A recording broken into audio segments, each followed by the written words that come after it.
salt of the streets, coming at you every week with this food for thought. Hope you ready to eat. With everything going on in this nation, we need some information, and that's why salt need to be stationed in your rotation. With real talking, real topics, real people, real problems. Think we need some help to solve them, and leave it up to Colin and the Donovan, cause that's what's that? Let's get ready.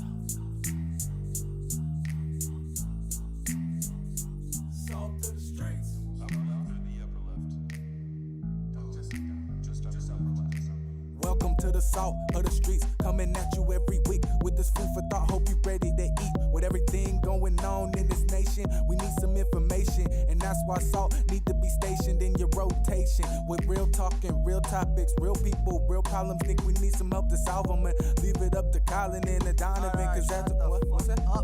Let's get ready.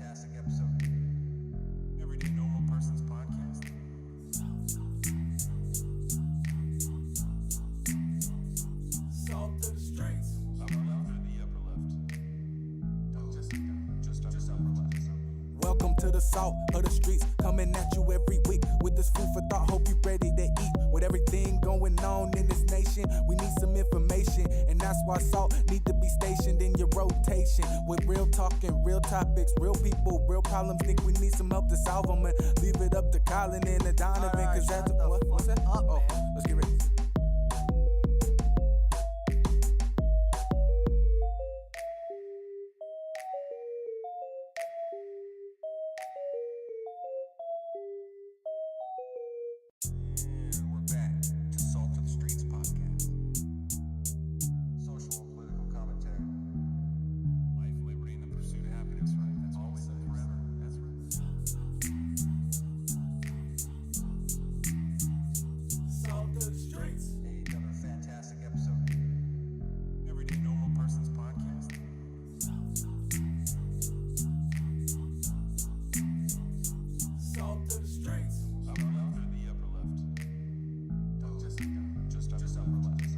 Welcome to the salt of the streets, coming at you every week with this food for thought. Hope you ready to eat. With everything going on in this nation, we need some information, and that's why salt need to be stationed in your rotation. With real talking, real topics, real people, real problems. Think we need some help to solve them, and leave it up to Colin and the Donovan, cause that's what's that?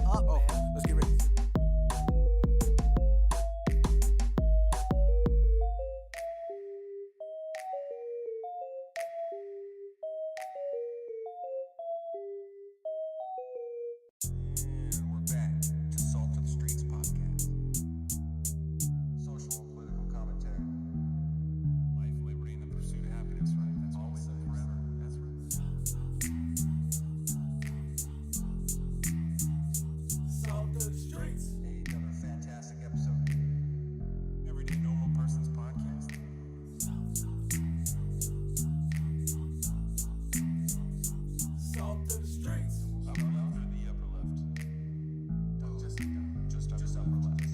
Welcome to the salt of the streets, coming at you every week with this food for thought. Hope you ready to eat. With everything going on in this nation, we need some information, and that's why salt need to be stationed in your rotation. With real talking, real topics, real people, real problems. Think we need some help to solve them, and leave it up to Colin and the Donovan, cause that's what's that?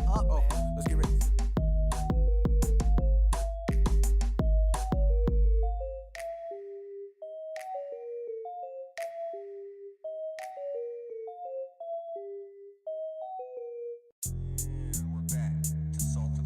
podcast. Social and political commentary. Life, liberty, and the pursuit of happiness, right? That's always and forever. That's right. Salt to the streets. Another fantastic episode. Everyday Normal Person's Podcast.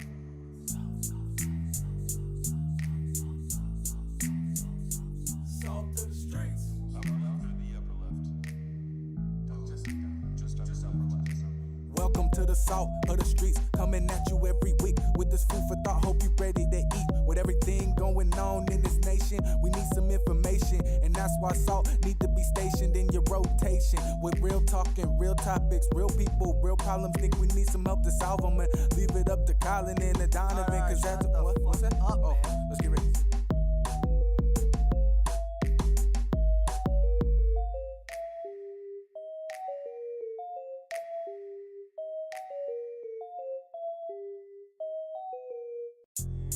We're back to Salt to the Streets podcast. Social and political commentary. Life, liberty, and the pursuit of happiness, right? That's always and forever. That's right. Salt to the streets. Another fantastic episode. Everyday Normal Person's Podcast.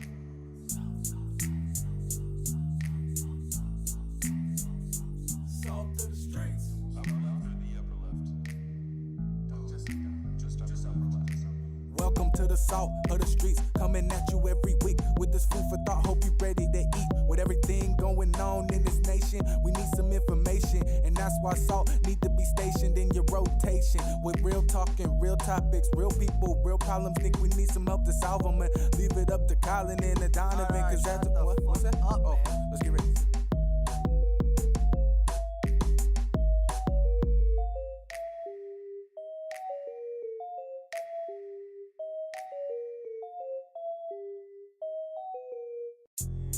We're back to Salt to the Streets podcast. Social and political commentary. Life, liberty, and the pursuit of happiness, right? That's always and forever. That's right. Salt to the streets. Another fantastic episode. Everyday Normal Person's Podcast.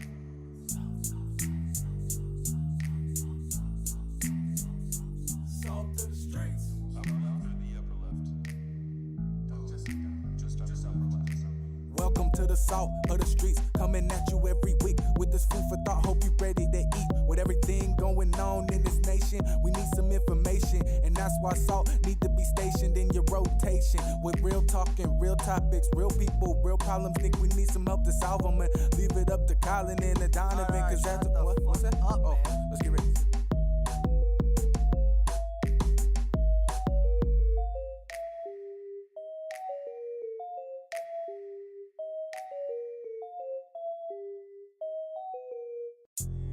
We're back to Salt to the Streets podcast. Social and political commentary. Life, liberty, and the pursuit of happiness, right? That's always and forever. That's right. Salt to the streets. Another fantastic episode. Everyday Normal Person's Podcast. Social and political commentary. Life, liberty, and the pursuit of happiness, right? That's always and forever. That's right. Salt to the streets. Another fantastic episode. Everyday Normal Person's Podcast. Social and political commentary. Life, liberty, and the pursuit of happiness, right? That's always and forever. That's right. Upper left or the upper left? Just upper left. Welcome to the salt of the streets, coming at you every week with this food for thought. Hope you ready to eat. With everything going on in this nation, we need some information, and that's why salt need to be stationed in your rotation. With real talking, real topics, real people, real problems. Think we need some help to solve them, and leave it up to Colin and the Donovan, cause that's what's that? Let's get ready.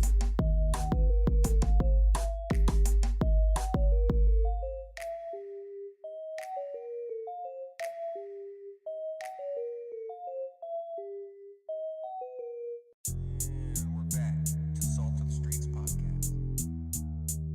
Social and political commentary. Life, liberty, and the pursuit of happiness, right? That's always and forever. That's right. Salt to the streets.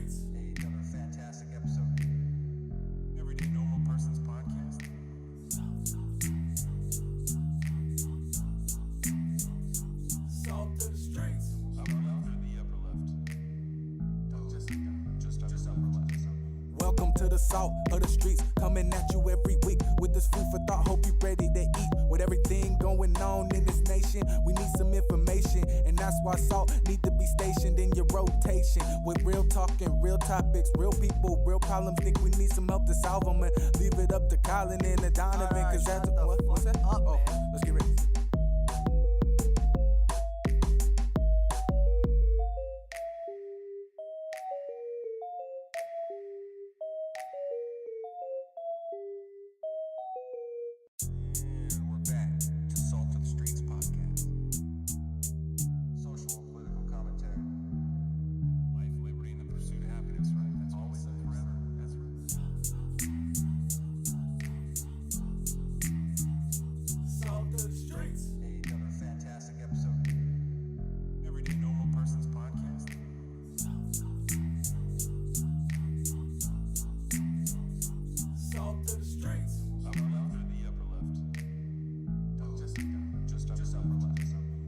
To the salt of the streets, coming at you every week with this food for thought. Hope you ready to eat. With everything going on in this nation, we need some information, and that's why salt need to be stationed in your rotation. With real talking, real topics, real people, real problems. Think we need some help to solve them, and leave it up to Colin and Donovan, cause that's what's that?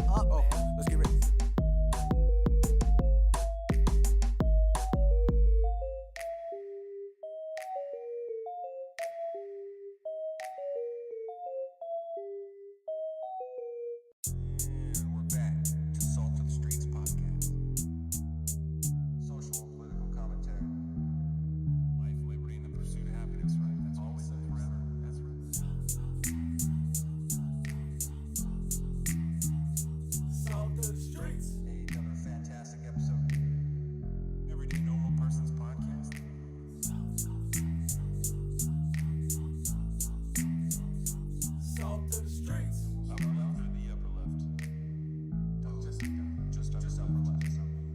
To the salt of the streets, coming at you every week with this food for thought. Hope you ready to eat. With everything going on in this nation, we need some information, and that's why salt need to be stationed in your rotation. With real talking, real topics, real people, real problems. Think we need some help to solve them, and leave it up to Colin and Donovan, cause that's what's that? Let's get ready.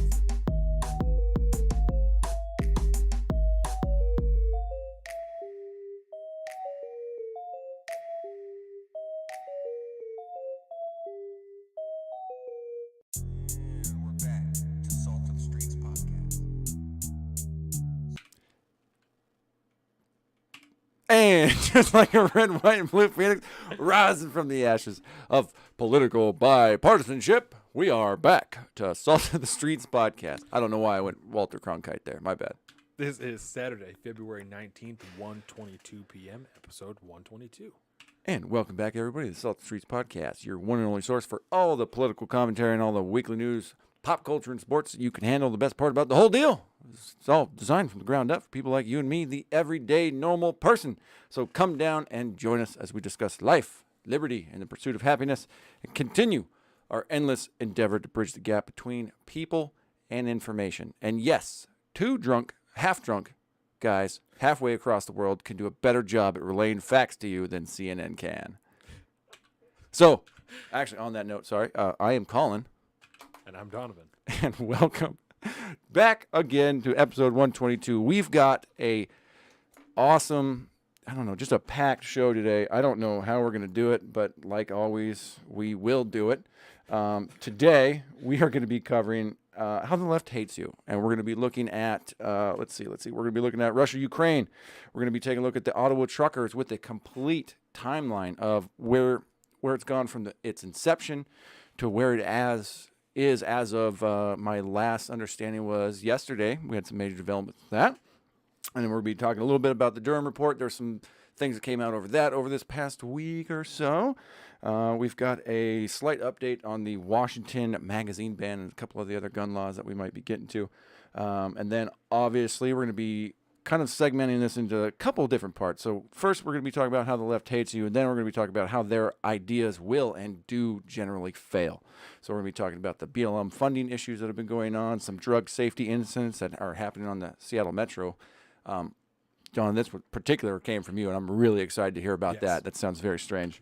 It sounds very Seattle, I should say. And then we're going to be talking a little bit about the University of Pennsylvania. Is it University of Pennsylvania, right? I think it's Penn State. Penn State. The swimmer's letter when it comes to, oh my God, now I'm not going to remember her name. The swimmer. About the transgender swimmer and competing and stuff like that. So we'll get into some of that stuff, along with God knows what else throughout this fantastic episode today. Leah Thomas, thank you. I knew that sounded familiar. But anyways, we are here for episode 122. I'm not dying anymore of the non-rona, which is pretty sweet. the Rona, non-Rona. Yeah, the non-rona. Even my doctor was like, yeah, I think you kind of had it.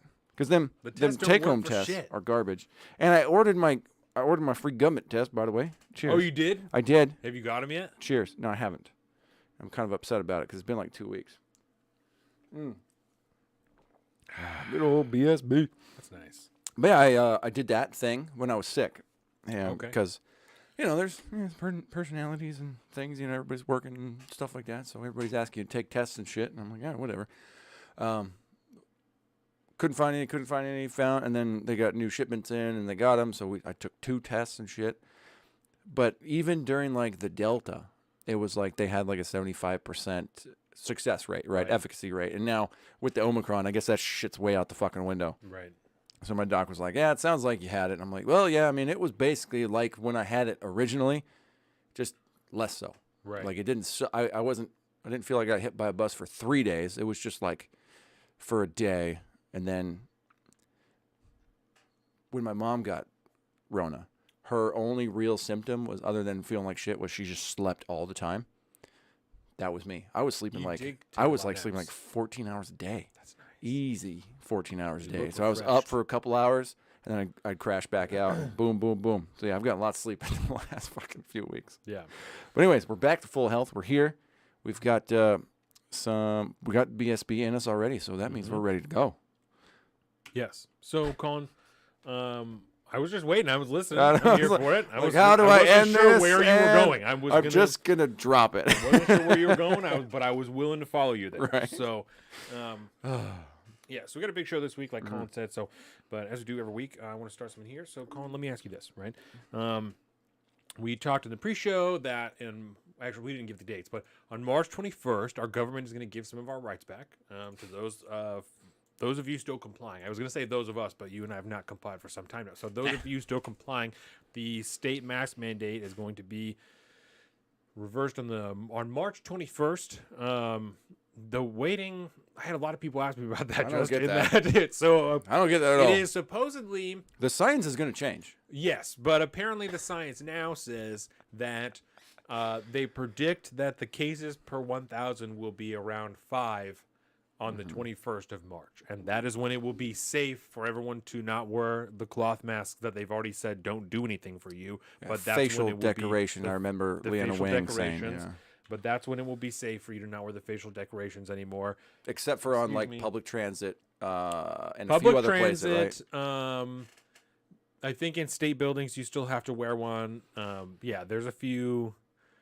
Schools have the option here, right? They have the choice. They can do it. Students have the option. Dear God, don't forget you have the right to wear a mask.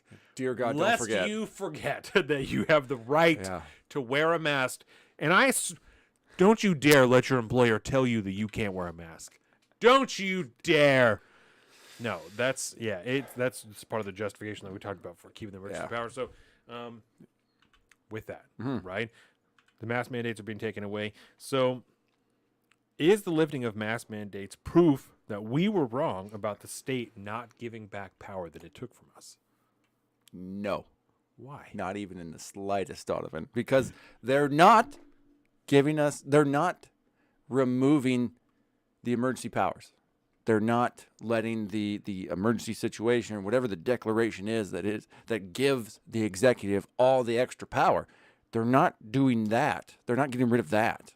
That's like a very, very important thing that he's specifically not getting rid of it because it allows access to federal funds and other executive powers And that to- he could not have otherwise. And So to regulate the schools. That's part of it. Yes. And not to interrupt you, but that's part of his third justification Mm-hmm. was it also allows us to regulate the schools more if we keep the emergency powers in order.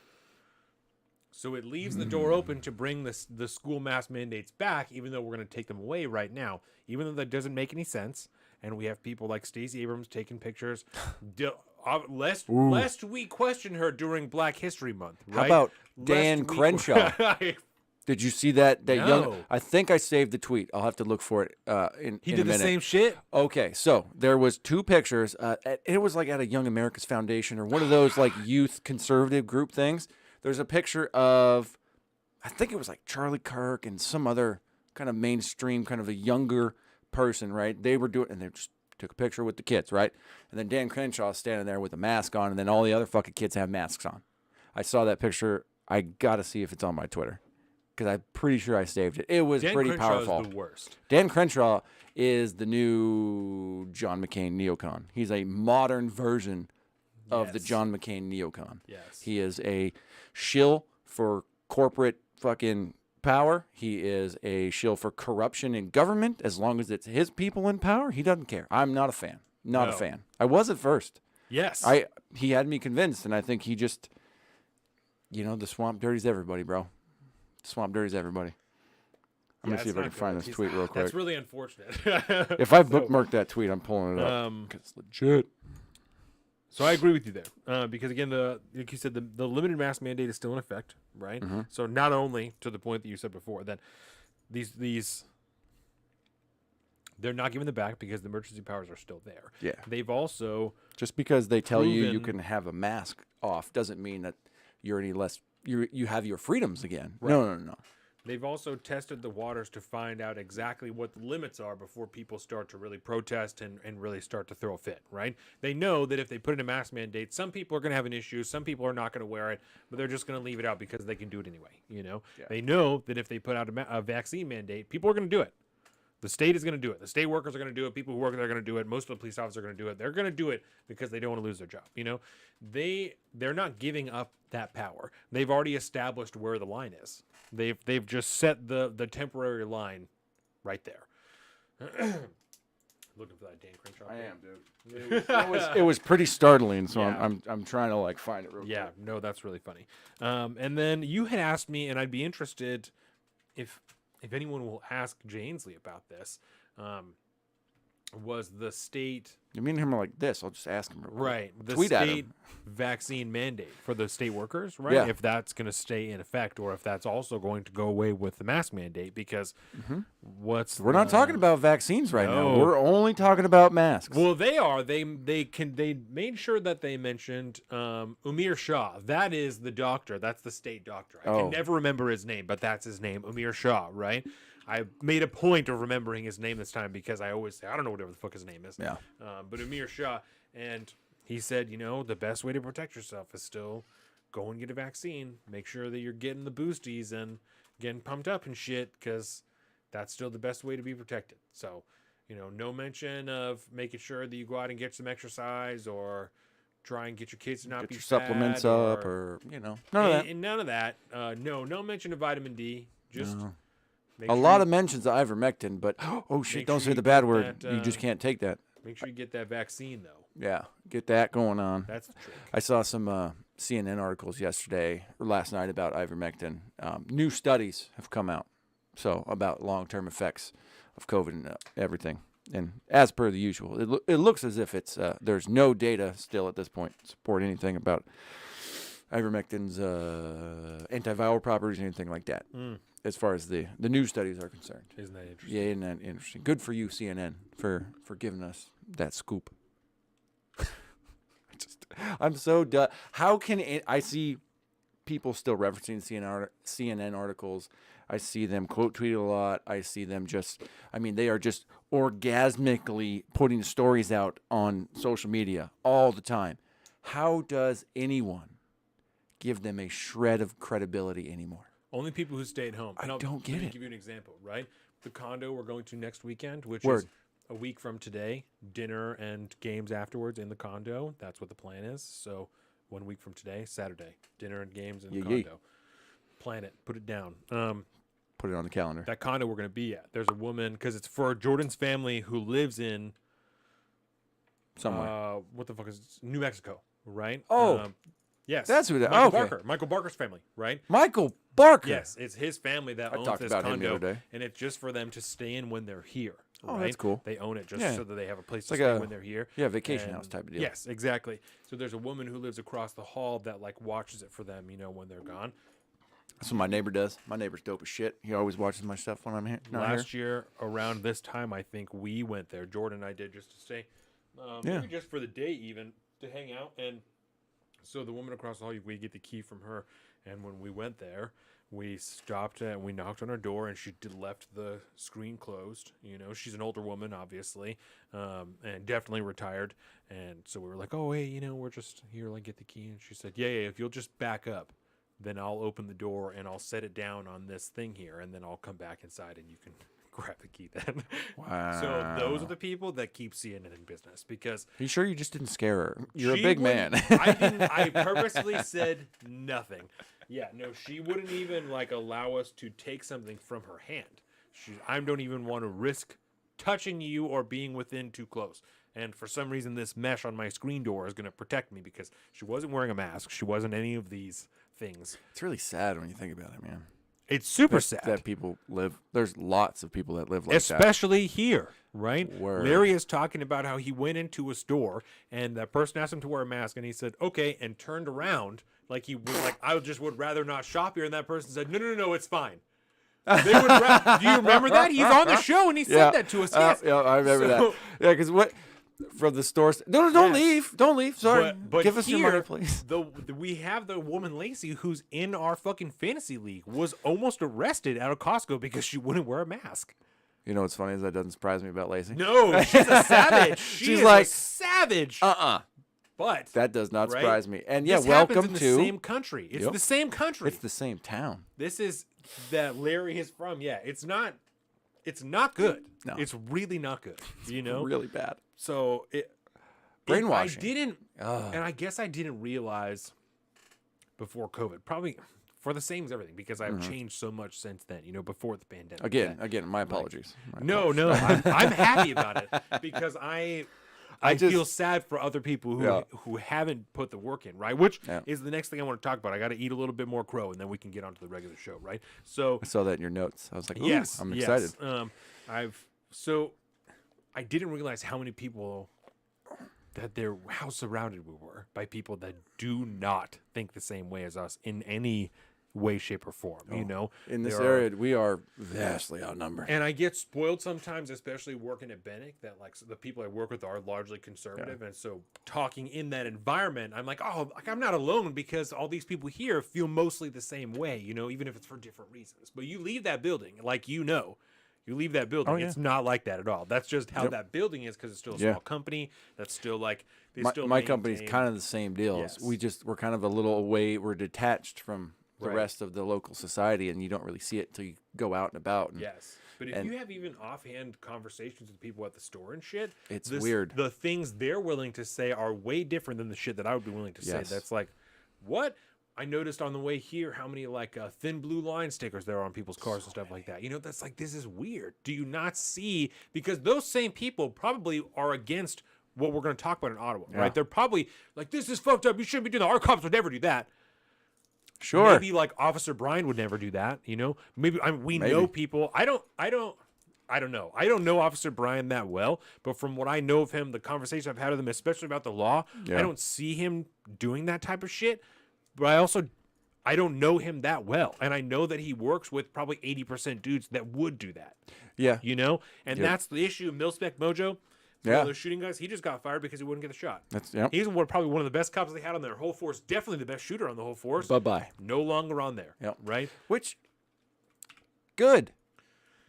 I'm glad because we need less stormtroopers in the Empire.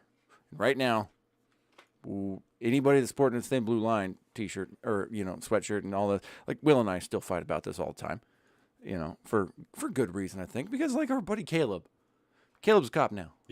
I'm sure Caleb's a great cop. Officer Brian, I'm sure Officer Brian's a great cop, but I'm not gonna fully trust that you're not gonna essentially renege on your oath to the Constitution until it comes time and you're standing in line with the rest of the stormtroopers, and then you like some of the cops yesterday rounding up the Ottawa, a couple of the cops defected and went over to the trucker side. Yeah. That was cool to see. Until I see that moment, you're still a stormtrooper. You're still wearing the white, you know what I mean? You're still in stormtrooper armor, working for the Empire. Your livelihood isn't in question yet. Yeah. You know, it's not in Not question yet. yet. You're not facing that decision. You were willing Yeah. to get the vaccine. You're willing to do those things because it didn't matter. And I'm not going to say, like, the people that say willing to take the vaccine, I'm like, word, no judgment. You Right. do you. That's fine. It's just not for me. It's just when you come after my God-given rights because I don't make the same choice you do with my body, then that's when we have issues. But Right. I don't blame people for doing it. I might judge them a little bit, but time will tell whether my judgment was stupid or not, and I'm okay with that. But yeah, it worries me the amount, because you see them flying all over the place. Those thin blue line flags are everywhere around here. With the Gadsden flags too. That's the best. That's the best thing ever is when they have the Gadsden sticker and the thin blue line sticker. They You're clash. dumb. You're a Do you dumb realize person. that they clash? Yeah. But I like the ones. I've only seen a couple of them. They are the thin red line flags, The firefighters. and it's firefighters, EMS, and shit. I'm like, oh, word, that's cool. I'm down with that. Ain't no the firemen aren't going to be the stormtroopers on the front line. You know, good for them. Firefighters and EMT are the first responders you could support all the time. A lot of EMTs, especially Pretty like much. ambulance drivers and shit, are like Yeah. volunteers. Like they're, Oh, so the vast. I'm pretty sure I'd be really curious to be fact checked on this because I'd like to know the actual number. But like, the vast majority of towns in America are small towns. yeah. The vast majority of fire departments are small town fire departments that are Yeah. run by volunteer firefighters. yeah. I would really love to know the number of like volunteer firefighters compared to like, city and, some So people much actually are on so a payroll. that it's difficult to get on. Like a Casey had a hard time becoming a volunteer firefighter because there are so yeah. many people applying to be a volunteer firefighter, which is weird to consider that it's like such a surplus of candidates for that. But they're always yeah, like, dude. but we need more, Yeah. Which, I mean, of My course you cousin do, is a but- firefighter, Right. EMT, kind of general badass life-saving dude. But he volunteered. This is kind of a different era. It's fucking 20 years ago, I guess, at this point. But like he had to volunteer for like 8 years or something like that before he got a job there. chance to even like get into an academy. That's and, wild. And now he's a full-blown like paid firefighter. I think over in Bellevue or something like that. And he's doing it up proper. But Yeah. it took years of volunteering before even having a chance to get a paying job. Good for you. And he was killing it at Costco in between then. So I don't I always being- tell anybody that wants to be a firefighter, go work at Costco because it worked out for the one guy I know. That's a good first step. Is Right? work at Costco. Yes. I don't like being too hot. I definitely don't want to be in a fire. I don't like being outside. I have on fought a fires 90 before. degree day. I definitely don't want to be in a fire. You fought a fire before? Multiple. When you were in the Coast Guard? Yeah, we fought one fire that was live, and that was Was that hot. crazy as fuck? Yeah, I mean, it wasn't great, but I hate to say it, but you're trained for shit like that, and then Right. it just kind of feels automatic. And the difference being is when you rotate through fire party shifts and stuff like that, because it is so hot that you can only spend like 10 or 15 minutes down there at a time before you get pulled out, and the next crew comes in to relieve you, so on and so forth. Go out on the back deck, middle of the Bering Sea, you pull away your firefighting gear, and there's a fucking chimney of steam that comes up like that, and you could burn yourself. You got to be careful, but Really? yeah, it's wild. Fighting fires it's a deal. It's a weird deal. So It's a weird deal, especially when you're like on a boat in an ocean Yeah. that if you jump into the water you'll die in 2 minutes. Shout out Coast Guard. It's dude. weird. Tell you what, Yeah, cool people shit, bro. People shit on Coast Guard. Shout out Coast Guard. Yeah, that's right. Straight up. We're the only military service that doesn't make a living killing people. Yeah. Shout out Coast Guard. Word. Every episode, shout out Coast Guard. God damn. We out here. I'm kind of proud of my branch, even though they're just as woke as everybody else nowadays. They got the Yeah. same problems, but I mean, Alexander Hamilton started them, which obviously we have issues there, but respect. That's It's all one good. of my next. I have 3 or 4 like big books that I want to read next, and one of them is a JFK book that I started. I think I was reading it when we were doing this podcast. Never finished it. It's like it's an enormous. Yeah, I book. remember you like Yeah. diving into it a Yeah, little bit. and I just couldn't do it at the time. Now I think I could absolutely hammer it out. It's less pages than the John Adams one, but I also have an Alexander Hamilton that I thought was David McCullough, but it's not. But it was the basis for the musical, so it's obviously very legit. So I got a couple, and then Ayn Rand is over 1,000 pages, or Yeah, the the Atlas Shrugged, Shrugged, yes, yeah. over 1,000. So And what sucks is you kind of have to do Atlas Shrugged before you do the Fountain. But Atlas Shrugged is a way bigger dive than the Fountain. Yeah, so I got a couple of real beasts that I'm going to dive into post book club that they might be like, I might do that next book club of like, okay, now we're going to commit and we're going to do one of these books in 3 months. And then we're going to do another book. A quarterly big bitch. Yeah. You know, because I think I finished John Adams in like 3.5 months. Yeah. And so that was heavy. And that's 650. That was a beast, you know. Yeah. And so the Ayn Rand, you know, we'll do like a 6-month thing. Like we had 6 months to crush 1,000 pages. I think I could probably do 1,000 pages in 6 months. Yeah. I don't know what that is.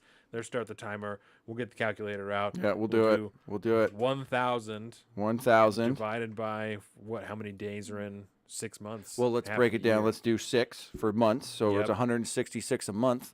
And then we'll just roughly say, well, you know, we'll divided by 30. we'll do 30. We'll divide that. So you 5.5 pages a day. Oh, that's nothing. Yeah, you're good. Yeah, that's nothing. You're good. We can totally do. I'll probably finish it in 5. And I'll You'll be like, working on that this is along with dumb. 4 other books at the same time.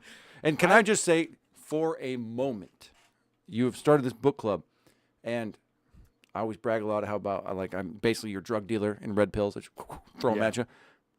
You've inspired me so much with this reading endeavor. I've taken great personal pride in the steps that I have taken in my own private reading life, and so and it's all to you. So thank you, good sir. Absolutely. And I feel like you're doing that to a lot of people, And and we need that in our society right now, I've big had time. many people mention similar things to me. You know, Casey has gone back to reading. He's reading all the time. Shane is like listening to more books. And he's a stuff like that. horseshoer. Yep. Yeah. So love I that think now. it's doing good. I think it's doing good for Yeah, people to read. you're doing like good, this. bro. So I'm Culture's here for downstream. it. Yeah, there you go. Politics down, and that's Politics how, downstream you know, from culture. And that's if I can You're setting tailor the these culture. books to exactly. I feel good about it, and I feel proud. I mean, like I said, reading 3-4 books at one time, like I have to get back to that. And those I books, feel dude. good. And I feel good you about said them during the pre-show, but right now you just smashed Yes. Yameen Parks Yeah, in I order just to finished live. Yomi Park. So right now, this is my fun book. Is the series of unfortunate events. Yep. This is what I'm doing like at lunch. And right? I wanted to talk to you about. We're going to talk about that after you're done. In a Yes, second. that's like I'll read this Mm-hmm. at lunch. This I was reading only in the bathroom because I didn't want to finish it too quickly. Now I'm about to tear the fuck on this thing, and I'm going to crush it in probably a week. And then I'm also reading this. This is the baby book, the prepper, the I love birthing it, the birthing partner. right? Yeah, because you're going to be, bro. Me and Aaron, and then the 2 midwives. That's it. That's Yeah. heavy shit, dude. It's gonna be crazy. So this is to help me be better at that. That's going to be wild. Yes, And told no Jordan, weird visitation stuff at the hospital, Right. right? That's. I didn't really think about that until now. We don't even have to It's your kid. We don't even you're have at to house. register her or tell anyone for a few days. Like, hey, we had a baby. We can. Yes. Illegal child. Yes. It's a secret. Yeah, what the fuck happens?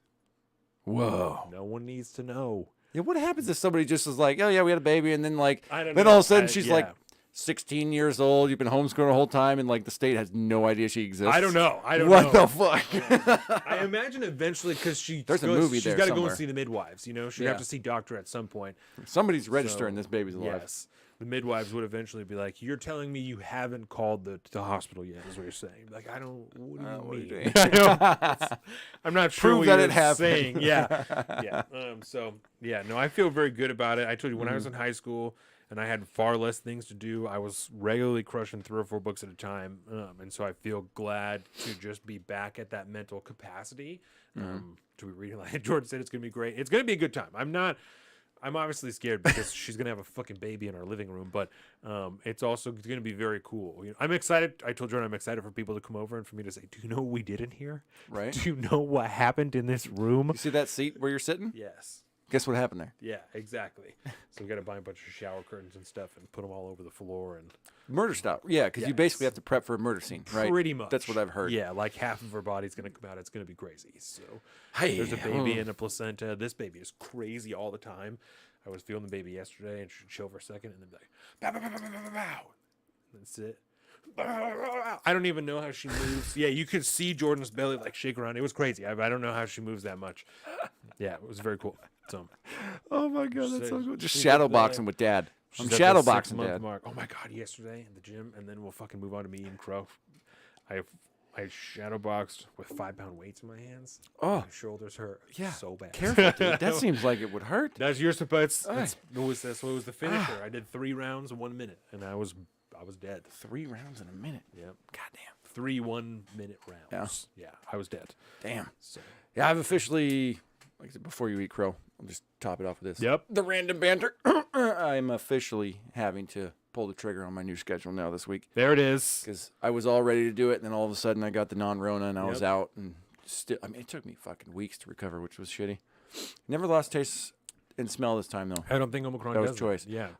I hear of a couple of people still doing Really? that, but it's generally the people that have never gotten rona before. Yeah. So, and it's way fewer and far between. Yeah. But yeah, we're gonna do that. That's this week. So I'm not gonna be like Carolina and work out for 5 days a week or some shit. But I am getting up at the very latest 3:30. I've decided to come in to this here studio and have a cup of coffee, start working, get some shit done, and that way when I'm done from work, I can go to the gym. Nice. Or I'll probably start in my happy spot, which is running.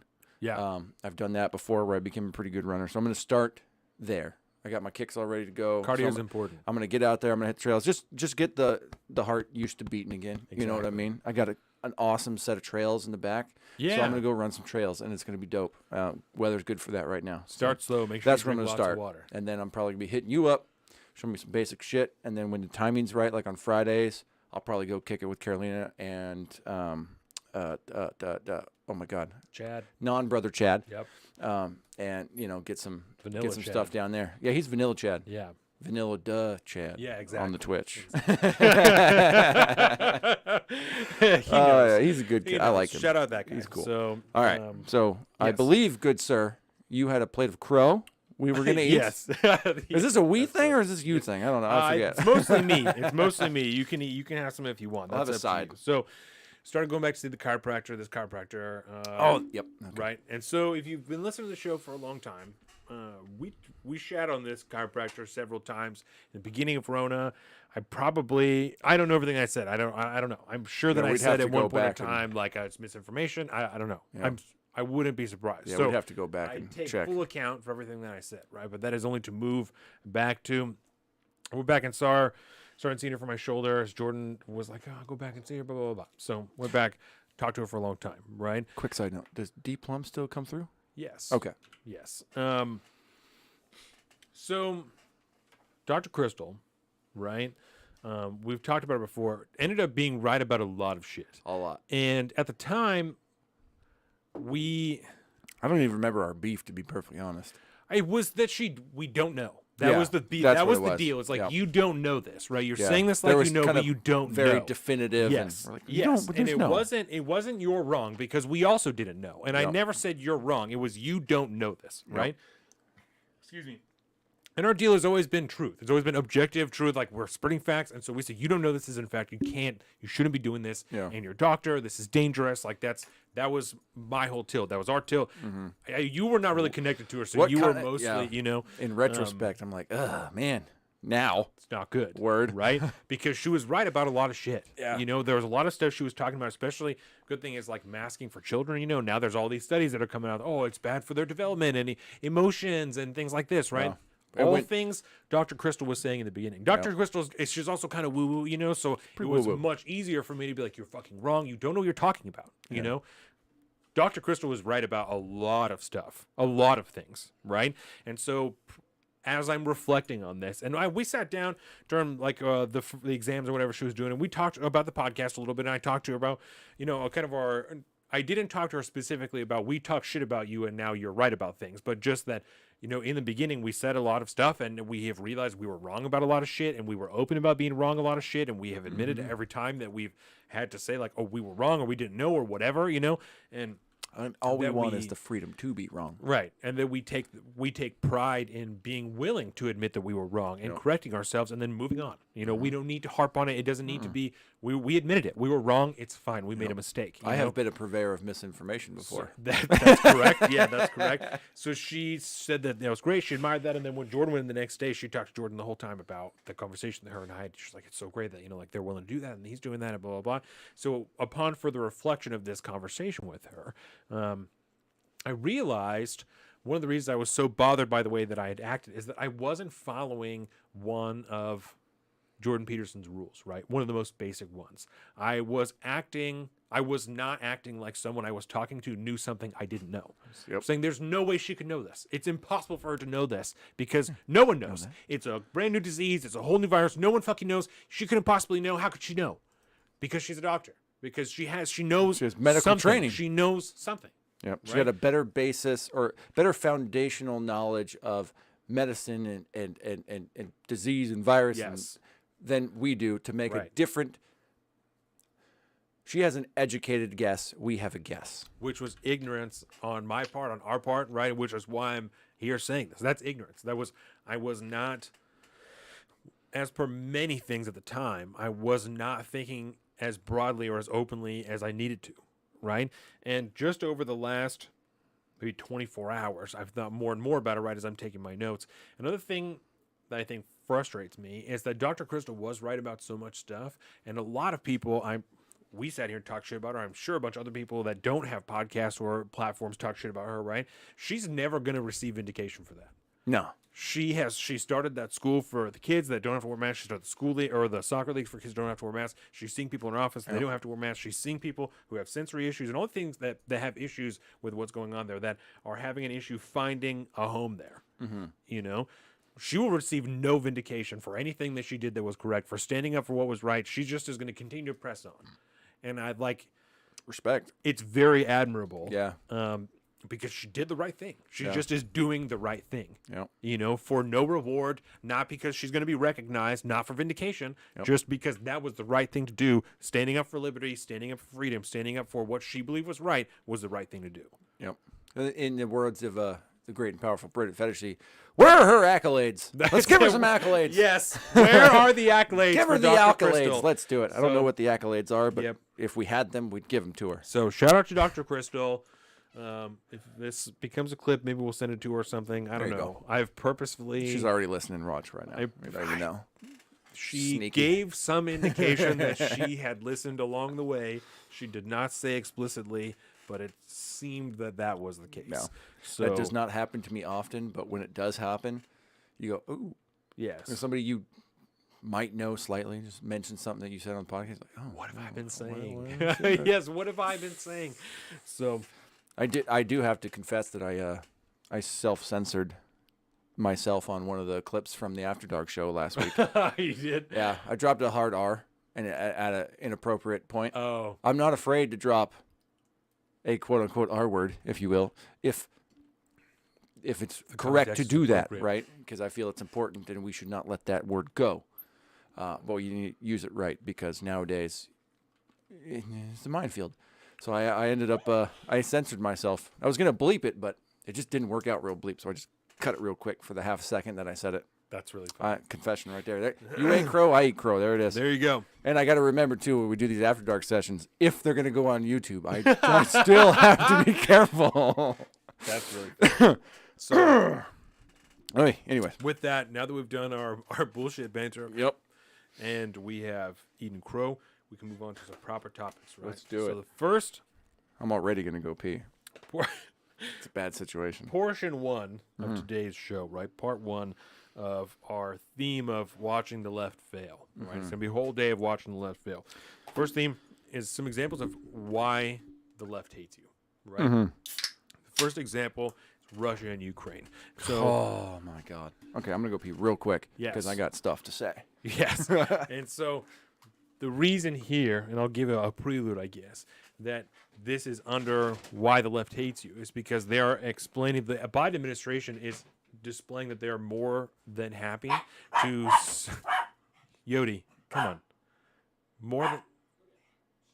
More than happy to send our sons to die and not give a second thought about it, right?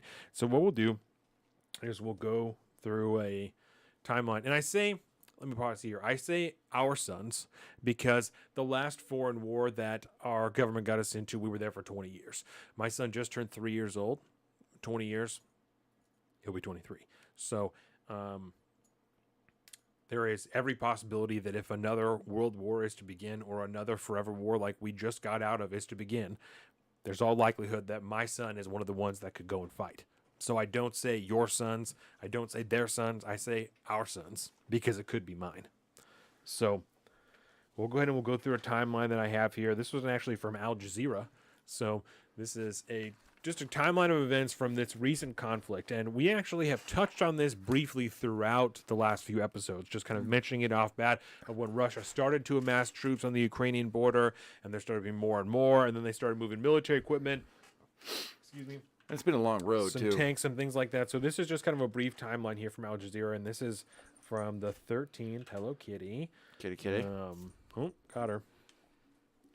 This is from the 13th, so it will be updated as of then. There has been some things over the last few days that we'll get to after this. So November 2021, satellite imagery shows a new buildup of Russian troops on the border with Ukraine and Kiev.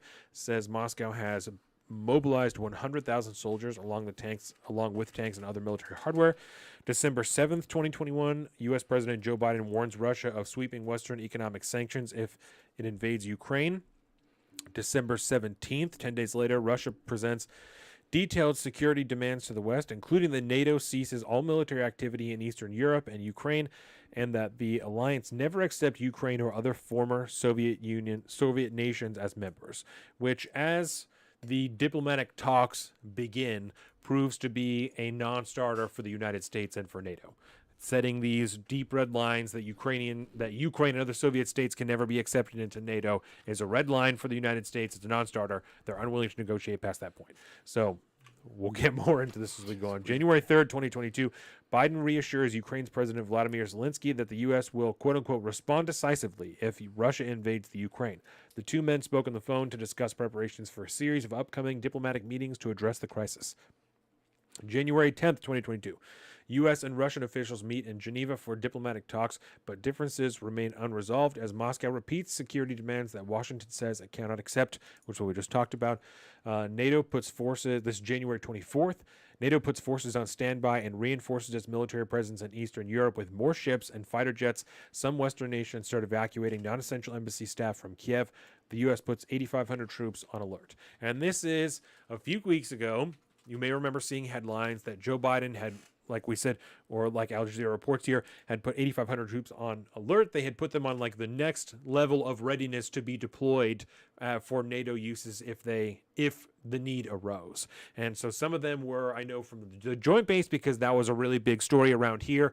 Joint Base Lewis McChord is a huge base, obviously near our area, and so some of the troops are from there. A lot of troops that go overseas come from the Joint Base because it's so enormous. Yeah.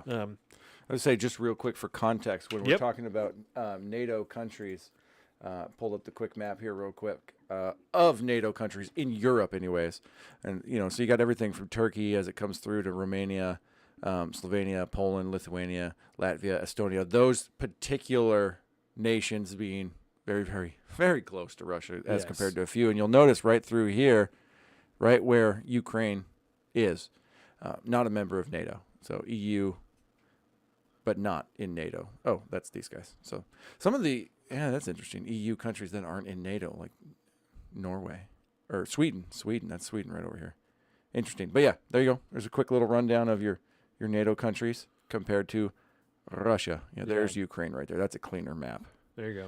And that is No, that's not Poland. What nation is that? I'm not going to guess. I'm not going to do it. Yeah, that's all right. Anyways. So you pull up a different map. But so we'll move on here. January 26, 2022, Washington presents a written response to Russia's security demands, repeating a commitment to NATO's open door policy while offering a principled and pragmatic evaluation of Moscow's concerns.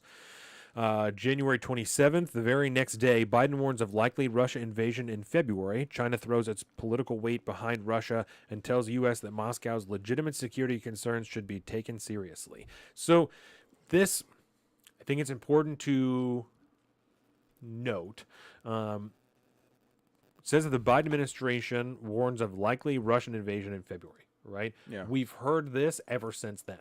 Yes. We heard earlier this week, Wednesday is the day. Wednesday, it's definitely going to happen on Wednesday. Wednesday comes and goes. Yesterday, Joe Biden says, definitely in the next week or coming days, it's definitely going to happen, right? I'll send you a video when we're done with this timeline of what the press secretary for the Department of Defense 2 weeks ago is seemingly making up intel while he's there of, we have evidence that intelligence that we're declassifying right now as I'm telling you about it, that there's going to be a false flag video that's going to come out to try and precede Russian invasion into Ukraine. And that poor reporter was like, well, can you prove it? Right. And he was like, well, I am right now by telling you. Says that's not intelligence. That's No, you dude. telling me that something you think something is going to happen. And he did not. Yes. So he could not.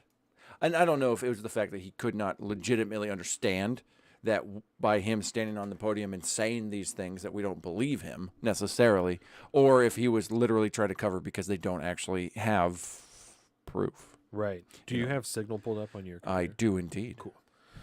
I'm going to send this to you. Okay, That's we could why do I this. asked. Signal. Yep, just so that it's there. I'll finish the timeline and then you can read it.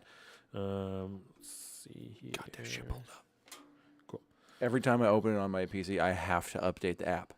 Oh, And I don't know. I think it's just that security purposes, I think. Well, I think what it does is security for one, obviously, yeah, because long-haired, super granola country hippie that's obsessed with security. Yeah. Make sure, and then it also catches up your texts. There it is. So let's see now. January 28th, the very next day, Russian President Vladimir Putin says Russia's main security demands have not been addressed, but that Moscow is ready to keep talking. Ukraine's President Zelensky warns the West to avoid creating panic that will negatively affect his country's economy. And what he was referring to is we talked about just a few days earlier that some nations had started to take their diplomats out of the country. The United States started to take its diplomats out and told the people they should. And a whole shitload of other countries in the EU said, don't do that. You should not be doing that. There's no reason for this to be happening. I believe it was Vladimir Sminsky that said some of them are safer in Kiev than they are, in LA. Yeah. Like, I don't know why they're doing that, right? It doesn't. Well, because It doesn't from look the White good, House, I mean, from American standpoint, the White House, I mean, they have been like pleading with people to leave Ukraine. Any civilians over there, any contractors, anybody that's there of their own volition to leave now. And they've been saying that for like a couple weeks now. When a geriatric president of the United States is like pleading to these people to leave Ukraine, it doesn't give off a good message, especially if you're Ukraine. I mean, like, bro, there's nothing going on here. It's all going to be all right. Don't tell everybody to leave. Because if you're telling everybody to leave, you're just creating more panic for the world. Right. And but we've been doing that for weeks on end at this point. Yes. And we're the only dumbass motherfuckers doing it. And I don't know, maybe that's just because I think we can all look at President Joe Biden's history on foreign policy, and I think we can all agree that he has made every right decision foreign policy-wise. I'm being very, very sarcastic since he got there. We will get to that. No, that's okay. No, that's a perfect. Little tidbit. Yes. Sprinkle. January 31st, right? This was just 3 weeks ago. Mm-hmm. U.S. and Russia spar over the Ukraine crisis at a special closed session of the UN Security Council. U.S. Ambassador to the UN, Linda Thomas-Greenfield, told the Council a Russian invasion of Ukraine would threaten global security. No shit. Russia's U.S. envoy, Vasily Nebenzanya, accused Washington and its allies of drumming up the threat of war despite Moscow's repeated denials of a planned invasion. The discussions about a threat of our war is provocative in and of itself. You are almost calling for this. You want it to happen. And as it goes on, and I'm not sure if it will address it in the timeline, right? But eventually the Biden administration does say, we're saying that it's going to happen so that they can't do it in secret, so that it's not a surprise, because then everyone is ready. And I can kind of almost get there. Particularly when there is they so can't much. surprise us if they know that, or if we say that we know it's going to happen. Let's put it this way. If we keep saying, so there's two ways to look at it, right? If we keep, as a nation or whatever, keep saying, watch out, Ukraine, Russia's going to invade, Russians going to invade, Russians going to invade. And then one day when they do, we say, this is not something that we didn't see coming. We planned on this. We're not going to go to war. We're going to put sanctions, blah, blah, blah, do all this stuff. But I guess it sets the groundwork for what's to come when they do invade, I guess, but it also simultaneously, the problem is simultaneously, it also opens the door to reactions on a false flag. If there was a false flag operation, like there's that Ukrainian kindergarten that got shelled at some point, and then there was a bunch of blame game into who did what, and Russian separatists, but that's not Russians, and they're Ukraine. It's a weird deal, dude. It's a really weird deal. I was explaining it to Jordan this morning that, so we'll take a second to do this, right? There's Ukraine itself. I don't know exactly what the percentage is, but I'm going to say 50-50. That may be incorrect. Part of the Ukrainian people want to be a part of Russia. Yeah. It is a split politically, socially, people who want to be their own nation and people who want to be a part of Russia, right? So there is and I don't know where to draw them. There is the proper border between the Russia and the Ukraine. Then there's also a weird the Donbass region, fake border, like somewhere in the middle of the Ukraine, where people start wanting to be their own nation and don't want to be part of Russia anymore. So on that weird fake border, there is a lot of infighting that happens all of the time. People shooting at each other, shelling and stuff that happens like that because they have actual military backing by Russia. Russia sends money and weapons and troops and shit like that, or not troops necessarily, but not troops. Let me be clear about this, right? We like militia or something. We caught shit in the comments once for me not being more clear about correcting myself. Like I stopped and then adjusted my sentence, but I didn't say, let me correct myself. And that person totally misconstrued what we were saying. So let me be more clear about correcting myself, right? Russia sends money and military support in the way of weapons and equipment and helping form and train these militias, right? Certainly they have fucking KGB, whatever it's called now, in there helping train people, helping them get better the same way that we do with Green Berets, right? I think it's GRU now. GRU, that's what it is. Yeah, so they're doing all of these things in the pro-Russia part of Ukraine to help them get ready for an invasion one day, a separation, whatever is going to happen, to help them get ready. And so that infighting is already happening inside of the Ukraine. And has been. It has been for years. A long time. Yes. So that's just to contextualize that. Jordan did not know that. I'm sure a lot of people don't know. A lot of people don't. No. Shit like that happens in the Baltics all the fucking time. Yes. All Very the time. common. That's why everyone has guns there, because you might have to defend yourself at any given time. Yeah, I saw a picture weird. of like this cute little, maybe like younger mid-20s gal that was just riding the bus in Ukraine the other day that had a AK-47 sticking out of her, like her bag that she's carrying around. It's like, and nobody gave a shit. That's just normal. Yeah. Like that's the kind of situation that you're dealing with over there. Yes. And those Russian, you'll hear them commonly referred to as Russian-backed separatists. Yes. And these are like the militias. They're the Ukrainians who more or less want to be part of Russia. Yes. February 1st, Putin denies planning an invasion and access and accuses the U.S. of ignoring his country's security demands. It is already clear that fundamental Russian concerns ended up being ignored, he said. February 6th, Russia has established 70% of the military buildup it needs to launch a full-scale invasion of Ukraine, according to American officials cited anonymously in U.S. media. So again, these are more of the same shit that we saw during the Trump administration, people with knowledge of the situation. That's exactly what this is. An unnamed source that, has knowledge of the situation. So trust us. Exactly. There are naval forces, Russian naval forces that are out in the Black Sea or whatever the fuck that is. Which is why they needed to take down south the peninsula island that they took during the Obama administration. Crimea. Yes. That's why they needed to do that, because it gave them direct access to the Black Sea. Important. We'll take another second since you mentioned that, right? There is... It's a long history of to be problems. fair, right? To be fair, there is precedent already for a Russian invasion of a former Soviet state, right? During the Obama administration, like you said, Crimea was annexed by Russia. They went in there, they took everything over. It's part of Russia now, effectively. They are no longer part of their own state. They are part of Russia. Russia owns them. They are now using them, as you said, to launch naval assets. We'll say naval assets from there into the Black Sea. That's their port now. Is from Crimea as opposed to from Russia itself. Yeah, we'll throw a map up there real quick. There you go. It puts a little bit farther over. Black Sea, this Crimea area right here, and then obviously Ukraine. The Donbass region is somewhere in the vicinity of over here. It's kind of the Belarus. Eastern. That's the state you were talking about. Belarus. That's yes, and that's the dude with the cat. Yes. John Oliver a few years ago. That was funny. Belarus. They are essentially a modern day puppet state of Russia. The Belarusian president is homies with Russia, and he's a huge character. That's a whole deal. But yeah, there you go. Geographic awareness. February 8th, French President Emmanuel Macron meets Putin for marathon talks in Moscow and tells reporters Russia will not escalate the Ukraine crisis. However, the Kremlin denies that Macron and Putin struck a deal on de-escalating the crisis. Kremlin spokesman Dmitry Peskov says that in current situation, Moscow and Paris can't be reaching any deals. So, I don't know if I trust the I French don't to make trust deals, shit man. that any of these fucking people say. No. That's where I'm at. They're all the unfortunately. same, man. Yeah. So Nord Stream 2. All I gotta say. yeah, we'll get there. Yeah. February 10th, UK Foreign Secretary Liz Truss and Russian FM Sergei Lavrov hold fruitless talks.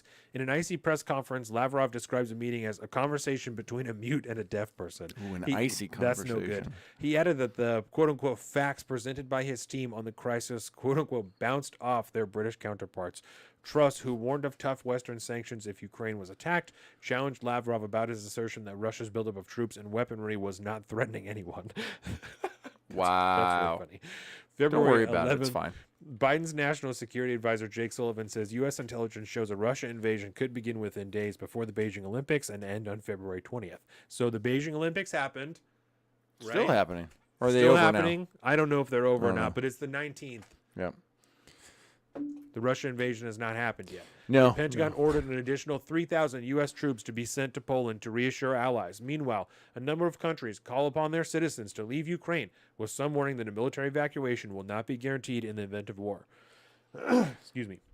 We don't need another Saigon. Shoot. What is it again? Are they all the same? February 12th, 2022, Biden and Putin hold talks via video conference. I'm sure went awesome. Yeah. The U.S. president said a Russia invasion of Ukraine would cause widespread human suffering and that the West was committed to diplomacy to end the crisis, but equally prepared for other scenarios. Shut the fuck up. Just shut up. Yeah. Putin complained that the U.S. and NATO have not responded satisfactorily to Russian demands that Ukraine be prohibited from joining the military alliance and that NATO pulls back forces from Eastern Europe. Yuri Yushakov, Putin's top foreign policy aide, said that while tensions have been escalating for months, in recent days, the situation has simply been brought to the point of absurdity. He said Biden had mentioned the possible sanctions that could be imposed on Russia, but this issue was not the focus during a fairly long conversation with the Russian leader. I also want to. I'm That's very it. curious That to know was as of 6 days ago. what marathon talks are. With How Macron. long is a marathon? What's a marathon talk with Russia look like? Is that like a 36 hours straight? Would you guys, having interpreters run across the street back and forth like they do over in the Middle East? I think, yeah, Israel and that's where they do that. But as of last night, Yes. again, Biden got on national television. We watched him on the YouTube. He's on the internet, and explained to everybody that he does fully anticipate that Putin has made up his mind that he will invade Ukraine, and it's just a matter of when at this point, supposedly. That being said, I don't know. How do I say it? I don't know how much I should care. I don't know how much I should expect from the United States as far as caring goes, as far as a national concern and a NATO concern. It doesn't. If we are more or less, I think we are more or less committed from what I understand at this point from what Biden talks about. We're not going to be putting boots on the ground, period. It doesn't say, even if and when they invade, we're not going to be having U.S. soldiers there. So it's about sanctions and so on and so forth. And NATO's all going to do this, and the EU is more or less on board. So what's the deal? I almost don't get it at this point. Why do I care anymore? If Russia invades Ukraine, we're not going to go to war. There's not going to be World War III. Everybody in the Western world has just decided, sorry, Ukraine, you don't have the right to exist anymore because you're not part of NATO. And I don't know why I care anymore about this. I really don't. I understand that the concept of freedom, I don't even know, because you can't even, when you're talking about Ukraine and you're talking about Russia doesn't seem like that bad a country to live, basically, if you're just, mind you, a lot of human rights infractions. Right. There's no gay people in Russia, according to the governmental leadership. Doesn't exist. That's a thing. I know that for a fact in Belarus because, again, I hate John Oliver very much, but he did a wonderful, wonderful couple episodes on Belarus, and I think he's the president of Belarus. Fucking just a character. It's totally great. But unless we're gonna have World War III, what are we doing here? What are we talking about? Right. I almost feel bad for Ukraine. I mean, I do feel bad for Ukraine, but we're supplying them with weapons. The West as a whole is supplying them with weapons. Everything from France to us are all giving them weapons of some kind, defensive weapons, defensive systems, so on and so forth. But if Putin wants to pull the trigger and just take over, he'll do it just like they did it in Crimea, where it'll be like a weird coup type deal, and all of a sudden everybody will go to bed one day, and then they'll wake up in the morning, there's a bunch of Russian soldiers standing around, and the government's totally different. And then boom, Ukraine is Russia. They're a puppet state of Russia at that point. Right. I don't know what we're doing here. What are we doing here, Donovan? So I'll try and play devil's advocate for the sake of the show, right? So because it's difficult to surmise an argument from the Biden administration other than we can't let Russia do this, which isn't a good reason to be doing that, right? Yeah. Especially The world is watching. Especially from an administration that has talked about needing to lessen America's footprint in other countries. You know, we need to stop focusing on being militarized with other countries. That's why we need to come home in Afghanistan and do these other things. Yep. So I don't understand. It doesn't align with this push to be so forceful on Russia. You know, I understand. I understand the emotion, the whatever, to not want Russia to spread. I get that. I understand that. We don't trust Russia. There's no reason to trust Vladimir Putin. Who knows what they're going to do? Only part of Ukraine wants to be part of Russia. I don't know. That's where it's like the sanctity of national borders. Which doesn't... Like, Ukraine has a right to exist. It does have a right to exist. I struggle to understand at what point America is still world police. You know, I get after World War II that we were the world police. That is the role that we established for ourselves. I don't see the standing that we have to do that anymore. Yeah. I don't. Oh God, no. We don't have a leg to stand on. Because again, when you're only talking about the sanctity of borders, the people closer to Russia want to be a part of Russia anyway. Yeah. They're already allowing that influence into their country, into their communities. Yeah. They're allowing the soldiers to be there. They're allowing the training, the money, the weapons. Yeah, and even then, want that to exist there. Yeah. So and I only half kind of agree with that too. It seems to me, and I don't know what the percentage is. You know, I don't know exactly what the percentage is. I know there are people at a certain point in Ukraine that want to be part of Russia. Yep. I don't know how many people there are. I don't polling. You know, I don't know what the Ukrainian polls say, but yeah. I know that it exists there. I know that it's split socially and politically. So, as far as I'm concerned, unless the Ukraine is actively asking for us to be involved, unless that's what that country, the people want, I don't know why we would be there, because I don't see like we have to stand on in enforcing borders when we allow our own borders to be so porous. We allow not even just north and south, right? People coming and going and things like that. But also, I mean, we have Chinese agents that are here that are infiltrating our schools. We have things like that are happening all the time that we're not doing anything to curb, right? Yep. So when we're not being strong, and I'm not advocating for let's be super crazy with the borders, but when we're not doing that, why would we do that for another country just because we don't agree with Russia? And we are also on the other side of the planet. Why are we dealing with this problem? Because we have the most dollars? That's stupid. We don't have the most dollars. We're in $30 trillion in debt right now. Yeah. Okay. So, two things I wanted to talk about. One of which, like you just said, why do we care? Obviously, it's kind of a neocon concept, right? But people, you probably hear it at some point. America's interests across the globe, right? There are certain things where if Russia essentially took over all of Europe, right, like that, like obviously at that point America is kind of threatened at that point. So ideally you would have wanted to do something about that, and hence World War II and World War I and so on and so forth. Yeah. So I could kind of understand that. obviously that gets sloppy. But the second angle I wanted to talk about too, like why would I care about something like that, is I bring that contextually to not so much national borders, our state borders don't exist anymore, but think about the authoritarianism that we're all being subjected to, right? And the thoughts and the concepts about new states and civil war and creating like the Greater Idaho as a new nation and things like that. That concept is more along the lines of what I think some of the people in Ukraine are dealing with, right? There are people that obviously don't want to be a part of the country, but don't move to another country, which is weird, first of all, because I understand it's not easy to pick up and move.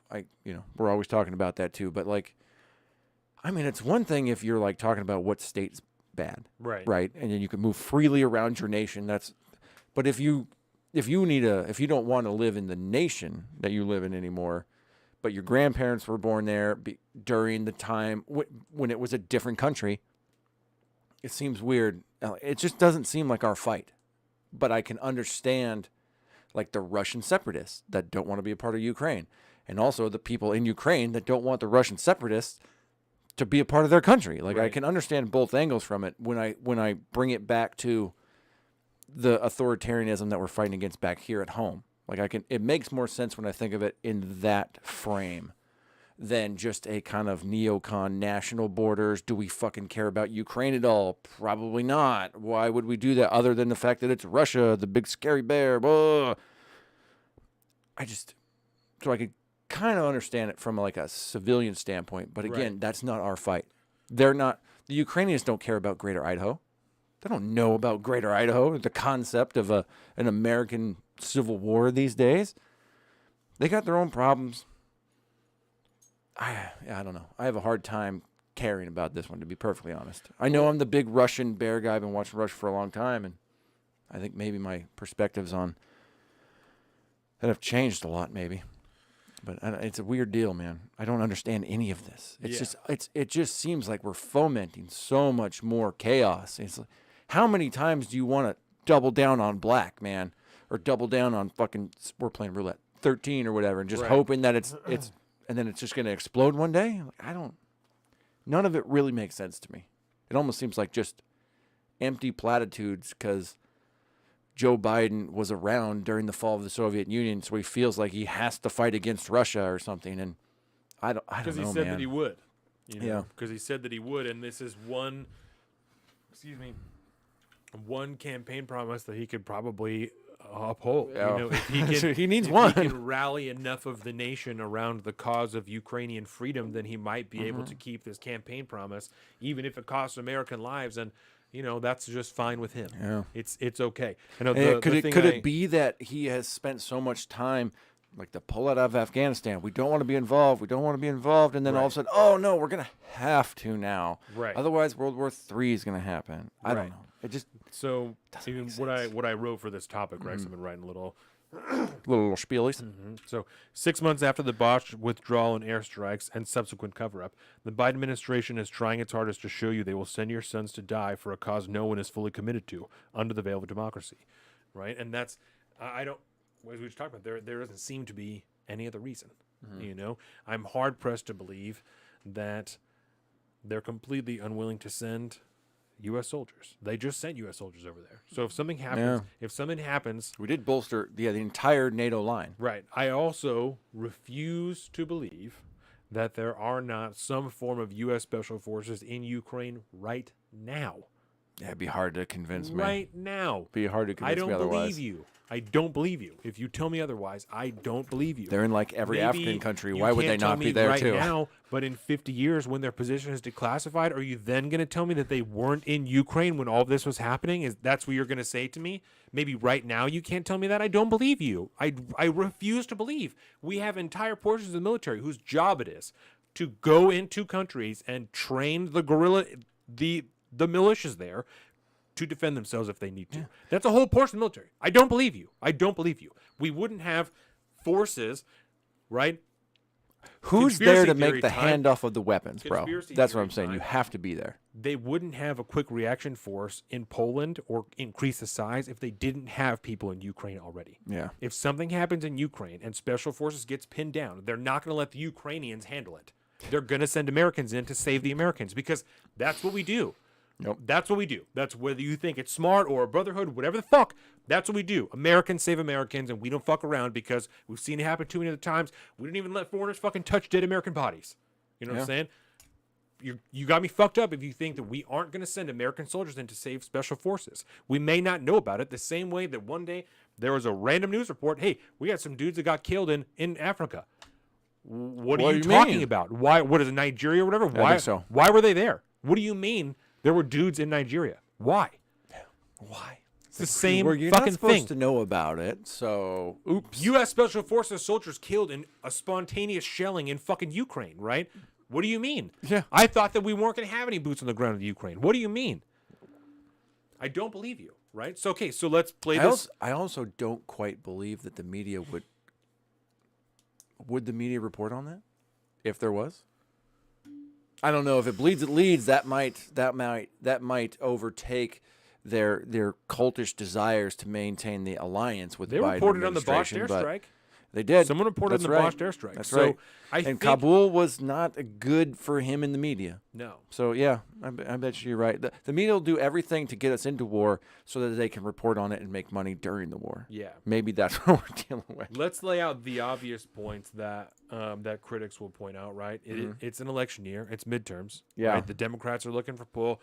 Joe Biden has some of the worst election numbers that anybody's ever had. Kamala Harris has the worst election or polling numbers that anybody's ever had. It doesn't look good for the Democrats. It doesn't look good for Joe Biden come 2024. Doesn't look good for any of the Democrats come 2022 in the midterms. So it also is not a secret that even as recent as George Bush, wars save careers as far Yes, as they do. politicians go. They also tend to make countries lots of money, especially in nations like America who have lots of defense contractors and people like that are willing to sell things, rebuild things. Halliburton, what was that vice president's name? Yeah. Okay. Oh, So watch the movie Vice. exactly. So Available right now on I think it's on Hulu. many streaming platforms. Yeah. So there is precedent for what seems to be the Biden administration fabricating, creating, using intelligence that doesn't necessarily exist. Yeah. And so this is an exchange between the press secretary for the Department of Defense and one of the reporters, I think, for the Associated Press. I'm trying to shut the sound off. Give me a second. I gotta stand up and look at the power button. Okay, good. We got past the ads, which is Nope, that's an ad. that's another ad. 3, 2, 1. Okay, skip the ad. Pause button. Give me 5 seconds here. Yes. That's the button. There we go. There you go. Yeah, last thing I need is speakers playing during the show. All right, action. Oh, Jesus. I would like to see some. Oh, it's already like halfway through. Oh, that's right. 'Cause I gotta. Hang on. This thing is so sketchy. There we go. OBS, we're good. Russia continues to engage in disinformation Well, campaigns. you made an allegation that they might do that. Have they actually done it? What we know, Matt, is what playing, though. I have just said, that they have just can't hear engaged it. in this activity, Well, in this engage in what? planning Hold on a activity. second. What But let activity? me because activity? obviously this is So professional. We're gonna have to turn the speakers back on. Shoot. Okay. So we can hear it. You'll be able to hear it too on the cast. I'm gonna turn both of our mics down. Okay. We don't get feedback.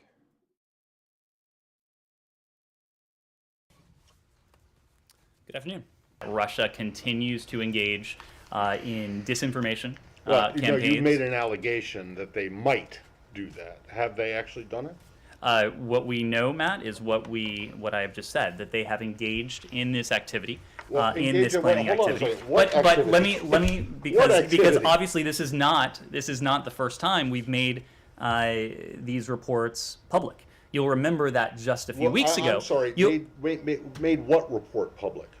If you'll let me finish, I will tell you what report we made Okay. public. We told you a few weeks ago that we have information indicating Russia also has already prepositioned a group of operatives to conduct a false flag operation in eastern Ukraine. So that, Matt, to your question, is an action that Russia has already taken. It's an action that you say what that they you have say. taken, but you have shown no evidence to confirm that. And I'm going to get to the next question here, which is, what is the evidence that they? I mean, this is like crisis actors, really. This is like Alex Jones territory you're getting into now. What evidence do you have to support the idea that there is some propaganda? Also, I gotta say, in I love the that making? dude's like scarf. Matt, this is derived from information known to the U.S. government, intelligence information that we have declassified. I think you know. Okay, well, where is it? Where is this information? It is intelligence information that we have declassified. Well, where is it? Where's the declassified information? I just delivered it. No, you made a series of allegations and statements. Would you like us to print out the topper? Because you will see a transcript of this briefing that you can print out for yourself. That's not evidence, Ned. That's you saying it. That's not evidence. I'm sorry. What would you like, Matt? I would like to see some proof that you can show that Matt, you have been shows that the Russians are doing this. Ned, I've been doing this for a long time. I know, that was my point. You You have been doing this for quite a while. You know that when we declassify intelligence That's information, right. And I we do so in a WMDs means in Iraq. we do And so I- we do and so I with an remember eye to that- protecting that sources and Kabul methods. is not going to fall. I remember a lot of things. So where is the declassified information other than you coming out here and saying? Matt, I'm sorry you don't like the format, but we have It's not the declassified. format; it's the content. I'm sorry you don't like the content. I'm sorry It's you. not that I I'm don't sorry like you it, are we're doubting just- the information that is in the possession of the U.S. government. No, What I'm telling you is that this is information that's available to us. We are making it available to you in order for a couple reasons. One is to attempt to deter the Russians from going ahead with this activity. Two, in the event we're not able to do that, in the event the Russians do go ahead with this, to make it clear as day, to lay bare the fact that this has always been an attempt on the part of the Russian Federation to fabricate a pretext. Yeah, but you don't have any evidence to back it up other than what you're saying. You know that when we make information, intelligence information public, we do so in a way that protects sensitive sources and methods. You also know that we declassify information only when we're confident in that information. Ned, you haven't If made you doubt, any if you doubt the credibility of the U.S. government, of the British government, of other governments, and want to, find solace in information that the Russians are Solace? putting out, that is for you to do. You want to find solace in it, then that's up to you. So it's That it could be to be fair, it could be this video a horrible miscommunication between a press secretary and a reporter.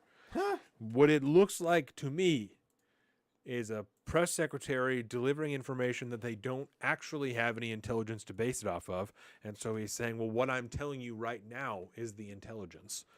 And if you don't like the content or the format, then I'm sorry that you don't like it. But this is the intelligence, is me telling you right now that we have intelligence. But I don't have a video I can show you. I don't have a piece of paper I can even give you of a source or anything like that. Just that this exists. This beer smells so much like weed, it's crazy. I told you. Well, it is straight up. You crack it open, and it's just straight weed. There we go. I've adjusted my volume here. There it is. So I almost have a slightly different interpretation than yours. Let's hear right? it. So, it's like, I don't know why the journalist didn't just say this, but he's asking for hard evidence and proof. And oh God, what's his name? I can't remember. The government agent, responsible for this. I can't remember his name, but he's like, well, yeah, I'm up here and I'm telling you that we have intelligence. So this is the thing. And the reporter is basically just saying, I don't believe you. Can I see it? Where is it? Yeah. It's like, well, no, this is me telling you this. And the fact that the two of them cannot truly say what it is that they're having a miscommunication. The miscommunication is the guy from the press saying, I don't trust you unless you show me the evidence. And the guy from the government is going, I don't understand why you don't trust me. I'm the government. Yes. He said, well, I don't trust you because you're the government. And the two of them do not understand that they do not trust each other. Well, the government side doesn't care. He's just an empty mouth just saying what he's supposed to say. Whatever's But on the the piece of press is paper. actually doing a good job saying, I I wish he would have actually just said it. I do not trust you. Show me the evidence, please. Give me the receipts. You've declassified it. Give me the receipts. You're you're sitting there telling me that you've declassified this, yet you're just telling me to trust you. I don't trust you. Show me. And it's just the two of them are just going in a circle. And none of them are actually truly saying what it is they mean to say, which is sad. But that's gross, dude. That's gross. And I forget where that guy was from. Associated Press, I think. I think it was like commentary guys did a. I think it was the commentary. It was either that or Shapiro, but he did a good job. Kind of like, like, man, usually this guy is actually a pretty straight-laced reporter. He's doing a good job. I don't know why he's getting the pushback from the White House. We also must mention that there is obvious precedent in regards to the Afghanistan war and WMDs and George Bush. There's obvious precedent for the federal government of the United States to make up intel, especially now, dude, that allows them to do things that will benefit them in the future. Yeah, this is not 2001. Things like this need to be looked at and considered with the utmost scrutiny, because, as I said, the Biden administration, as did the Bush administration, showed and displayed with the opportunity they are willing to let our sons die and will not care. They do not care. They will campaign on it. They will apologize. They will say, God bless our troops, and send more. They do not care. No. It is not their son. He does not care. His son is throwing guns into trash cans and smoking crack and finding fucking Parmesan on the ground. He's clean now. It doesn't matter. His son isn't going. His children are not going. It is your sons and daughters that will go. It is your sons, our sons and daughters that will die. Yep. They do not care. They don't care, and Hunter's never been clean. Period. I don't care if he's not doing drugs. He's still not clean. Yes. I do That's want to not take this good, opportunity. man. Go ahead. I'm sorry. I do want to take this opportunity just to hit the socials. I did what video there. So I want to thank everyone for watching us, obviously, on the YouTube here, youtube.com/saltofthestreets. We also have our Instagram.com/saltofthestreets, patreon.com/saltofthestreets, saltofthestreets.com for all this information, including our personal social media. I am at Salt of the Street on Twitter. Excuse me, and at alpaca_Donovan on Instagram. Colin is at Big Bird Off on both those things. Demonetized. Yes.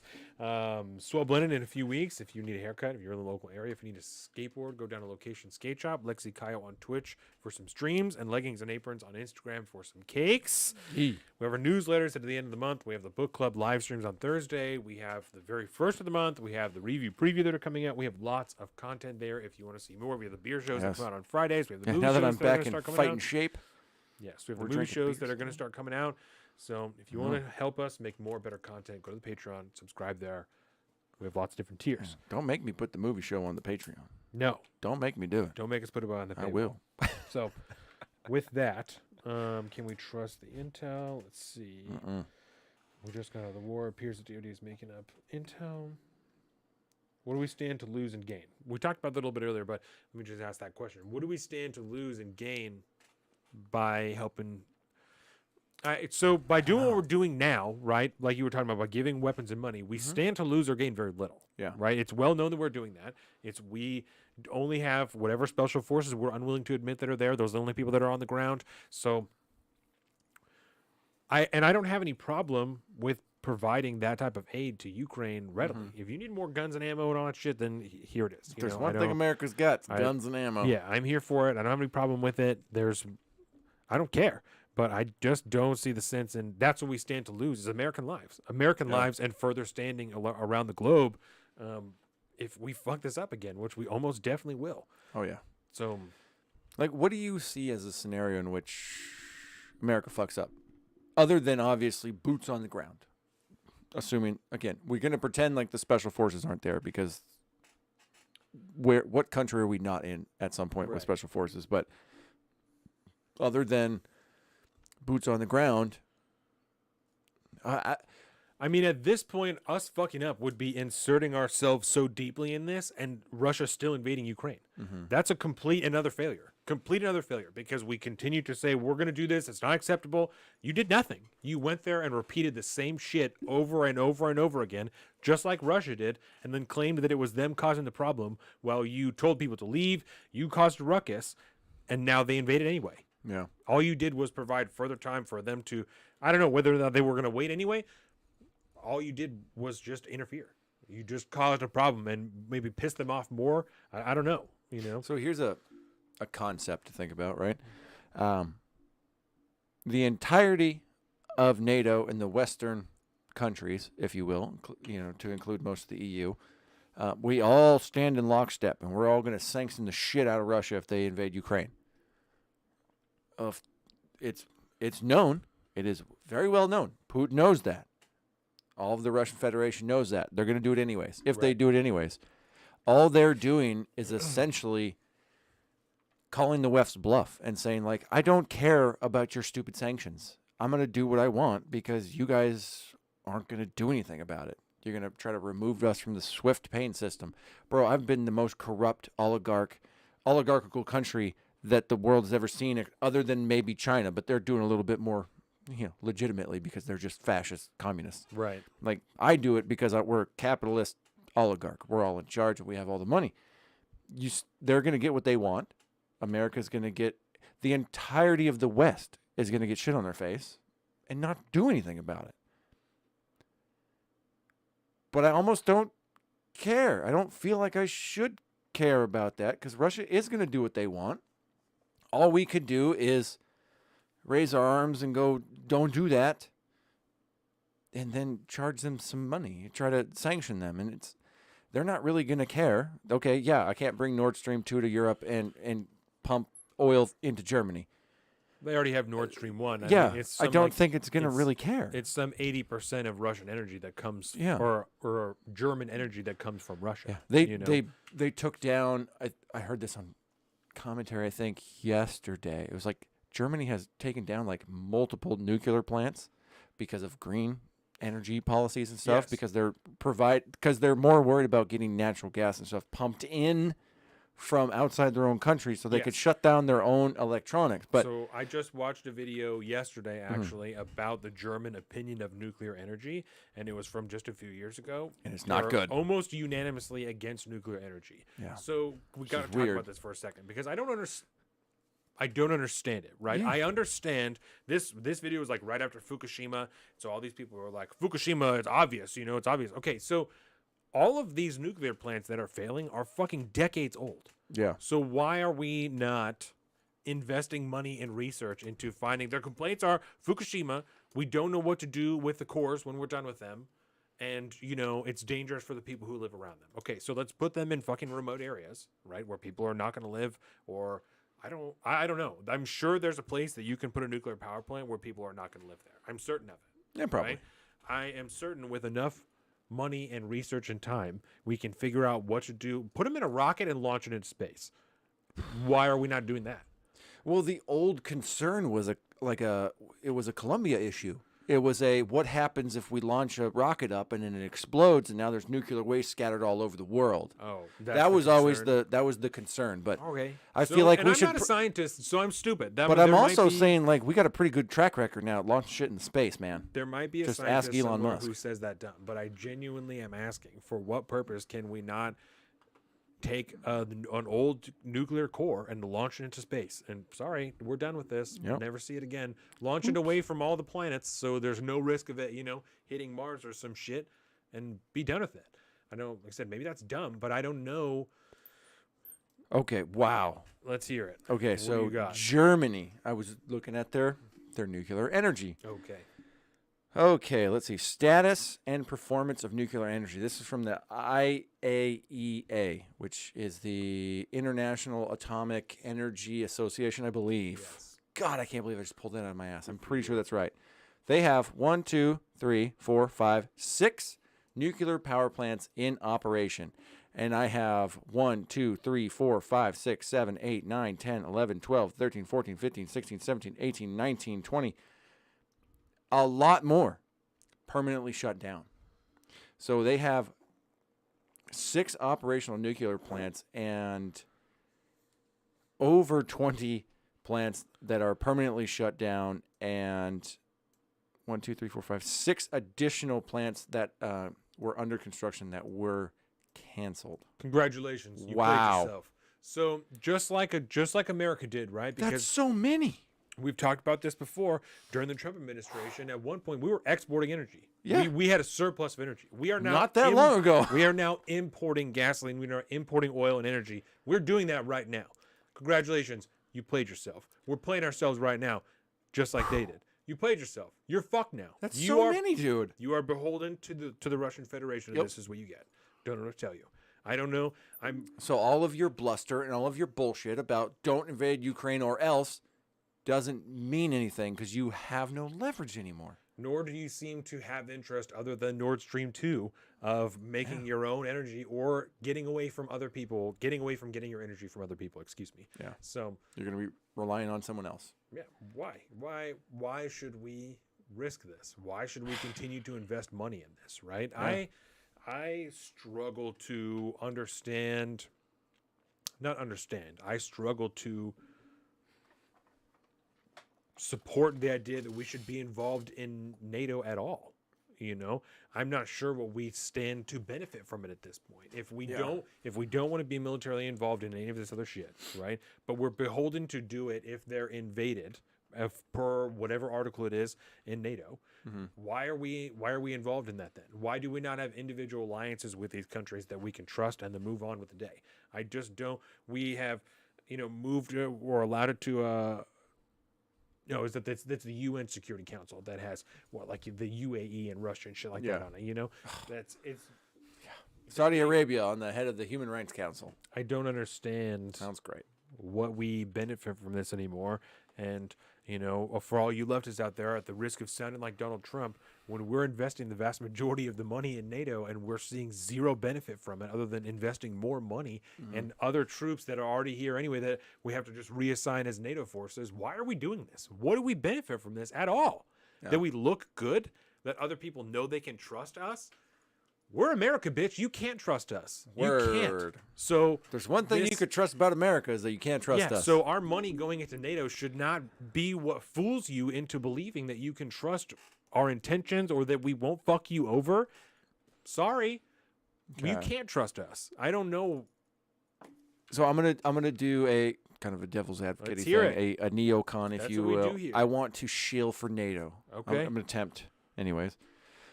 The concept of NATO, Right. The reason it North exists- Atlantic Treaty Organization. amen, post-Cold War, Yes. right? To make sure it never happens again, because an attack on one NATO country is an attack on all NATO countries, Yes. as Joe Biden just told us again.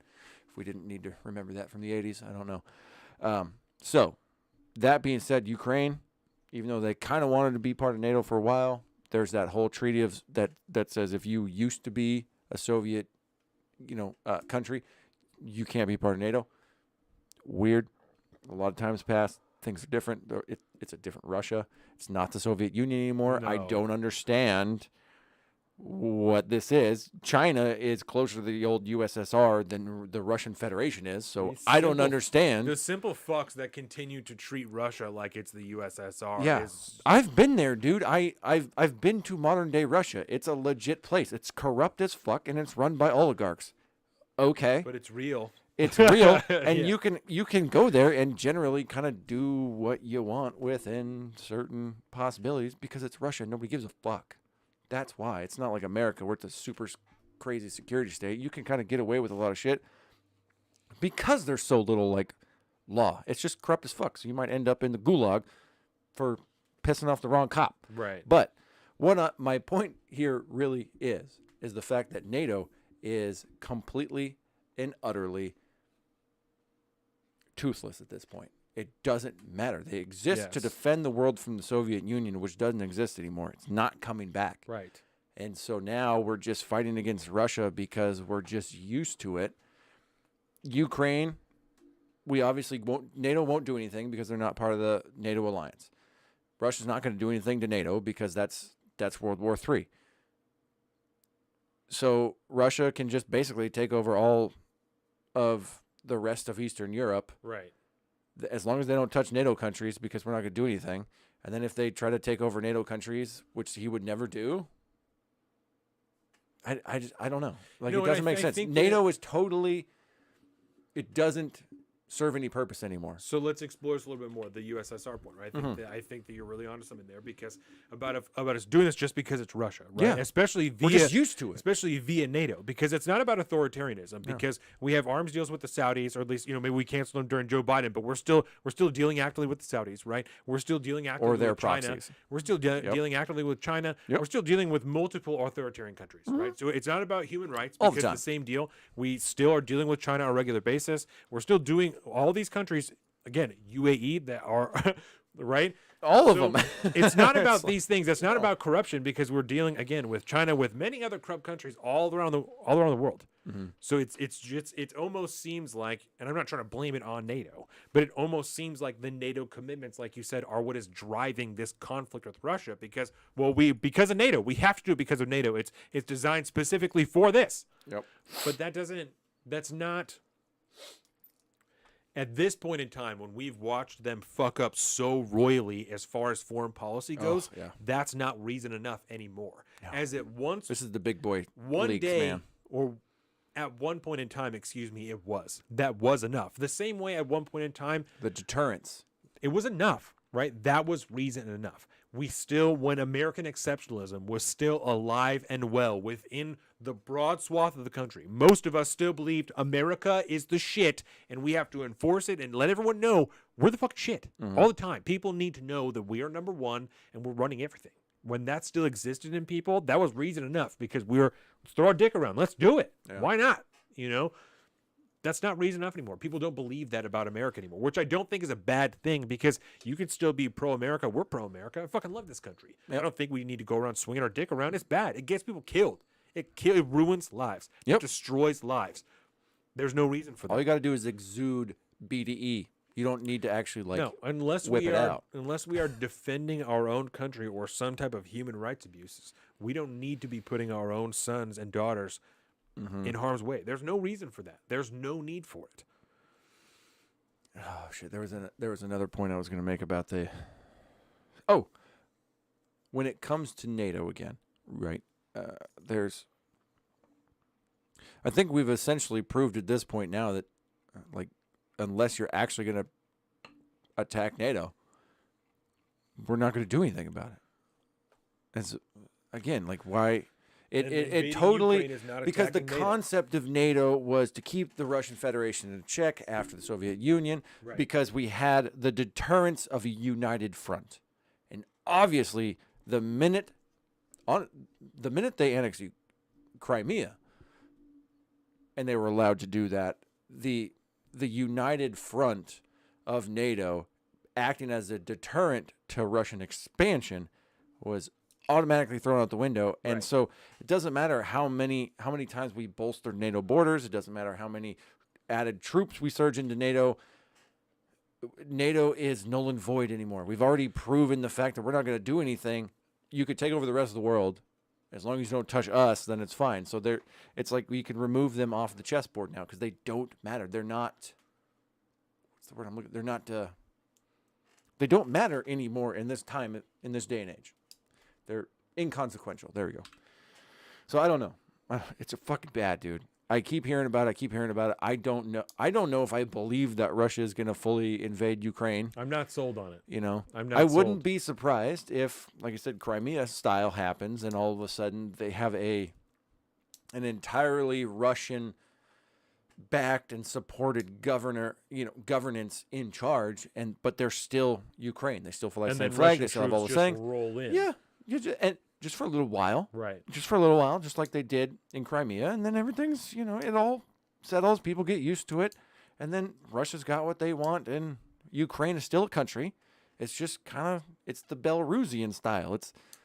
It's Russia under a different name, Yeah. and that's it. And I don't know if there's anything we could do to stop that, or if I even want to, because we do that shit all the time. It's just American proxies are.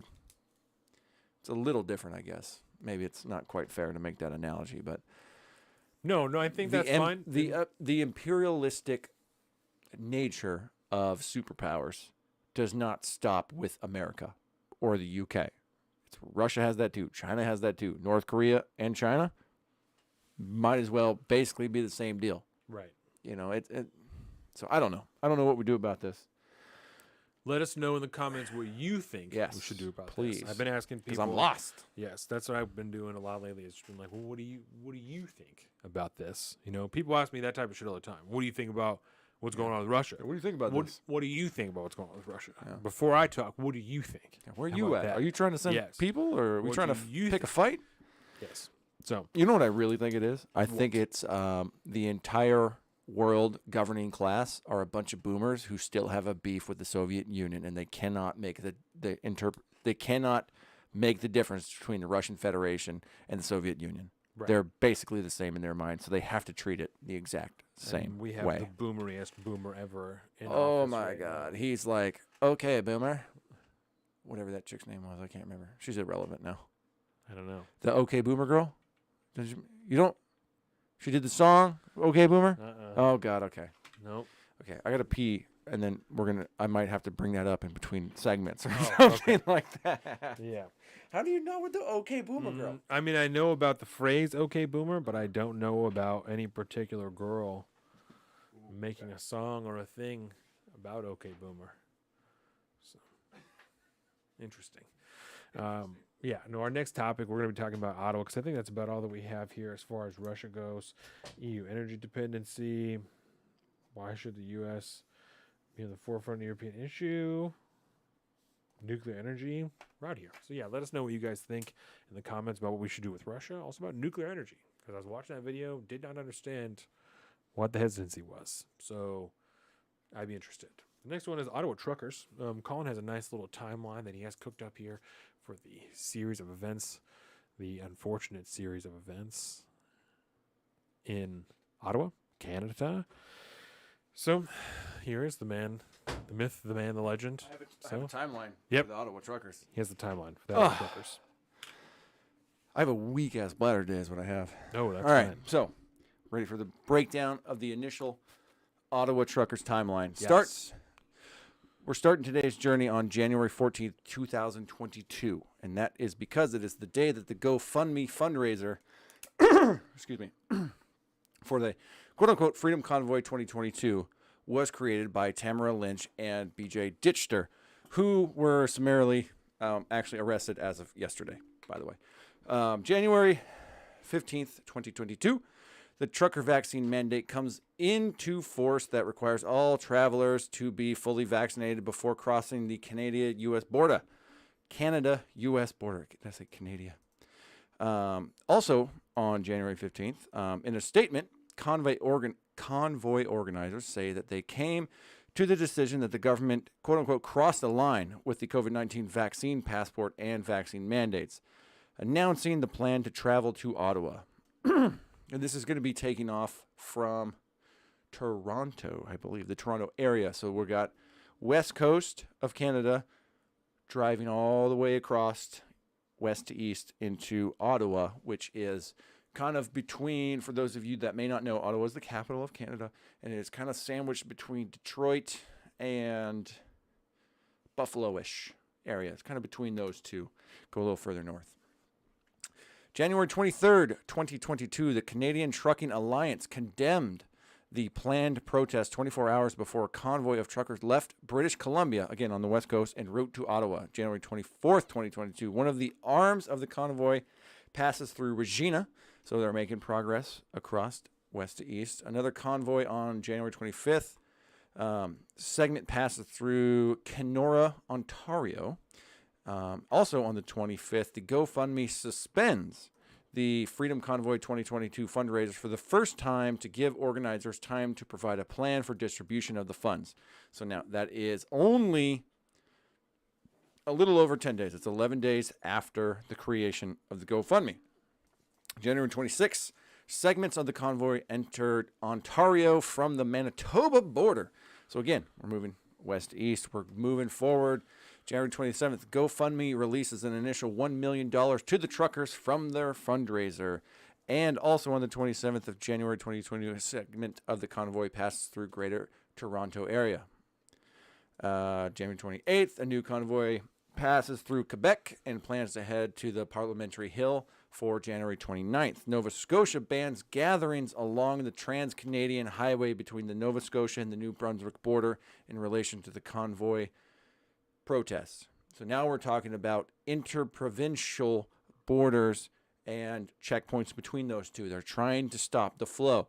And now we're seeing this come from the east coast of North America, coming west to Ontario. It's only like a quarter of the distance than if you're starting in Toronto from the west coast. So now, think of that contextually, because Canada is a little hard. A lot of this stuff is going to be really hard to relate to necessarily, because we like to think of Canada as America, but just different and weird, but it's not quite. There's a lot more sovereignty between provinces in Canada than there is between like states in America. Yes. So anyways, January 29th, 2022, the main rally of the convoy takes place. Police estimate approximately 3,000 trucks and up to 15,000 protesters took part. Hateful and anti-Semitic imagery is seen in the crowd, including yellow stars and Confederate flags and swastikas. Let's talk about this for a second. We will all remember this, because there was,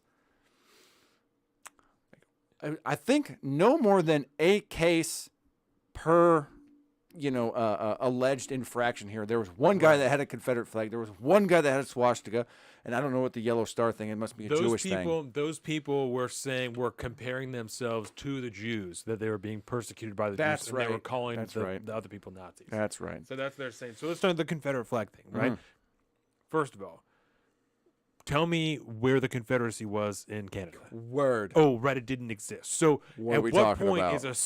is a Confederate Southern American going to travel to Canada to wave around his Confederate flag to show his disdain towards the protest? What are we talking about? And that's what allowed them to label these people racists. Yes. Obviously. There that are a and lot of the people that are swastika. claiming that was a false flag. We don't have proof of that.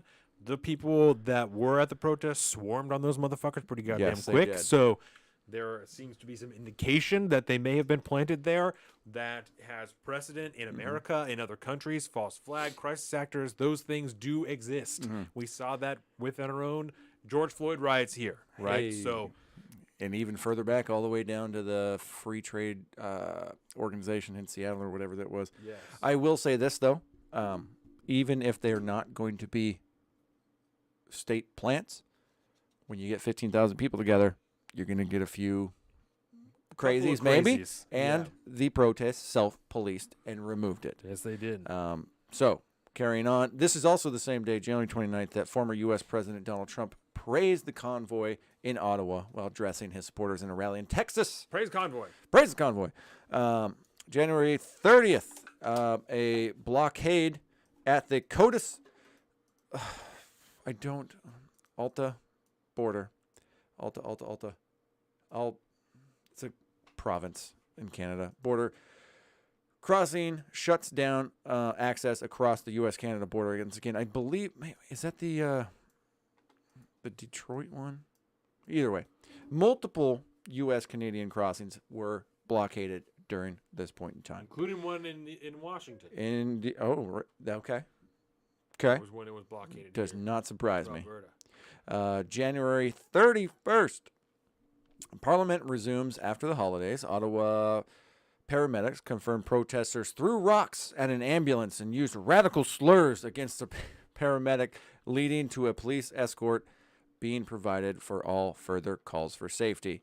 Protesters also host speeches on Parliamentary Hill. So this was essentially, it was first getting established. They're starting to make the speeches at Parliament. They're really, They've made it to the Capitol. yeah, Occupy Capitol. Parliamentary Hill has essentially taken root. Yeah. And Trudeau delivers a fury of remarks in the national address saying that, quote, "We are all intimidated by what is happening now."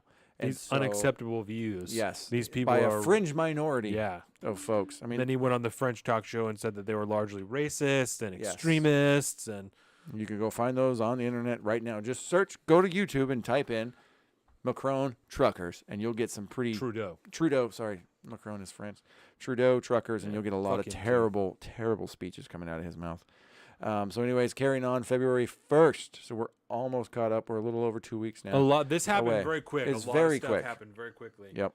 February 1st, Ottawa police set up a hotline for crimes related to the protests, including hate crimes, and announced 2 people were arrested and charged in connection with incidents that took place over January 29th weekend. Ottawa residents began reporting being challenged, harassed, and threatened with violence by protesters, all of which were reported to the media.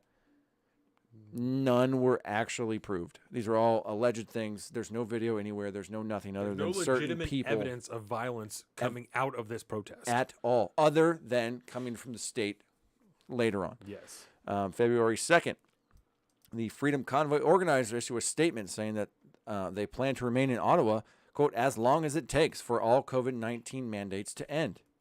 First full issuance of a we are here, we've established our protest, we've established our truckers chop, and here are our demands. Our demands are drop the mandates, and we're good. Also, February 2nd, the Ottawa Police Service Deputy Chief Steve Bell says at a press conference that remaining protesters are, quote, highly volatile, and the activities have shifted away from a protest to an occupation. Yes, and that's just a matter of terms, going in and parking your truck on the street and stopping. It is a legal status. And it's a way for them to justify what they do in the future. Mm-hmm. Because let's not mistake it for a second. This is an illegal activity. Blocking a public thoroughfare is an illegal activity. This is what you call a non-violent civil disobedience. You are breaking the law and hence can be arrested with due cause. I mean, that's the way it is. Even in America. This is the thing that happens now, but it sends a message. Did I leave the door shut? My bad. On February 2nd, GoFundMe finally suspends the Freedom Convoy 2020 fundraiser. Except this is for the second time. It's kind of it's the real one. They fought back against the first one and they had it reactivated. February 3rd, Public Safety Minister Marco Mendocino announces that the Royal Canadian Mounted Police have arrived. Have approved all requests from the Ottawa services to address the convoy. So now the RCMP is now being called to action, aka the Mounties. The Mounties, and these are Fed cops. Yes, these are federal police. And that's extremely important, right? Different deal than we have here. The term kind of gets thrown around a little bit, Mounties and stuff like that. Like, oh, that's funny on horses. Like, okay, so the Mounties are like super serious. It's very legitimate. Like you said, it's the federal police, the Royal Canadian Mounted Police. That is the cavalry of the Canadian Police Force. Very specific requirements. You have to be within certain height requirements. In between here and here, you have to weigh a certain amount. There's very, very specific requirements. It's very difficult to become a Mountie. Yep. Now, February 3rd, as well, convoy organizers hold a press conference where they decried being painted as racist, misogynist, and even terrorists. So now we have public outcry from convoy leadership, from protest leadership, saying, like, these smears that we are getting from the government are not real. This is not real. You're being fed propaganda. You're being turned against us. Secondly, a second blockade in Alberta, in Milk River appears and closes one near Outfit or COTUS. So this is another thing to remember, that this is it's not just in one town. It's not just in Ottawa. It spreads throughout an entire kind of eastern region along the U.S.-Canadian border. Yes. And this is because the vaccine mandates, they applied for both the United States and Canada. So now any trucker that was a Canadian or United States trucker, they cannot cross the border either way if they are unvaccinated. Whether you're a Canadian trucker wanting to come over here, you can't do that. If you're over here, you can't get over there unless you're vaccinated. So February 4th, former U.S. President Donald Trump expresses support for the trucker convoy, calls Prime Minister Trudeau a, quote, far-left lunatic, which, yeah, okay. GoFundMe takes down the Freedom Convoy 2022 fundraiser page, saying it violates its terms of service. At the time, the fundraiser had reached more than $10 million. A $9.8 million class action lawsuit is filed on behalf of the downtown Ottawa residents against the protests over incessant truck honking. Ottawa police announced they are enacting a surge and contain strategy moving forward. So this is now February 4th, and it's getting real. People are starting to get pissed off that live in Ottawa. They live there. There's honking everywhere. Businesses are starting to close. The counter protests. I don't know if this is the actual day. I forget if we do this, but at some point over the last 10 days, counter protests from the civilians that live in Ottawa are coming out like, get the fuck out of my town. I don't want you guys here. Please leave. Let's see. February 5th.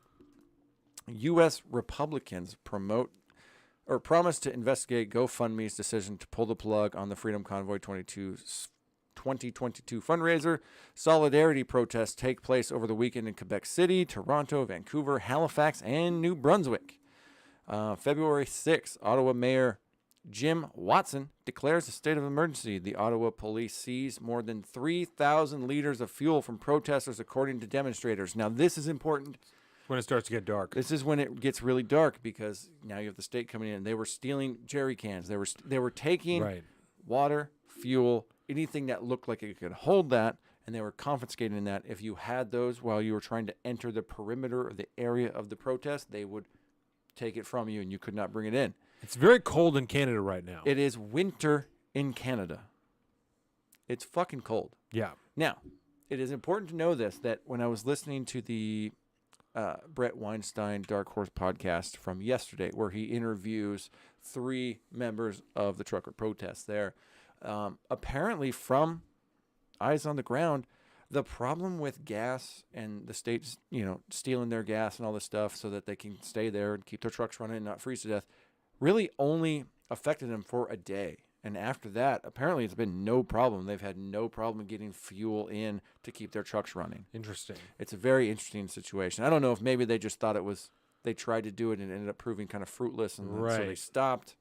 I don't know how you're going to enough stormtroopers out there to stop the fuel from moving. Get all of the gas from everywhere. My guess at this point is that it just proved to be fruitless.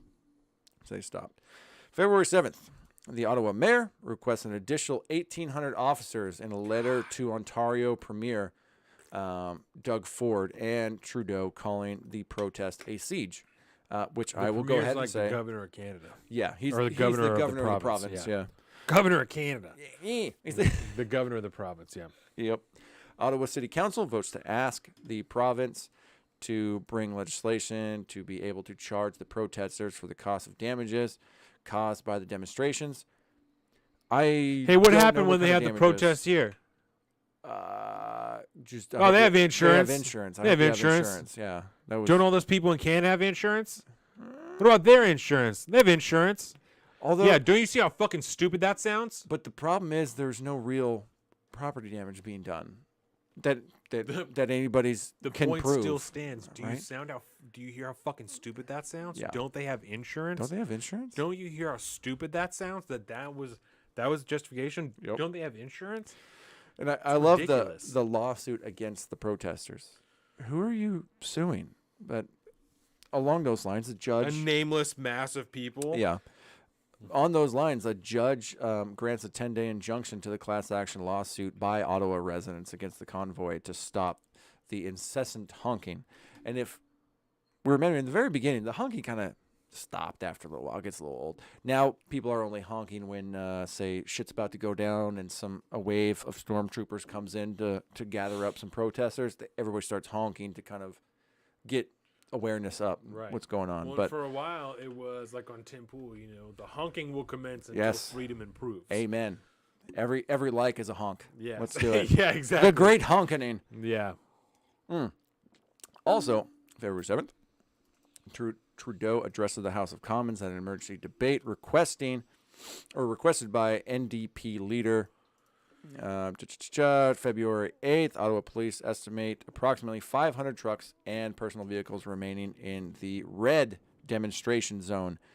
So now the red zone, when they first established a perimeter, they called it the green zone. Right? Yes. And then, they were monitoring in and out. And then they established the red zone. The danger zone. The danger zone. And that was like, you couldn't get in if you couldn't bring anything into the red zone, basically. And now, we'll get there, but As of yesterday, they were arresting anybody that was in the red zone at all, period. So I'm sure we'll get to that. February 8th, the Winnipeg Mayor Brian Bowman says he will call a special meeting of the council to discuss the next step to address a protest outside the Manitoba legislature, a.k.a. it's spreading. And this is February 8th. February 9th. Now, this is really interesting. February 9th, Alberta's proof of vaccination system ends. February 9th, Alberta's dropping their vax mandate. Well, their proof of vaccination system. You have to prove your... Yes. Demonstrators blocked the highway leading to COTUS, ALTA. Can you look that up for me? Yes. ALTA. It's a province, and I am not grasping it. But again, they blocked the highway leading... Alta is a town in Utah. Alta? Yes. So Alta is the connecting town from... But this is COTUS, COUTTS. That might be a better way to look at it. COTUS, ATLA. I feel like it's... I want to say Alberta, but it might be Alberta. Alta. I don't know. The Ottawa Police Service warns protesters that everyone blocking streets in the downtown core may face arrest and have their vehicles seized. And then the conversation starts to say, how do you seize a bunch of fucking semi-trucks? Good luck. The Toronto Police say they will close Queen's Park Circle after social media posting claiming there will be a potential demonstration involving a, quote, a large number of vehicles. And so now every single municipality, every single province is on alert. Every single city is on alert. And if there's any kind of wind that there might be a bunch of truckers coming in to shut stuff down, they're trying to stop that stuff from happening. The New Brunswick government announces it will amend its, quote, emergency act to ban the blocking of normal traffic flow on roads, highways ahead of planned convoy in Fredericton.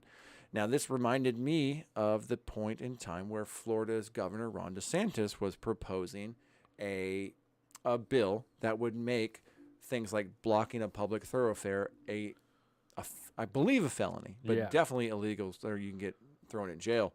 And there was a lot of issues back then because this was when the BLM protests were going on. And so, like, we kept seeing videos at the time of, like, people just trying to drive through town and can't get through because a bunch of protesters are out there blocking the streets. That happened here a lot. It happened it happened a lot all over the country. Yeah.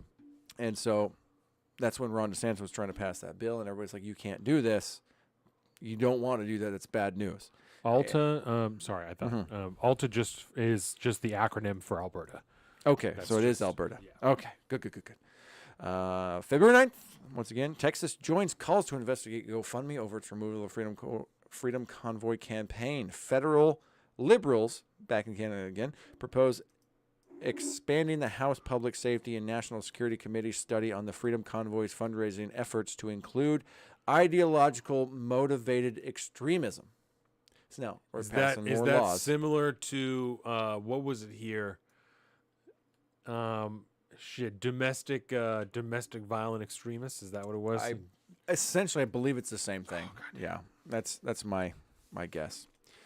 February 10th, Manitoba RCMP, the Royal Canadian Mounted Police, warned members of the public to avoid the area near the border community of Emerson after trucks and farm equipment blockaded the international port of entry to the of the United States. And I remembered that a little over a week ago.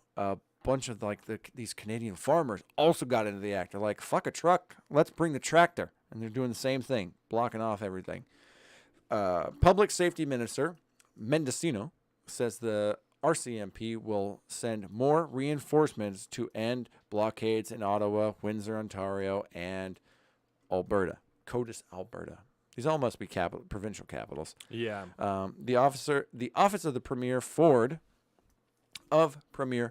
announces it has successfully applied for a court order to freeze the distribution of donations raised by Give, Send, Go. The company responds on Twitter saying, quote, Canada has absolutely zero jurisdiction over how the company manages its funds. And now this is an important step because with all of the problems with the GoFundMe process and all those funds getting froze, the rise of this kind of alternative fundraising system, Give, Send, Go, started to come up. in thinking that this is a safe way to get these people money. Right. Now, ultimately, the government will find a workaround that later. They always find a way, They don't always they? find a way, especially when it comes to money.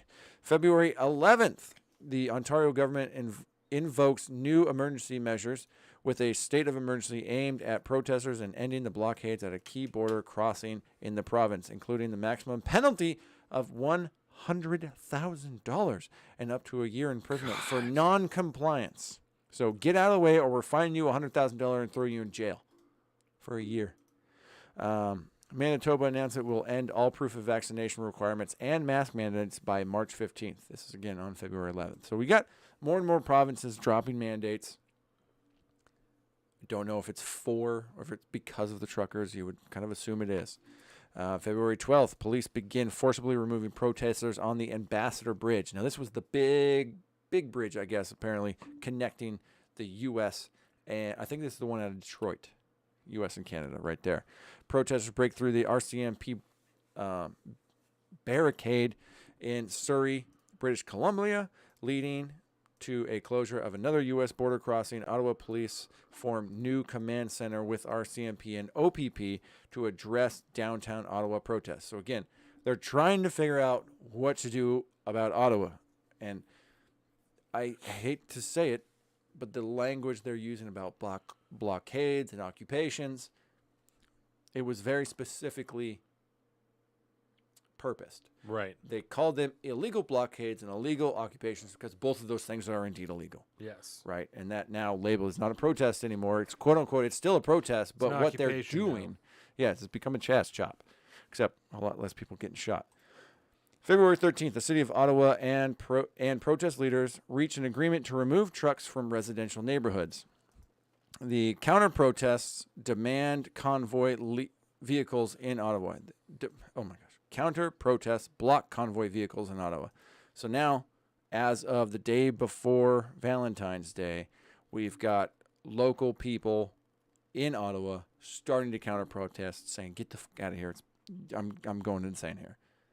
Also, the Ambassador Bridge in Ontario is fully reopened late in the day after first being blockaded by protesters on February 7th. So now we're talking just under 7 days. Police make 42 arrests and seize 37 vehicles during a 2-day operation to clear it. So it took 2 days to arrest 42 people and pull out 37 vehicles.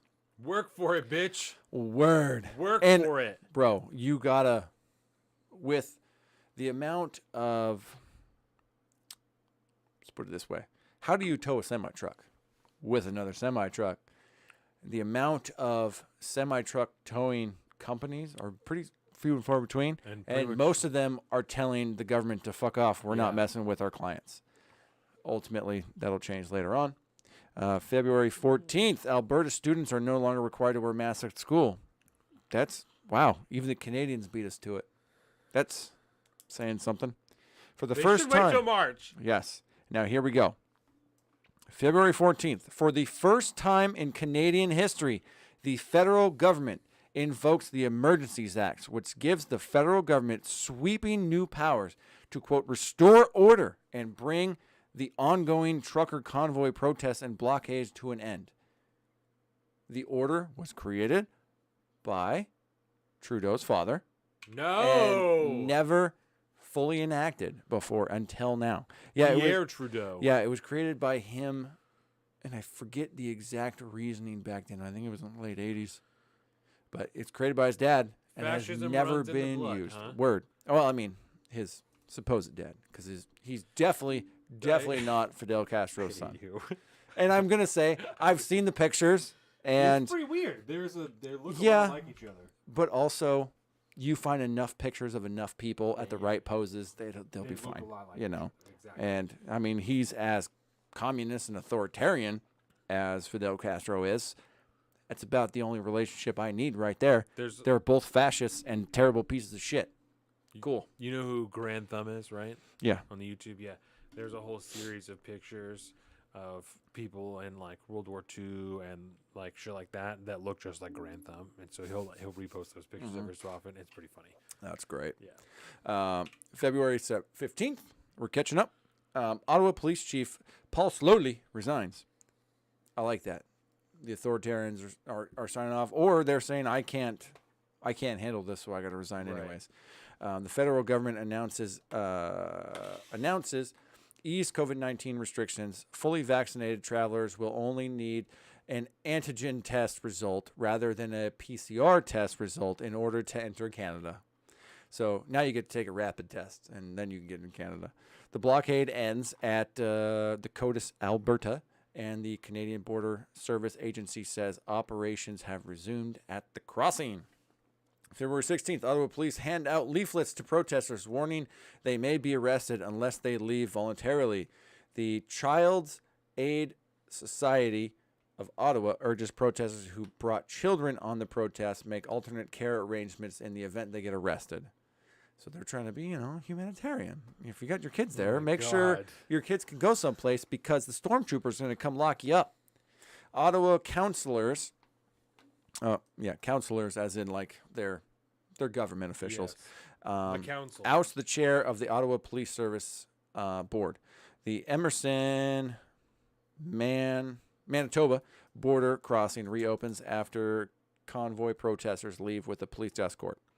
February 17th, Ottawa police begin to make arrests, including convoy organizers Chris Barber and Tamara Litch, videos of which are available all over the internet right now. Well, it's let's very take just peaceful. real Go quick. ahead. They're all over the internet. We have been sharing a lot of these videos and things like that on our social media, right? I am at Salt of the Street on Twitter and at alpaca_Donovan on Instagram. Colin is at Big Bird Offie on both those things. We also have our youtube.com, Salt of the Streets. You're watching us right now. Our Instagram.com/Salt of the Streets. Facebook.com/Salt of the Streets. You can find all this on our website, saltofthestreets.com. If you need a haircut in a couple weeks, go to Swell Blended. Get him. Location Skate Shop if you need a skateboard.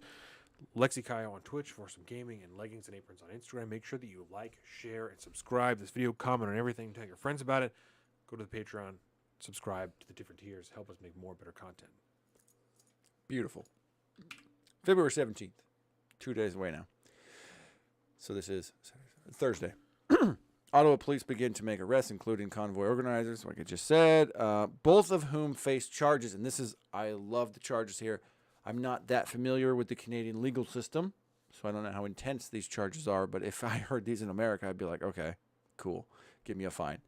They face charges of mischief and counseling to commit mischief.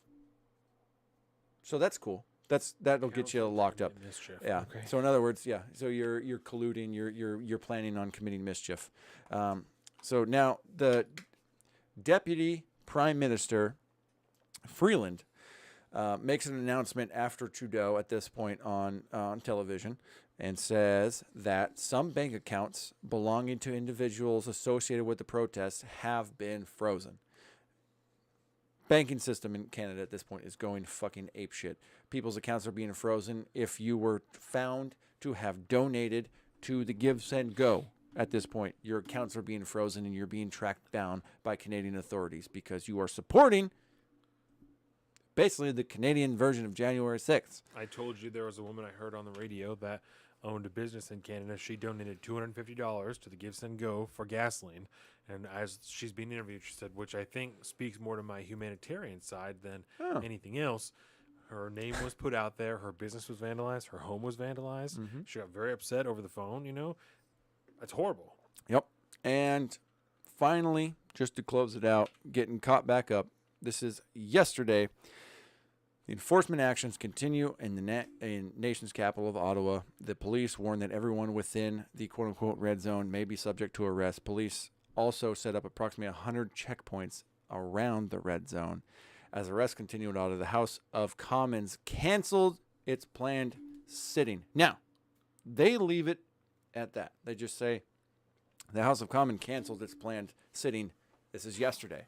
Because the council was supposed to meet to vote on the continuation and the validity of the Trudeau Emergency Powers Act that he just passed. Now, because of the turmoil, Of course. we can't do that because It's so crazy we outside. just can't do that. Yep. It's going to be bad. All these people are going to get hurt. So not we safe. canceled it. So now Dictator-in-Chief Trudeau gets to maintain his powers to who knows when. I did find out that, again, from listening to that Brett Weinstein podcast this morning, the way the truckers, the protesters at this point, I should say, are getting around the concept of their funds being frozen and stuff like that, simply cash has become king. People come by the trucks and they just give them cash. And that's how things is happening right now in Ottawa and throughout crazy. all this. So they're even doing Bitcoin. yeah. They're even doing cryptocurrency. Yep. If you verified your identity on a cryptocurrency exchange or something like that, they are taking your crypto. They are Yep. blocking your accounts. Blocking it. Yeah, Done for. your wallet numbers are being handed over. Yep. Now that opens a whole separate conversation about crypto altogether, right? Is this what we thought it was? Well, because, just real quick, what's the beauty of crypto? It's 100% trackable. Every dollar can be traced to when you made a transaction with X. Well, what's to say the government can't see that too? If we can see all the transactions, the government can't too. So it's the perfect government tracking program as far as funds go. That's how they're freezing all these people's accounts. If you gave $25 worth of crypto to these people, $20 worth of crypto, guess what? No more crypto for you. They might even, now that they know who you are, they're probably shutting down your bank account too. This is really, really, really tragic. JBP, for his end, has been speaking to lawmakers in the Canadian federal government system and trying to make moves there. You have a lot of outreach coming from these particular protest leaders. Right now, they're starting to get into like the secondary ranks of leadership because all the primary ranks have already been locked up. Multiple people are starting to kind of like, slowly just bleed off as occupational protests go. People generally have a time limit. They can't all stay there. Most of the ones that are going to be there till the very end will be there because they don't have another choice. And if they leave, they don't have a job anymore. So they just hang out until they get arrested. I get it. I definitely get it. So that's where we're at. I don't see the Canadians stopping to lock these people up anytime soon. If you're paying attention to the thumbnail of today's video, you'll have seen the trampling of the protesters as the RCMP riot police were being separated from the group. I think this is a tactic they have. The SWAT goes in, they surround somebody they need to be arrested, and then the cavalry comes in and splits the protesters off from the SWAT so they can pull people out, and they don't care if they're trampling people in between. We still don't know if that lady's dead or not. It's pretty bad. They straight up ran over somebody in the picture there. I mean, you could see the horse just... I saw a lot of memes where it's like our southern border, that famous picture of the guy grabbing the migrant crossing the border, and then you have the Canadian Royal Mounted Police just trampling a girl. And it's not a good look, but fascism rarely has a good look. Yep. We'll put it that way. And mainstream media, corporate media has nothing to say about it. Has absolutely nothing to say about it. I mean, and let's not mince words about this. The minute they enacted the Emergency Powers Act, Canada became a fascist country. Absolutely. They have full control over the banking system. If they can go into your bank account and say, you don't have any money anymore, you can't use any of this. This is ours now. That's fascism. It's authoritarianism. It is fascism. Textbook fascism when the government and the banks and all of industry all work together. Enforced by violence of the state. Yes. They will trample you with their horses and As take proven. your money Yep. if you do not comply. So that's where we're at as of today. I'm sure there's more going on right now because it's constantly happening. This is not just over. It's not done yet. It's still going on. So I'm very, very sure that the RCMP are still locking people up for trying to ask for civil rights. And that's where we're at. Canada has essentially gone the way of Australia and become a fascist country. That's wild. Did not see that coming. Didn't see Trudeau going full fascist this quick. It only took 2 weeks, and it was like that. I mean, we knew he wanted to, obviously. I mean, everybody does. We all. I keep waiting for Biden to just say, "Yeah, okay, well, whatever." What's that crazy ass presidential order 51 or Right. whatever. It's like gives them the ability to reconstitute an entire U.S. government like that. It exists. It's possible. I mean, I just keep wondering why the Americans haven't Because they're not declared themselves a fascist yet. Because they're not at the White House. Also, because we have more guns. Yeah, no one's protesting. Well, no one's protesting the Biden administration. No one, Yet. they did that one day. Yeah. I know. And now, so, that being said, I did want to say this. There is a quote-unquote American freedom convoy getting ready to start moving. Where are they starting out of? Some place in California. It's right on the tip of my tongue. I can't remember. But it seems a little weird. I don't know if it's going to happen. They've been talking about it. They're supposed to leave the 25th well, there was of a February. Facebook group for one that got shut There's down. a couple of them. Facebook closed it down. Yeah. Yeah, and now there's a major one. I know it's on my Twitter somewhere. Cha-cha-cha. See it. See the tweets. Let's see it. Let's see the tweets. To the tweets. To the bookmarks of the tweets. Here, you guys want to see my Twitter? There you go. This is a great little fucking meme. I just saw it. Oh, this was good. That's a great video, by the way. This thing going on in Oshawa, the Parliament of Oshawa, Canada. They're taking requests from other parliamentarians and things, and this guy's relating a call that he got up from a supporter talking about the World Economic Forum and this, that, and the other thing, and they just cut him off when it gets a little too creepy. And they're like, oh, it's a bad feed. Sorry. Bro, weird. Okay, and there's the deputy director, the parliament, the deputy prime minister talking about how they're going to freeze everybody's assets. There's this guy. I'm going to talk about him in a minute. Where was this? I may not have it saved in here. Damn it. I always think I save so much. There's the Leah Thomas thing we'll get into later. And there's your stormtroopers. There's just a good pick of the stormtroopers, man. This is what's happening right now. The Canadian stormtroopers are grabbing you. They're beating the shit out of you because your livelihood is threatened because you refuse to get a medical treatment. And because of that, you're not allowed to do your job anymore. Seems cool. Anyways, I'm not going to find this. It's somewhere, but just spend 15 minutes fucking around social media and the internet by Googling like Ottawa protests. And you're going to see videos and you're going to see things that you didn't think was possible in Western nations. If I didn't know better, I would think this is happening over in, Putin's oligarchical Russia. Okay. Because they had a trucker protest a few years ago. Do you remember that?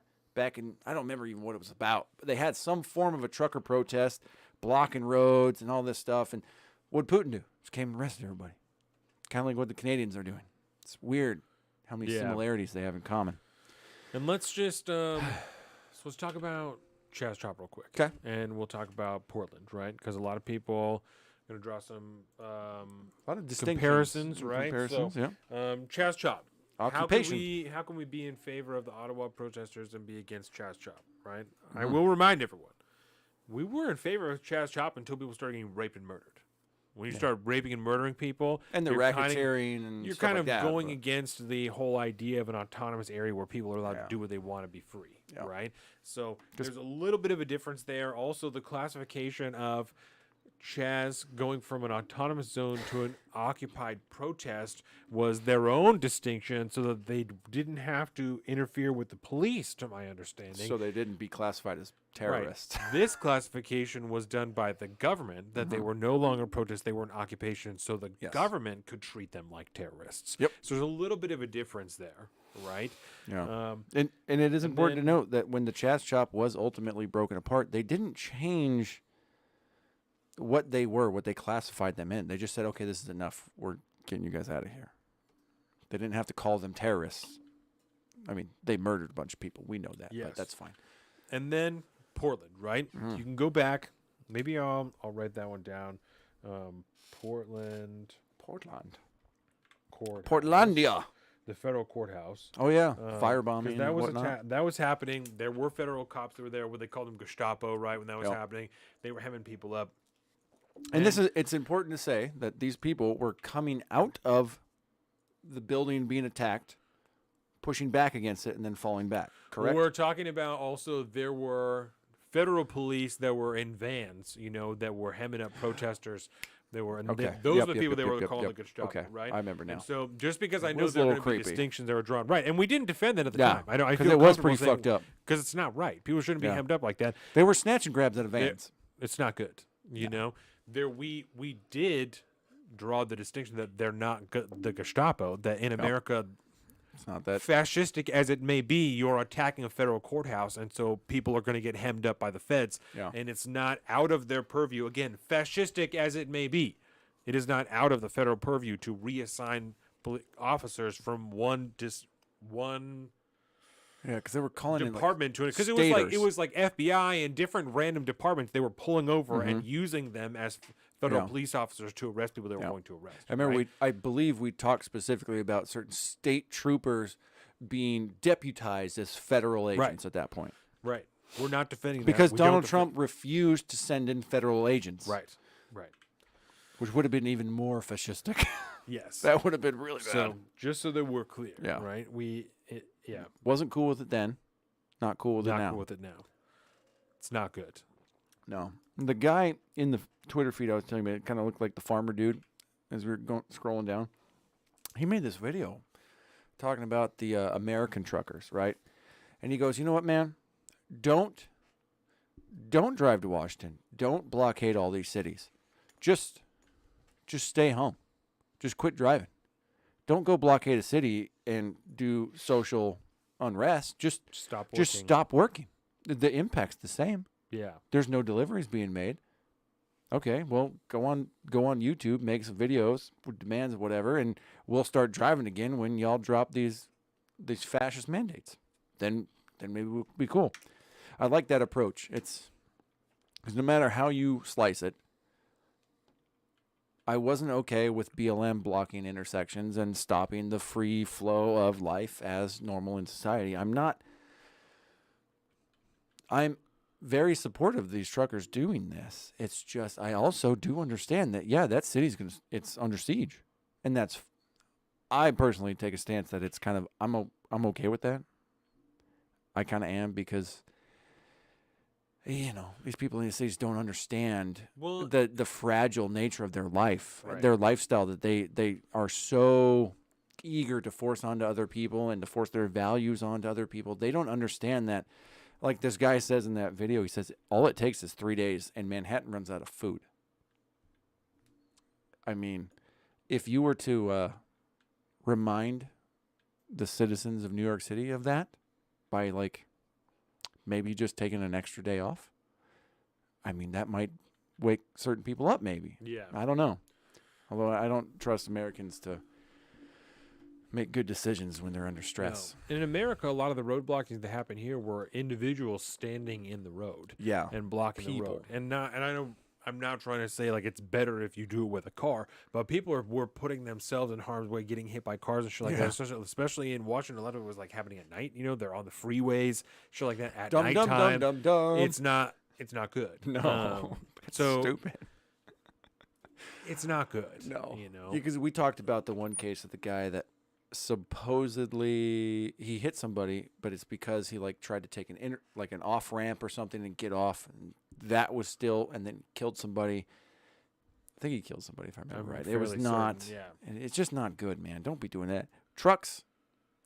It makes a statement, man, because it's not something you can't arrest somebody and then the truck is gone too. It's less violent because how you're gonna do is run into a truck. That's true. So how should I phrase this? I haven't heard your opinion very much on the truckers. Right. Tell me about ideologically, where do you stand? And then practically, where do you stand as far as these situations have occurred and the things that they've gone through, because we might potentially be looking at something like that happening in D.C. Right. The concept, real quick, is leaving, I believe, the 24th or the 25th, driving cross-country from California to Washington, D.C., just in time to be there to blockade and to do the trucker convoy thing March 1st when Joe Biden is scheduled to have his State of the Union address. Okay. That's the concept there. Thoughts? Right. So in Canada or in America, or you mean just the general? I guess the general concept altogether, right? Yeah. Because what's happening in Canada could be happening here, right? So it seems like it makes sense from an ideological standpoint. The people that are doing it, right? The truckers have been hailed as heroes this entire time. They are now the ones that are fed up with these policies from the federal government. So it's Fed up, and some are. I mean, it's their livelihood on the It stake here. seems to make sense. Yeah. I understand the logic is easy to draw. They're not drawing up a list of vague or very difficult to meet demands. It's, And the systemic racism. it's That's not a it's demand. a request of stop enforcing a fascistic policy on me. Yeah. Right. There isn't a reshaping of the government involved. There isn't anything involved other than these are no longer policies that we are enforcing or we're condoning. Yeah. That's a fairly simple request to meet.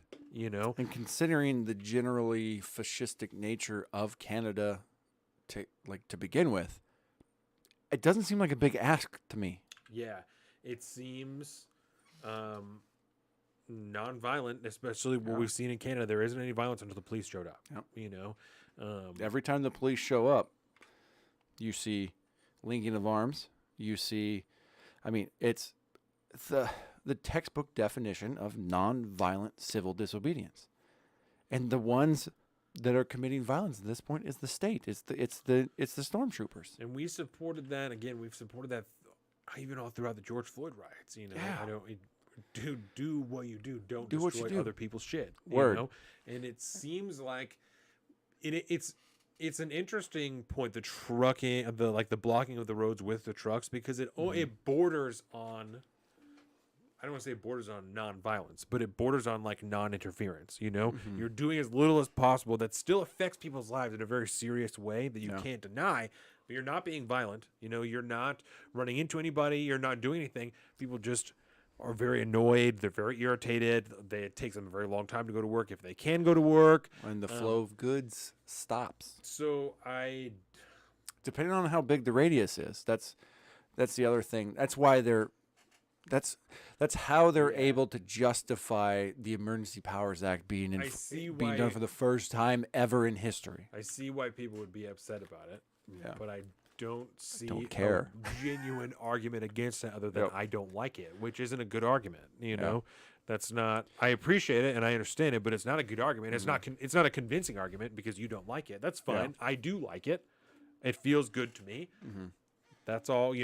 Same argument can be made for any number of things that people do and don't do in their lives. Feels good to me. I'm gonna continue to do it. I like it. You don't, and that's fine. Yeah. So We could agree to disagree. Now, I think, and not personally, obviously, because I'm super on board with these people. I am super on board with people in cities getting a little uncomfortable because their gravy train has stopped. They don't understand all the people that work their asses off and work themselves to the bone to provide them the ability to live the life that they live within those perfect little paradisian cities. I do understand that if you blockade a city, if you put a city at siege, they're not getting certain things into the city, right? And on paper, I can understand that, right? Wars have been waged like that, and cities have been lost and captured by many fighting armies by siege throughout history, since the Mongols, before the Mongols. But I don't think that exists in this situation. Yes, we have blockade and we have an inability to move traffic throughout a city, and there are businesses closing because of this. It seems like a personal choice more than anything else. But if there was a will to get your goods to market within that blockade, you could do that. I mean, from my understanding, not every single entrance in and out of the entire Ottawa area has been, cut off. Right. It's a relatively much small less area. convenient. Yeah. So, okay, I'm sorry, your lives have been inconvenienced. Well, all of these people are going to lose their livelihoods if they don't do what you tell them they have to do. Right. And I don't feel bad for these people that live in cities that all of a sudden realize how fragile their entire lifestyles are. I don't feel bad for them realizing that for the first time. You should know that. If you live in Manhattan, this was the one thing when I lived in Long Island, right? I understood that north to south, a few miles, maybe long. I mean, wide. It's not a small wave. A 10-foot, 15-foot fucking like tsunami wave could wipe the entire island clean. I was very uncomfortable living in Long Island because there was only a certain number of like escapes off the island, and it's all over like super terrible traffic packed bridges. Right. Like when you live in Manhattan, you have to understand how fragile your lifestyle is. And if you don't, maybe every now and again you should be reminded. Right. And as shitty as that sounds, you're going to get a lot more appreciation for the blue collar people that work their asses off to get you get you the goods to allow you to live the bougie lifestyle that you live, man. All right? This is a true workers' revolt against the elites that occupy these cities. None of these truckers can live in that fucking city. Right. None of them can do that. They can't afford to live there. But they bring you all the stuff that you need to survive in there by working your white-collar job where you make hundreds of thousands of loonies every day because you're fucking Canadian. Your entire economy is a joke. Sorry, Canada. I'm sorry. I didn't mean that. I love Canada.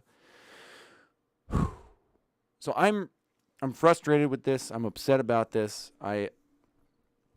I'm full on. I support the truckers 100% at this point, and I think that if we were to recreate the same situation in Washington, D.C., in America, it's not going to end the same way. I like this other guy on Twitter saying, just stop working. Just stop working. If you prove, at this point, as far as Western cultures are concerned, because this is a weird deal. This is another thing I think we should let's pause. Let's pause and take a step back. Because what's happening in Canada right now, why should we care in the United States? In your mind, why do you care about what's happening in Canada?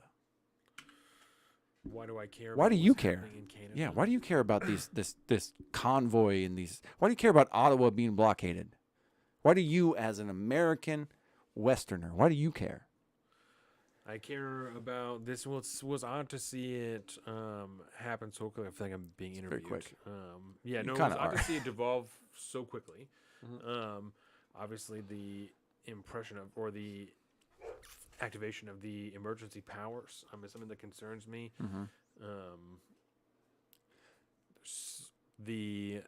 As you said, the formation of the Freedom Convoy in America, it could easily follow these same things. So, okay, so if I was to, this one doesn't activate me like it does you. no, well, it's because I'm activated because what this is Western culture fighting against fascism and authoritarianism. Yes. Right. Canada is a very strange place compared to America, right? But there are Western values that we all still hold together. Ideally. We all still believe, generally speaking. That's why, like, Canada's just our weird kind of like, super kind of clean neighbor to the north, but they are still a Western republic. I mean, they're a Western democracy, right? They're not an Eastern country. That's where I think we draw the distinction. Is I don't look at Canada like a brother. I don't look at them. You that don't. Way. No. Because realistically, they're not. They're No. fundamentally they're they're so on a far completely divorced from different us. governmental path than we are. So I don't identify with them the same way that you do. So when you ask me why do I care about this, I think it seems obvious. We're covering this because I care about it, right? Yeah. So for the same reason that we've just covered, Because that's you why care I about freedom. it. Yeah, but I don't look at it because an influence of Western culture. I know we have governments that are displaying different levels of authoritarianism. I think that what's happening in Canada is going to be harder to happen here because a lot of those truckers are going to go there with guns. They're going to have them in the cab of their truck. That's going to happen. That's a good point. So It doesn't happen in Canada. no, you can't just roll out the cavalry and expect nothing to happen and ham up anybody you want, especially when you're talking Yeah. about a protest with a more conservative tilt. Yeah. The people An that we American talked about, conservative tilt. the people that we talked about in between these shows that have the thin blue line flags and also the Gaston flags, they're going to have to make some really tough decisions if they're going to be a part of this, right? Oh, man. You and I don't need to make this tough decision. If you are on that side, you are on the wrong side. I'm interested in this because let me reframe it. I'm interested in this because, as you said, this is an undeniable workers' protest. And the party in America, who is traditionally in favor of workers' protests, couldn't be more against what is happening in Canada right now because they're in favor of the Canadian government. They are the left is eating itself in this tiny little microcosm, and it's happening right now, and it's going to reflect different things in America. Like I said, it's more conservative here. The people in Canada are, in general, of a farther left tilt. Not farther left, but more left tilt than they are in America. That's just how it is. A Canadian vast conservative majority- is still an American liberal. The majority of people in Canada don't even support what's happening with the truckers, right? Certainly by polls. Oh, yeah. That doesn't make them wrong. That doesn't mean that the truckers are standing for something incorrect. They're standing for freedom, which is the right thing to do, right? So that's why that matters. Like I said, it matters because it has American implications, not only in the freedom convoy aspect, but also that people here are weighing in on it. People here are saying, this is fucked up. They shouldn't be doing that. They're causing all these problems. You're wrong. You are wrong. You don't support this, the most peaceful thing they could possibly be doing that will actually make a difference, that will actually do something, because it is doing something. Yeah. You know? Now, here's a question for you. Again, Brett Weinstein, I believe, brought this up during that podcast. Now, the concept of the Ottowa Truckers coming and occupying Ottawa and essentially putting the city under siege. I mean, let's be realistic. They hold most of the cards here as far as what can get in and get out, right? Unless they sweep them clean. What if this was BLM and their truckers? You know what I mean? Right. Like, what if at the same time, what if it's somebody, essentially it has to be kind of like a group of truckers or somebody that holds the weight of import-export goods, buying and selling. They have a lot of impact. And that, to me, would be the Canadian equivalent of what it will be in America, right? Yeah. In America, we can see the left eating itself because, like I just laid out, that the party here, the Democratic Party, that is traditionally in favor of worker protests, things like that, unions, right, are not in support of this. But it's only in Canada, so it doesn't really matter to them right now. It's not really their issue. It's only until they're in America that they either need to paint them as fascists so they can separate themselves from the truckers, which they have hailed as heroes this entire time, or get on board with what's going on and get rid of the protests. So that could be a reason we're seeing so many of the more left states get rid of the mandates is what I meant. Yeah. So excuse me. So that could be a reason why we're seeing more of the left states get rid of their mandates already. Yep. California was one of the first, right? That's where the Freedom Convoy is supposed to start. Yep. So now we have Oregon, Washington, these other states doing the same thing because the left can begin to separate themselves from it before it comes to their front door, right? Right now it's next door. They're like, that's fucked up, but also it's not really me. Don't really need to deal with it. So, Cool. but in Canada, Yep. they're in favor of doing whatever the government tells you to do. Yeah. That's just what they want. Doing the right thing, being nice, complying. That is the Canadian way. So they're, no matter what, against what is going to be against them. Yeah. You know, so for them, it's not a display of the government eating itself. They're just seeing the government is enforcing what it's supposed to do, and they're being a strong hand, and they're tamping down this goddamn bullshit, this occupation of the government that's happening. It's This a occupation legal of the Capitol. occupation. Yes.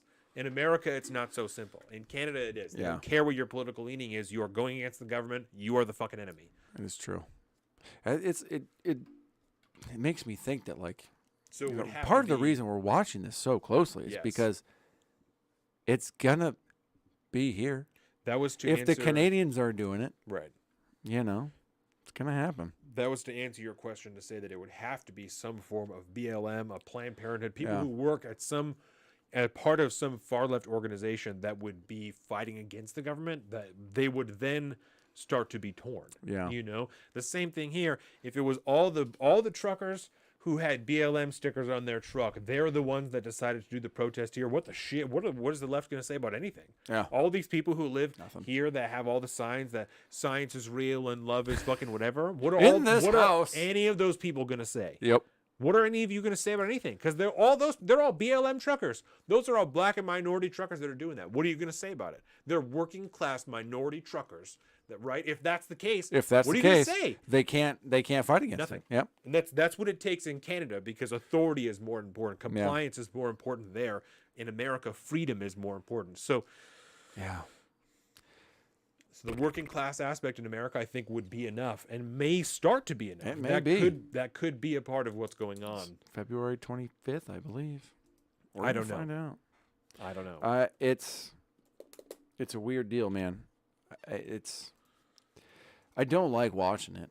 I'll say that much. No. Watching all the videos it's really disturbing. Because it could happen here. Because it could. highlights that could happen here, and it makes Yeah. it more apparent than We're not we've Australia. been saying for the last few weeks that Yeah. this could happen here. There's no reason Yep. it doesn't happen here. The stripping of the gun rights, all these things, it could happen here, and we shouldn't pretend like it can't. Yeah. And now we're seeing Right that's just next it's door. right there. It is right there. Yeah. You know what I'm saying? It's one thing when it's kind of like benign and it's all about like drug laws, or it's something that's so benign that it's whatever. It's Canada. We don't need to worry about that. Right. They're just a little kooky up there. It's whatever. But down here, They're talking about bodily autonomy up there. That's Yes. what this is about. That's Yep. not about anything else. It's not about the vaccine itself. It's about the mandates. Yep. The vaccine mandates. That is what they are protesting, because the left here has just shit all over. They're against vaccines.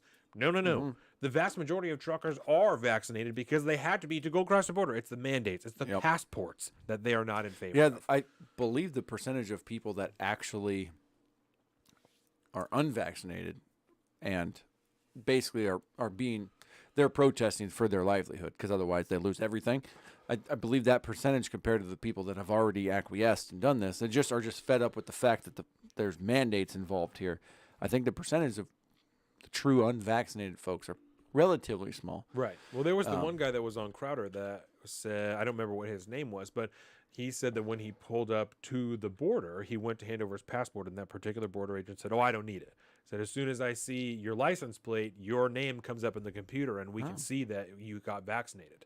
Said, "So why in the hell is this mandate here if you can already see that I've been vaccinated, my status, my license because of my license plate? Why do I need to show you a vaccination card then?" Because it's the mandate. Yeah. Because you have to do it. You need to show me your papers, even though I already have it. Show me your papers. Or else you get thrown in the gulag. Yep. Well, Because time will I tell said so. what happens with our freedom convoys and whatnot. It'll be interesting going forth. I think it really will be, because every day the authoritarian side is kind of losing more and more data on their side, yet they're not really acquiescing as fast as they probably should be, obviously. Yeah. But it's like we get a little bit of our freedoms back, quote unquote. We get some of our rights back soon enough. Within the next almost month, a little over a month, we get our freedoms back. March 21st. We don't have to wear masks inside, supposedly. I will believe that when I Hail see it. Lindsley. We'll see that happen. I even heard on the way here that Seattle is already looking like they're going to do it more Yeah. for restaurants and theaters. That they're going to keep it. So Oh, yeah. Yeah, I doubt that we can go see JBP at the Paramount because they have a vax mandate, and I don't think they're going to stop that. I mean, this is Seattle we're talking about, but who knows? It may not be mandated on the state level, but hey, that's really... Seattle is there. I told you they're done with their vaccine mandate on March 1st. Yeah, It's a mask mandate now that you would have to worry about. The vaccine mandate, at least by the by the state, or by by the county, the King yeah, County. by the authority, the governmental I authority. would be surprised if businesses maintained the vaccine mandate. I can definitely see them doing the mask mandate. And I if would be they surprised did- if they maintained vaccine mandate. Yeah, and if they did out of sheer ideological purposes, Yeah. that fucking bottom line number would make it so they don't last that long. Because if, like, just for example, I don't want to pick on the Paramount, but if like the Paramount is going to be the only theater and the only venue in Seattle that says, well, you have to be vaccinated to come here, Right. and everyone else, all the other venues in the city don't, they're going to drop it because they're going to lose business. Right. And that's not going to happen. So time will tell. We'll see. It'll be a really interesting deal as we go forward. I want to take this moment before we move on because we'll talk about get a couple of all these next topics are relatively quick. So these are kind of the two big deep dive topics. So I want to take this second and remind you that we talk about all these things on our social media. You can also find all these clips and everything like that right on the YouTube, youtube.com/saltofthestreets where you're watching us right now. We also have our Instagram, instagram.com/saltofthestreets. Facebook, fuckfacebook.com/saltofthestreets, patreon.com/saltofthestreets. You can also access our Discord there. Easy, bud. That's really funny. We also have our personal social media. I am at Salt of the Street on Twitter and at alpaca_Donovan on Instagram. Colin is at Big Bird Offie on both of those things. You can find all this, saltofthestreets.com. I think I already said that. Patreon.com. One more Go time, there, never hurts. subscribe. Yeah, exactly. Go there, subscribe, help us make more better content. Swell Blended in a few weeks if you need a haircut. Location Skate Shop if you need a skateboard. Lexi Kayo on Twitch for some gaming. Leggings and aprons on Instagram for some cakes. Make sure that you like, comment, subscribe to our content, share it with your friends. I believe that's everything. I do believe so, good sir. But we'll throw the splash page up one There more you time, just because I like to hear that. So let's see. We have the Durham investigation next. Do you want to do that now? Do you want to wait for more stuff to come out? Just mention what happened, Yes. right? Because there was the big news in the latest from the Durham Report, right? The Durham investigation into how would you phrase how the Durham investigation? He's the Inspector General appointed by President Trump towards the He was tail end. appointed by of it. William Barr. William Barr. William Barr. The Trump right? administration, Because I Bill guess. Barr, Yeah. yes. And he used to be the state attorney for like Delaware, I think. Mm-hmm. And actually, I hear he's a hard charger. yeah, I actually have his information here. I pulled it up on something. John Durham. Here. Boop, boop, boop, boop, BLM. That's really funny. Is when you start like breaking into all Maybe these I don't, people's but, backgrounds. They're all yeah, so he used to incestually be government. The state attorney in Delaware, I believe, and now he was brought on to do an investigation into Russia's involvement in the Trump campaign and the Clinton involvement and Russian involvement in the 2020 or the 2016 election. It all kind of stems from the concept of Donald Trump being bought and paid for by Russia, Yes. essentially. So I can read here from this National Review article entitled Durham Tech Exec Working with Clinton-Tied Lawyer Spied on Trump Tower. So let's And the White House. The and, executive yes, office of and the White president. House. Yeah. Special counsel John Durham reportedly said in a new court filing that a technology executive working with Clinton-tied lawyers accessed White House servers as well as internet data for Trump Tower and elsewhere in connection with an effort to dig up dirt on Donald Trump and establish a quote-unquote narrative linking him to Russia. The February 11th motion obtained by Fox News and the Washington Examiner pertains to potential conflicts of interest regarding the defense team for Michael Sussman, the indicted lawyer who had been working for the Hillary Clinton campaign. In the court filing, Durham wrote that he has evidence Sussman's other client, Technology Executive One, exploited internet traffic data on a particular healthcare provider, Trump Tower, Donald Trump's Central Park West apartment building, and the executive office of the President of the United States.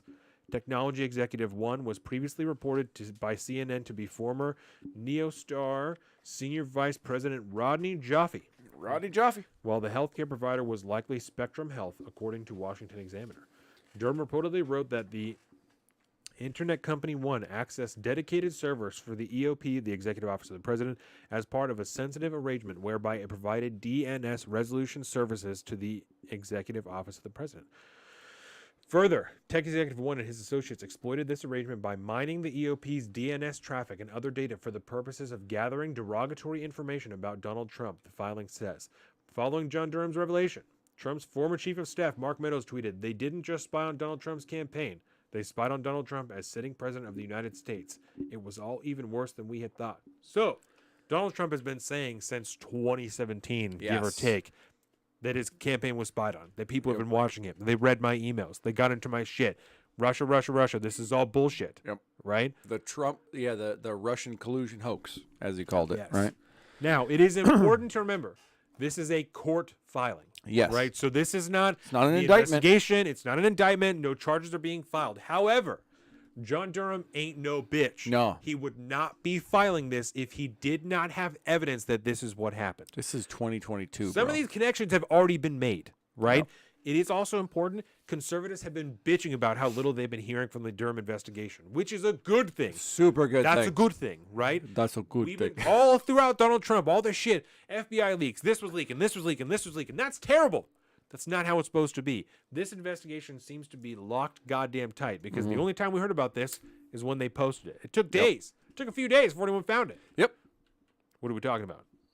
What we're talking about is an accusation in a court filing with it. And that's the weird part, right? I've listened to the commentary guys on this thing, and they're very, very unimpressed.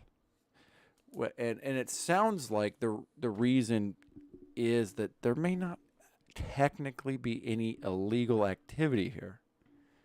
It's a weird deal. Right. And especially because there's no indictment involved. We Right. know the guy. We know what he was doing. If it was illegal, I would assume there's an indictment coming, but there doesn't seem like there is. They might be waiting to drop a whole slew of shit. It you might know? be.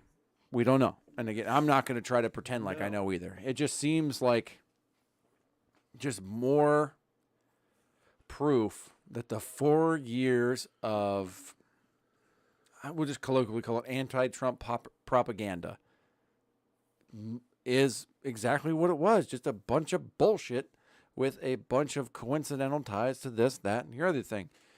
It sounds to me like this is just some more sleazy political spying. I mean, I've heard people talk that this could be bigger than Watergate. It's Watergate 2.0 because you're actually, instead of like the president spying on his political rival, this is political rivals of the president spying on the president. And if there is any kind of truly illegal activity here, I feel like Durham would state that thusly. You know, I feel like he's not afraid to indict anybody. He invited Sussman over lying to the FBI. He's been charged with making a false statement to a federal agent for allegedly failing to disclose his clients, including Clinton's 2016 presidential campaign, to the FBI when he offered information that he claimed demonstrated a secret channel between the Trump organization and the Kremlin-allied Alpha Bank. Sussman has pleaded not guilty. Yeah. Tech executive one, Durham's filing described a startling arrangement involving the tech executive, Sussman, and others to assemble details about dubious Trump-Russia ties. Quote unquote, in connection with these efforts, Tech Executive 1 exploited his access to non-public and/or proprietary internet data. The filing reads, according to Fox News, Tech Executive 1 also enlisted the assistance of researchers to a U.S.-based university who were receiving and analyzing large amounts of internet data in connection with a pending federal government cybersecurity research contract. Tech Executive 1 tasked these researchers to mine internet data to establish an inference and narrative tying the then candidate Trump to Russia. Durham reportedly added, in doing so, Tech Executive 1 indicated that he was seeking to please certain VIPs, referring to the individuals at Law Firm 1 and the Clinton campaign. I love that. It's so wild, man.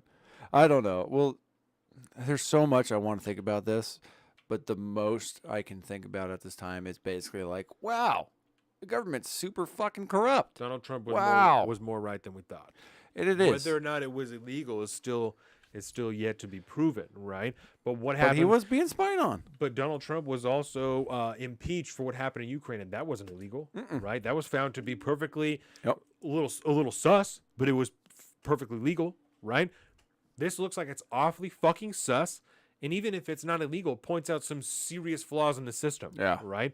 Where Some somehow things that should tech be illegal. executives are able to spy on the sitting president of the United States and Yep. take data from him to try and form a narrative about him, right? So another thing I've written down here is like, why does this matter, right? This matters because it shows the lengths that they're willing to go. The left, the Democrat, whoever ends up being the perpetrator of this, the length that they are willing to go, and underlines the level of coordination between different institutes to take down those that threaten them, right? Anybody who is a threat. Donald Trump, for whatever reason, right? Because I'm sure everybody who did this has a different motivation. Oh, yeah. They have all got different reasons, but for the different reasons that we're all going to work together, you know? So Yep. It's a weird deal. it's beyond dark. Maybe not beyond dark, but it's dark as fuck. It's super fucking dark. It's definitely super dark. Totally expected and unsurprising. But also, how do I want to say this? If this does not perfectly illustrate the incestuous nature of the government bureaucratic state, the how many federal, we'll just put it, unelected federal employees are there? A fuck ton. a lot. And a lot of them have a lot of power to make a lot of change without any say anywhere. It's all done through bureaucracy and rules and fucking how agencies run and paperwork. Yeah, exactly. And I mean, this is Paperwork and stamps. you have two teams here, right? And they're both incestuously connected on all levels of government and the bureaucracy. And it's just this endless war between, it's an endless mudslinging war of who can find out more dirt on the other person, who can secretly find out dirt on the other people that they're trying to hide, so on and so forth. And it's just gross. This is more of that. This is something like I think the problem with legality here is the fact that, our laws, as far as like tech go, I guess like the internet and things like that. He's talking about DNS servers and info gleaned through DNS traffic and all this stuff. Do you know what that means? I don't fucking know what that means. It's some crazy like computer science, magic. But obviously it's probably some kind of loophole to say like, well, yeah, I didn't hack into his account, blah, blah, blah. I just tracked the DNS traffic. Yeah. It's like, well, okay, maybe that should be illegal. I didn't go through the data. I hired a school to go through the data. Exactly. So yeah, it's not good. Obviously, if there's not an indictment attached, watch it and learn from it, and maybe let's just watch for what else comes next. This has been going on when the Biden administration, when Biden came in, he didn't end this investigation. He allowed it to continue, which indicates to me that there's something going on there. Yeah. That Durham was able to demonstrate, no, we're on to some shit. You got to let us keep going. Yeah, because if he was totally spinning his wheels, someone would know. Somebody would know, and they would make that present, and then they'd push for him to be ousted or something like that. It's what we should have known with Fauci since day one. Fuck. Can you imagine? Can you imagine how different this world would be if Trump fired Fauci? Can you imagine? No. The dude, and knowing what we know now about it. That too. Oh, word. But he'd be fired. You're destroying the country. Ah! Yeah. They'd fucking rehire him in a heartbeat, too. Oh, absolutely. As soon as he got back in, he absolutely would have done it. Absolutely would have done it. Yeah. Oh, God. Okay. So what we have here, Washington mag ban updates, right? This one will be pretty quick. All of these will be pretty quick from here on out. It actually passed the Senate. It did pass the Senate. Prior to passing in the Senate. Did I call it, or did I fucking call it on accident? Nailed it. Before it passed the Senate, it was introduced as a 17-round bill, as we talked about, quickly amended to 10. Isn't that weird? Wild. Isn't that odd? Quickly amended to 10. So excellent. So let's see here.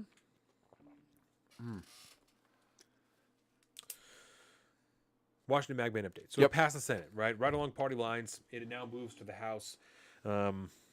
I did more public comments. I don't know. I don't trust that any of this does anything. I don't trust it either. I don't care. Nope. I've been seeing numbers that there's thousands of con comments and just over 1,000 pro ones. I still think that it's likely to pass the House if it's going to go there. I don't know. I don't know what the breakdown is, the party line breakdown of the Washington State House of Representatives. Probably not good. I have a feeling it's really bad. I have a feeling it's really bad. I'm not excited. Let's just for shits and giggles, let's find out. There have been plenty of people here, plenty of stores that have said they will continue to sell the magazines as long as we have them. The standard capacity magazines, 30 rounds for AR-15s. I know the big one I think is going to be the biggest concern, right? It's going to be for pistols. People have pistols and stuff like that. If you bought a pistol, especially if you bought it used, it might only come with the one magazine, right? Most of them come with extras, but I just... This is kind of surprising. According to Wikipedia, which, they can count, I guess. Washington State Legislature, Senate, let's see, you got 28 Democrats. Yep. And 20 Republicans. Sounds right, yep. Then you have in the House, we have 57 Democrats, 41 Republicans. So we are pretty in that one. So, yeah, whatever gun laws they want, they get. That's how that goes. So we'll see as far as that goes. I know the one for manufacturing of firearms is also coming up for debate now in the Senate. So, and I don't see them not passing that because, who's not terrified of ghost guns? Well, and I also found out that apparently the head of the Judiciary and whatever committee is Drew Hansen and Tara Simmons. Oh, my God. Drew Hansen and Tara Simmons are also the ones that introduced this manufacturing bill. So I wouldn't be surprised to see it obviously pass. So These people are a waste of space, man. we'll keep you guys updated on these things. I don't really know how much more I can say about it. I obviously hesitate to say nothing. I implore you guys, if you maintain faith in the system, to Do what you can. to do it anyway. I mean, I'm gonna say, even if you don't have I faith. don't have faith in the system. I still did it anyway. Yeah. I I don't did the really know email. what else to do. I would. It's the only thing you Upon can do. questionable legal liability, I would advise you not to comply if they do pass. It's unconstitutional. This state does not have the right to dictate what your constitutional rights are, nor do they have the right to infringe on them or limit them in any way. I know a few My websites opinion, that all gun laws are unconstitutional. They're all infringements. Like I said, I know that there are several websites and gun stores that will continue to sell full standard capacity AR-15 magazines. So until then, I would advise you to stock up either way. Everyone should have a couple. I think I probably have 20 or so. It's worth having a bunch. Yeah. So, if you need them, get them. yep. So that's what I would advise. Like I said, I would not comply. I do not advise complying. They do not have the right to do this. This is what they're going to do anyway. So what's up? What do we do? What do we do? What do we do Any about this? comments? Because I don't like. I actually got to the point where I left comments, but it's really frustrating because we're brought up on American tradition, and taxation without representation gets you a goddamn Tea Party. And I don't think that you and I's views are even slightly represented in this state at all. No. At all on the in the legislative process, in the Republican sense of representation, we don't have any. It's pretty shitty. And again, I don't want to talk out of school too much because I'm not as familiar with the state legislature as ideally I probably should be. That's because it hates us. Yeah, it's because it hates us and it doesn't give a shit about us. So why? The only thing they care about is that we pay them what we're supposed to. God, bro, being a property owner, I got my tax assessment the other day. So I got to, it all comes out of my escrow. It's all taken care of. And but you see the statement and you see how much money, how much is going to school. You bastards. How much is going to this? How much is going to that? Well, the levies didn't get son passed. of a motherfucker. The levies got rejected. Yeah. So $551 I still paid to the school district. Yep. I don't have kids, which is weird, but I still pay for them. I guess it's a community thing. I don't know how you justify that. It's for the but best, Colin. It's for the children. Yep. It's for the children. Exactly. Just like these gun laws. It's for Just the like the children, gun laws. you know? Yeah, yeah. And we have people from It's going to stop all the badness. from the Marjorie Stoneman Douglas shooting in Florida that are testifying in front of the state legislature here. Why? The fuck are you doing here? Do you live here? What are you doing here? Why are you here? Because school shootings affect Get the everybody. fuck out of here. Get out of here. I know. Don't bring your sympathy bullshit here to try to get laws passed to a state you don't belong to. But, I hate it. It's bad. It's bad. It's a divorce in knowledge. It's a divorce in responsibility and understanding the governing system that we're supposed to have. And we see it carried out every single day with people that think that they have a right to tell us how to live because this is America and this is my country, not your country. It's we're not coming back from this. Well, let's lift our But spirits a little bit. let's Move do on to our it. second section. Let's go over some examples of the left's ideas failing. Please, I need this. I forgot we're supposed to be uplifted today. Exactly. The left So is failing. Here's one of the first ones, right? We'll talk about the Black Lives Matter funding. We have some articles here. Let's see. Pulled off of Amazon. Cannot fundraise Yes. through Amazon or the actual Black Lives Matter Foundation, which is the super Marxist communist bad one. This is from Washington Examiner. Black Lives Matter shuts down fundraising days after liberal states threatened legal action. If you guys want to find the article yourselves, Black Lives Matter shut down all of its online fundraising streams late Wednesday afternoon, just days after California threatened to hold the charity's leaders personally liable over its lack of financial transparency. The move comes less than a week after Washington Examiner investigation found that BLM has no known leader in charge of its $60 million bankroll since its co-founder resigned in May. California and Washington recently ordered BLM to cease all fundraising activities in their blue states due to failure of Black Lives Matter Global Network Foundation to the legal entity that represents the national BLM movement, to report information about its finances in 2020. The year raised tens of millions amid the racial protest and riots that followed George Floyd's killing. We have also seen, and I actually have this article on my phone, stupidly enough, we've also seen the previous leader of Black Lives Matter, which I believe is the person they're talking about resigning, get in trouble for come under much criticism for owning multiple homes after saying that she took no salary or snapping up homes worth combined $3 million in the U.S. alone. This despite the organization's claim that she only made $120,000 from 2013 to 2019, an average of $20,000 per year, and received no income from the group since 2019. Where'd you buy the houses? Where'd you buy them houses, man? Exactly. Exactly. Snapping up 4 homes worth a combined $3 million in the U.S. alone. Okay, well, let's be realistic. 4 homes at $3 million is not really that much. That's like 3 new homes out of developments in our county. Snagging 4 high-end homes worth $3.2 million in the U.S. alone. 37 also had property in the Bahamas at an ultra-exclusive resort where Justin Timberlake and Tiger Woods both have homes. That seems like it's going to lift spirits. Luxury apartments and townhouses at the beachfront Albany Resort outside Nassau are priced between $5 million and $20 million, according to a local agent. The self-described Marxist last month purchased a $1.4 million home on a secluded road a short drive from Malibu to Los Angeles. The 2,370 square foot property features soaring ceilings, skylights, and plenty of windows with canyon views. The Topanga Canyon homestead, which includes Topanga Canyon, 2 houses on a quarter acre, is just one of the 3 homes Con Coolers owns in the Los Angeles area, Public Records show. If you go around calling yourself a socialist and you have to ask how much of your own personal money is going to charitable causes, he said, it's really sad because it makes people doubt the validity of the movement and overlook the fact that people carrying this movement. Who was it that said that? Hawk Newsom, the head of Black Lives Matter Greater New York City, which is not affiliated with Conscore's Black Lives Matter Global Network Foundation, called for an independent investigation to find out how the global network spent its money. Now, that's funny. We're seeing 2 investigations out of Washington and California. We take these matters seriously. This is from the Washington Examiner article. We take these matters seriously and have taken immediate action. An unidentified spokesperson for the BLM GNF told the Washington Examiner. We have immediately engaged compliance counsel to address any issues related to state fundraising compliance. In the interim, we have shut down online fundraising as we work quickly to ensure we are meeting all compliance requirements. So, $60 million. Colin, right now, what's one of the best ways to invest your money, do you think? I would say maybe put it in cryptocurrency. Not No, real I would estate? put it in real estate. That's the right answer, right? Yeah, that's true.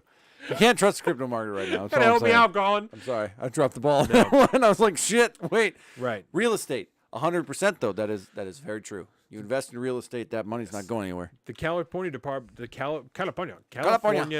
of Justice told the Washington Examiner on Tuesday that BLM GNF is prohibited from soliciting donations so long as its status is listed as delinquent. Despite the notice, BLM accepted a $1 donation from Washington Examiner reporter based in California on Wednesday morning.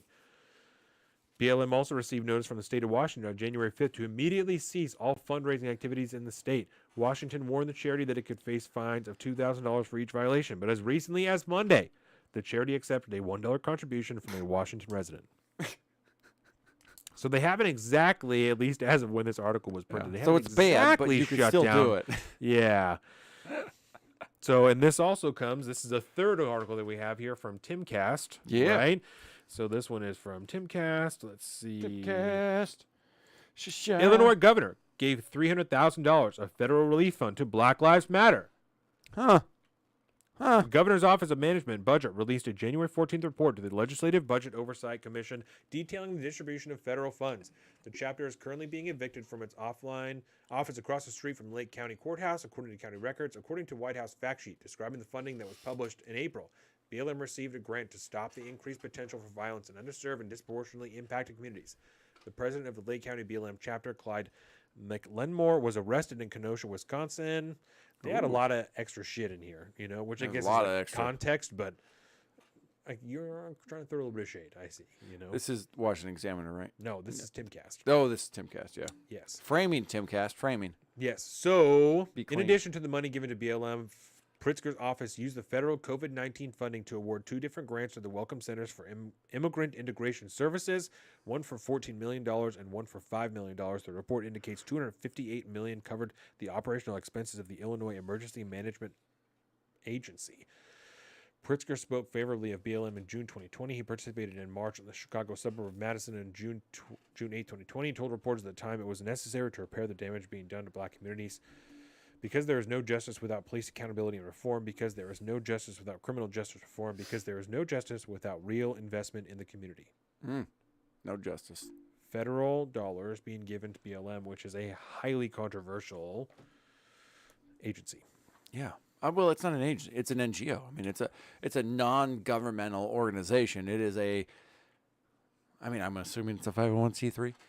Tax exempt, I would assume, because they call themselves a charity. Yeah. The Global Network Foundation of BLM is a pretty shady deal. These are the guys that were on their website. They had part of their goals were like the dissolution of the nuclear family and all these Western values and this, that, and the other thing. Really, really bad stuff that they immediately removed from their websites once they started to get more public press and all this stuff.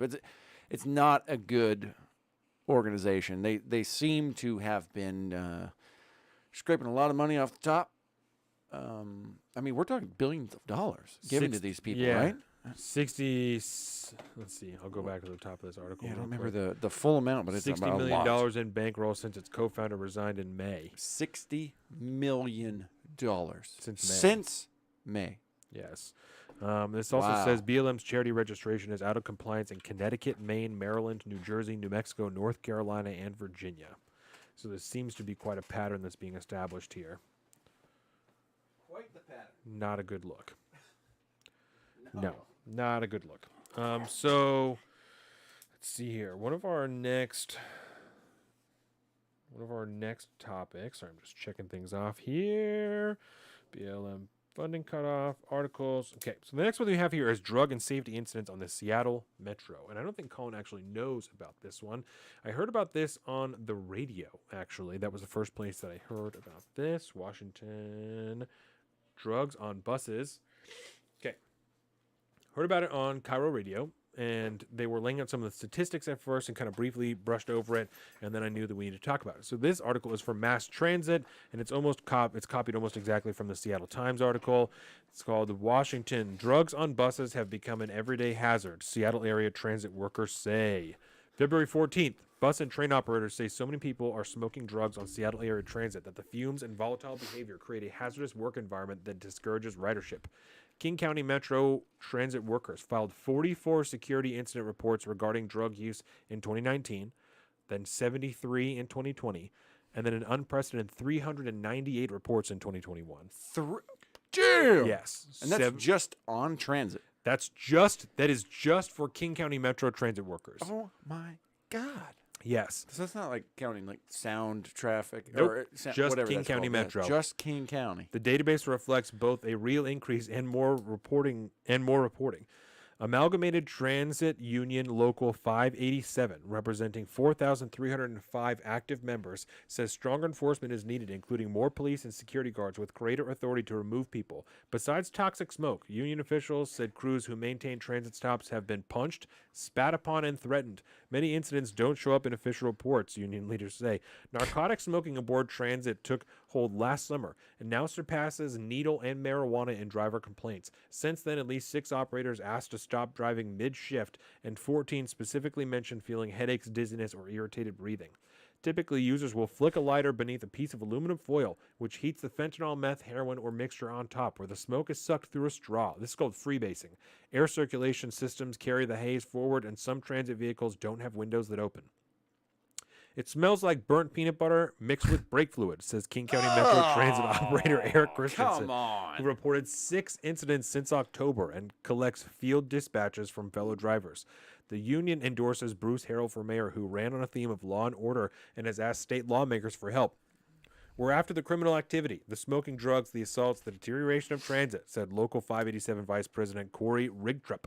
The solution is to restore transit, make it welcoming, bring back passengers. The stakes for the region's transport system are greater than other cities. Seattle transit ridership rose about 50% in the 2010s, by far the highest U.S. rate, carrying 750,000 daily passengers pre-pandemic, 46% of central city commuters. Residents pay the nation's highest transit taxes to agencies who spend roughly $1,200 yearly per capita. Ridership and fare income dropped more than half in the pandemic. You pay $1,200 a year in taxes, and you can't keep people from smoking dope on the buses. Wow. You have got me fucked up. I can't even smoke a cigarette on the bus now. Oh my God. But these dudes could freebase fentanyl. I should be able to take a piss on a Wow. bathroom on the bus for $1,200 a year. That is crazy. So the reason that I What brought is this up, happening? What is wrong with us? hands-off policing in big cities does not seem to be working out for those law-abiding citizens. You're trying to ride the bus with your child. Someone is freebasing fentanyl in the seat behind you. Are you joking me? Well, and let's not forget too that Seattle is so hardcore about getting people off out of driving on the roads and push for public transit so much.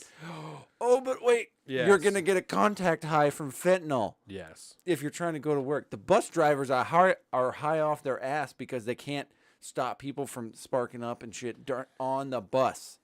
They're getting headaches and they're inhalating smoke or whatever. That's code for like, I'm getting fucked up trying to drive this bus because these people Yeah. won't.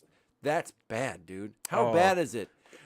How, as a guy that has smoked a bunch of weed in your life, how I've also done much harsher drugs than that. word. So for this, it doesn't really matter, right?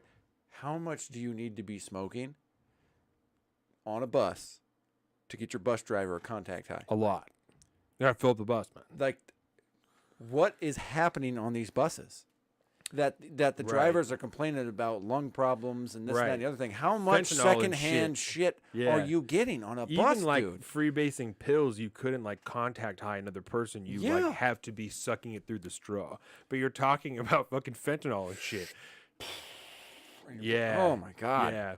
Listen to this. This is awesome. Seattle's a fucking train wreck, Metro man. plans to release a new safety, security, and fair enforcement initiative this week, developed using surveys and comments from 8,000 people. White hopes to, and this is Terry White, the Metro general manager, agrees smoking drugs on transit is a greater problem. Well, good on you, Terry. Jesus Christ. White hopes to improve conduct on transit, but also shows compassion, especially to riders who lack shelter. We should not be coming down on a totally punitive side, White said. We should figure out how we serve community. Hopefully we'll be putting some things in place where you'll see more police on a coach. White also anticipates new outreach and alternatives for homeless passengers, something he considers a mostly different issue from the smoked narcotics trend. Yeah, because homeless people never smoke narcotics at all. And definitely not on the bus because they don't have a fucking home. Drug use in Denver caused ATU Local 1001 there to declare Denver Union Station a lawless hellhole in December. A television newscast aired a worker's video of defiant users. Police made arrests and trans-agency closed restrooms after finding traces of fentanyl. The loitering soon returned. Local 1001 President Lance Longenbahn managers granted one train operator a medical leave this month since drug smoking reaching her control cab triggered asthma. What the fuck? People are smoking on the buses and trains and in the station. We're trying to bring back riders. People get on our vehicles and our stations. That's what they see. It's not a very attractive transit experience. So let me ask you this. What You the pay fuck is 12 happening? In Seattle, you pay $1,200 a year in transit taxes. Do you not have the right to not be exposed to other people's drug smoking, I right? feel like we solved this problem with secondhand cigarette smoke. Did we not? No one should be forced to be around other people's drug use if they don't want to. As it's different. I don't know, man. But they're I talking shouldn't about have to be putting- around you getting high on dope if I don't want to. Word. And my on public taxes- transport. And my taxes are paying for it, right? And if you, especially if you don't have a fucking job, in the middle of the day, you're getting high on fentanyl on the bus, you're probably not going to your job, right? Probably not. Probably not. Why is it more important that your rights to smoke dope freely are maintained than my rights to ride the goddamn bus to my job so you can take my taxes to pay for the goddamn bus? What are we talking about? Also, aren't you supposed to be wearing a mask on a bus?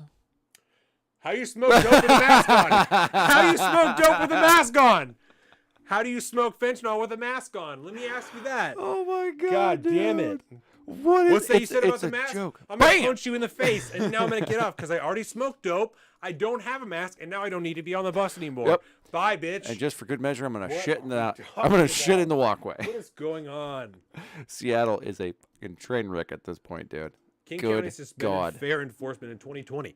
So, Fair enforcement. yes, so you don't have to pay. They're not going to say anything. You just get on the bus and it's fine. There are free areas in Seattle to ride the bus, but they suspended fair enforcement in 2021 or 2020. Sound Transit Light Rail, also operated by Metro, converted from military-clad inspectors to educational fare ambassadors. Wait. Go back to where they said military again. Yes, converted from military-clad inspectors to educational fare ambassadors who contact only 2% of riders.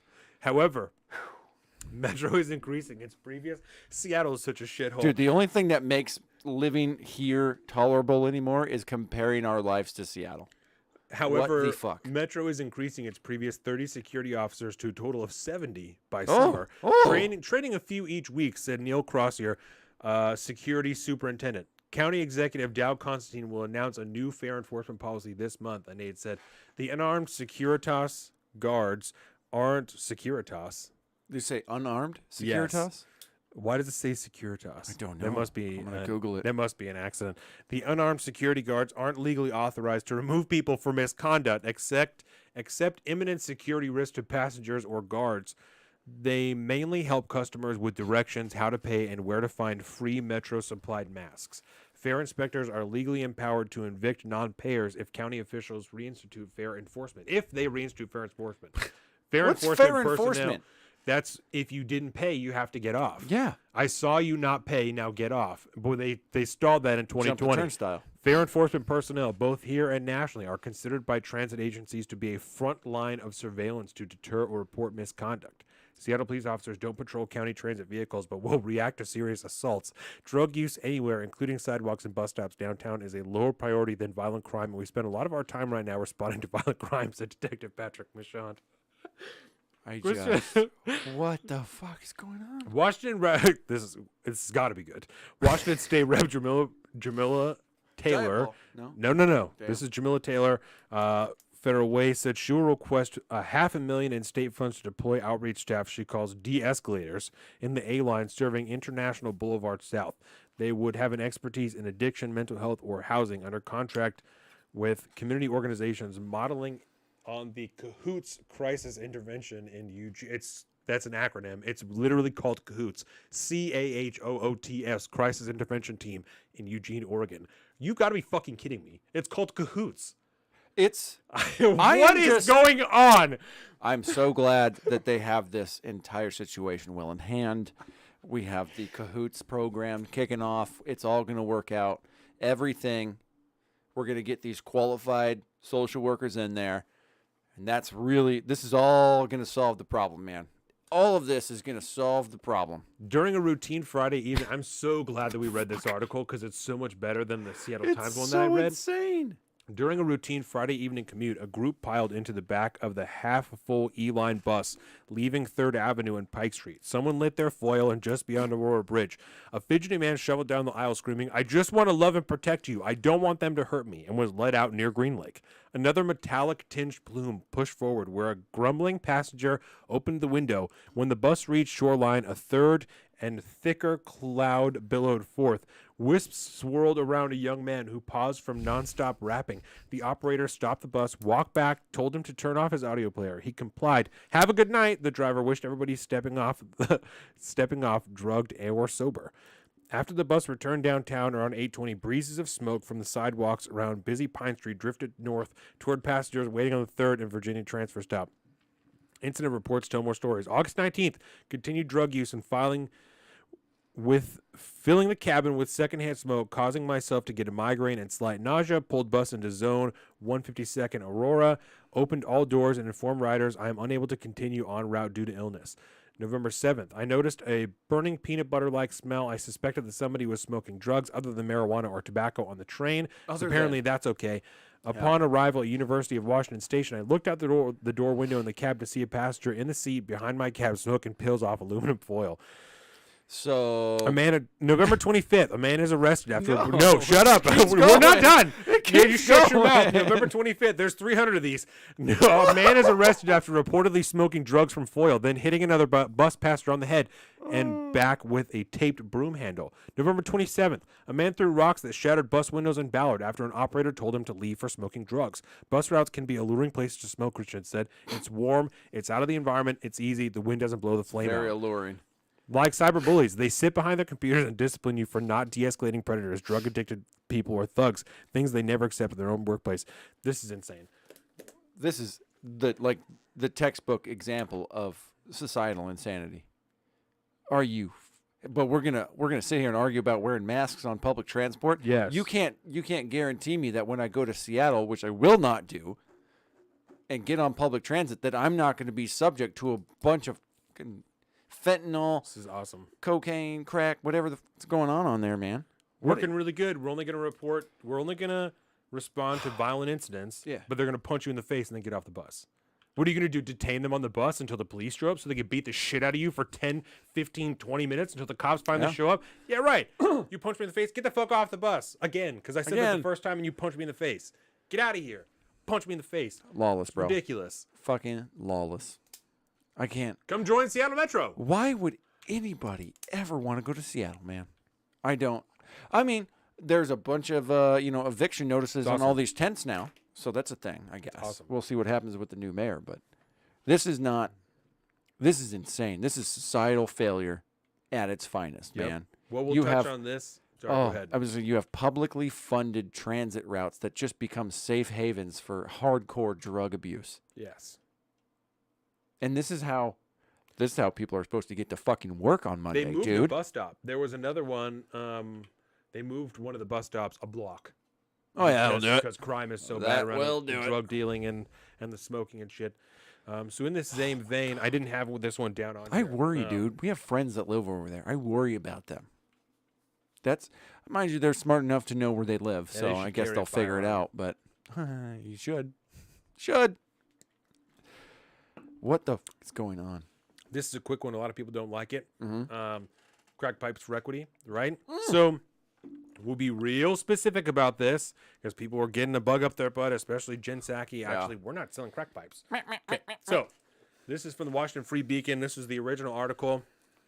The Biden administration is set to fund the distribution of crack pipes to drug addicts as a part of its plan to advance racial equity. The $30 million grant program, which closed applications Monday and will begin in May, will provide funds to nonprofits and local governments to help make drug users safe for addicts. Included in the grant, which is overseen by the Department of Health and Human Services, are funded for smoking kits/supplies. A spokesman for the agency told the Washington Free Beacon these kits will provide pipes for users to smoke crack cocaine, crystal methamphetamine, and any illicit substance. So a spokesman for the agency, right, for the Department of Health, said that to the Washington Free Beacon. HHS said the kits aim to reduce the risk of infection when smoking substances with glass pipes, which can lead to infections through cuts and sores.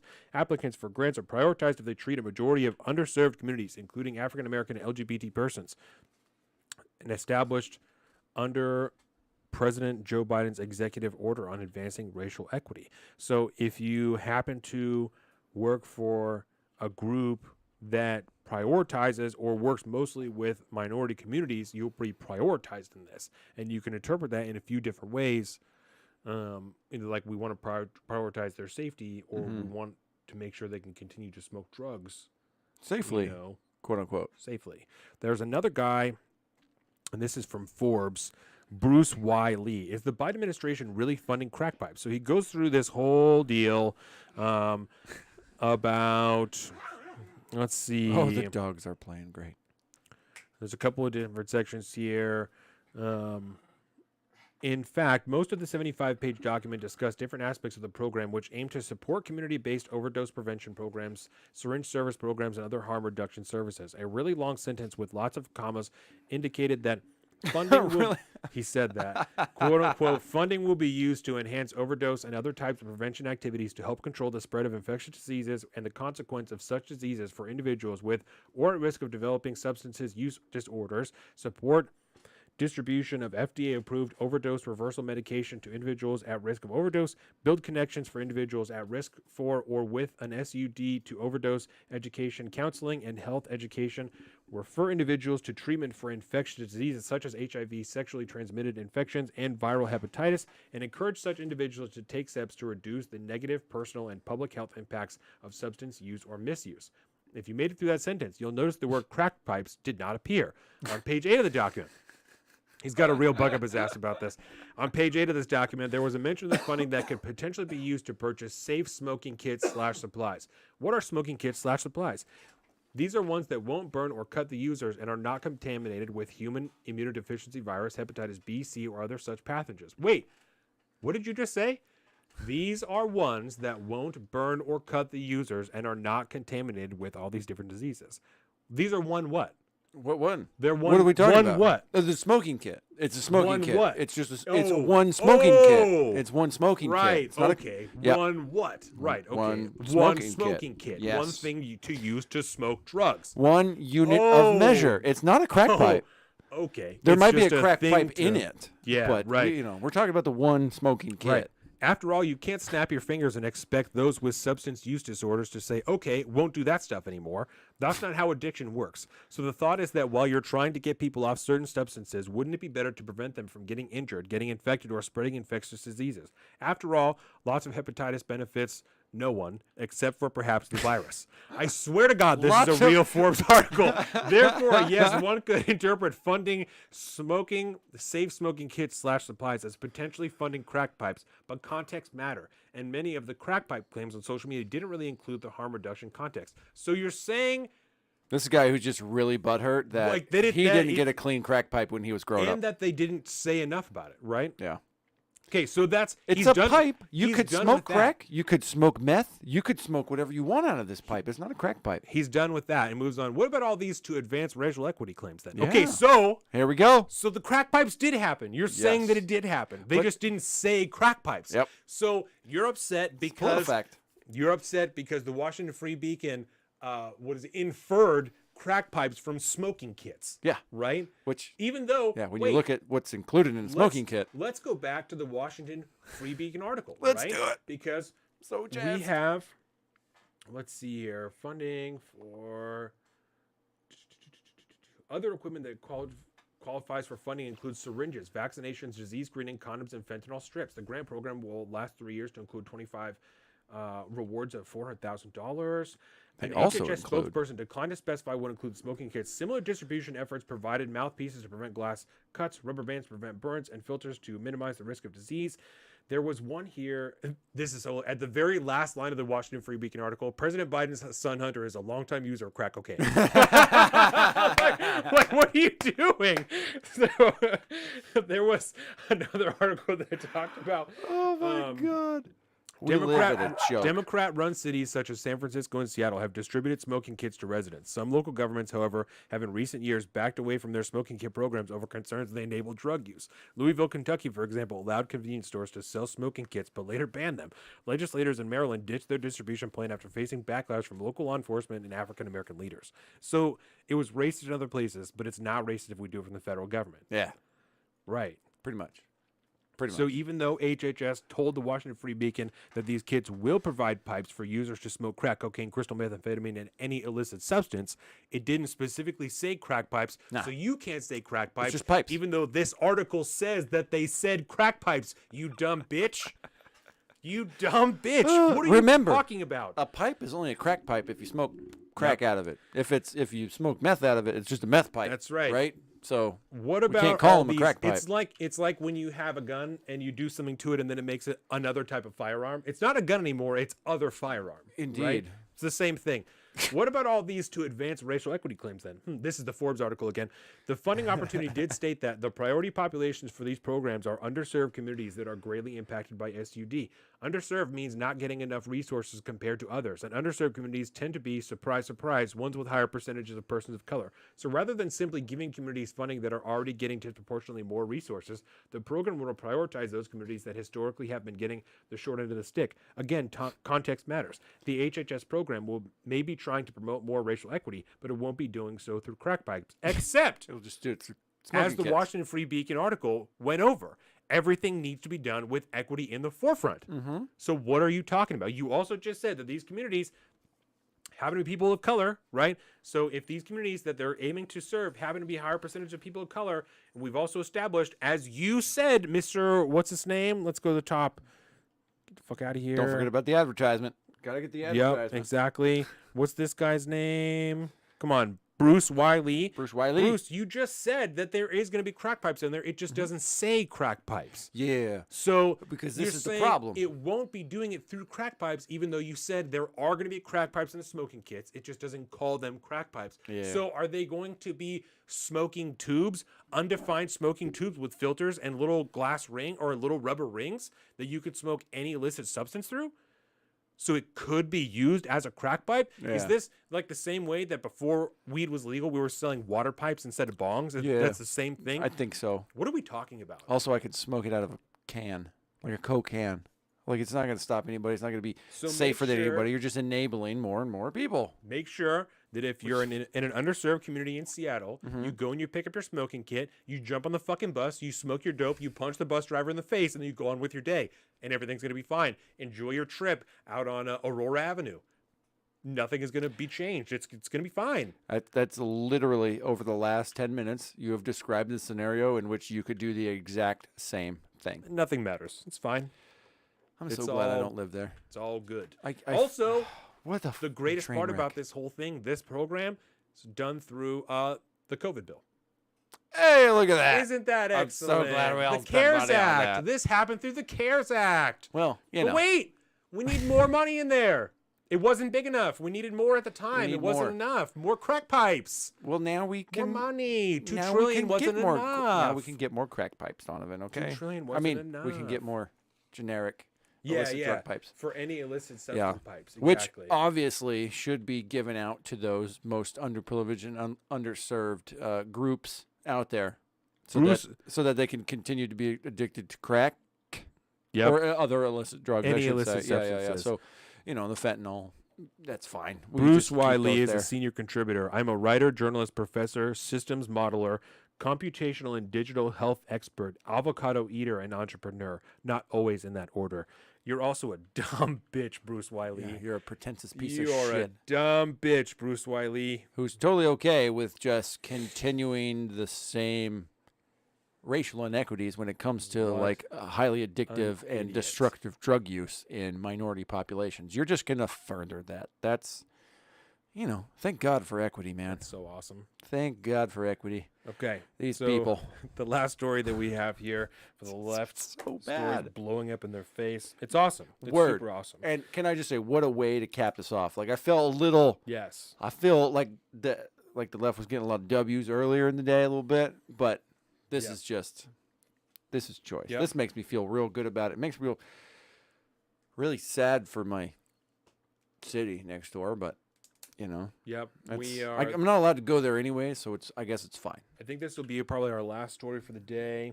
And then we can hit one of these Yeah, other I think so. stories in the aftermarket because we're closing in on our traditional 4-hour mark now. Indeed. As we do all the time. I remember when it We're was the 2, I worst. feel. I know. Oh, we're my the worst. Penn swimmer. Yes, this is Penn the Penn State. State Swimmer. So this article is actually from ABC News. 16 Penn swimmers, and it's the way they write the headline is very interesting, right? 16 Penn swimmers issue letter in support of new transgender athlete rules.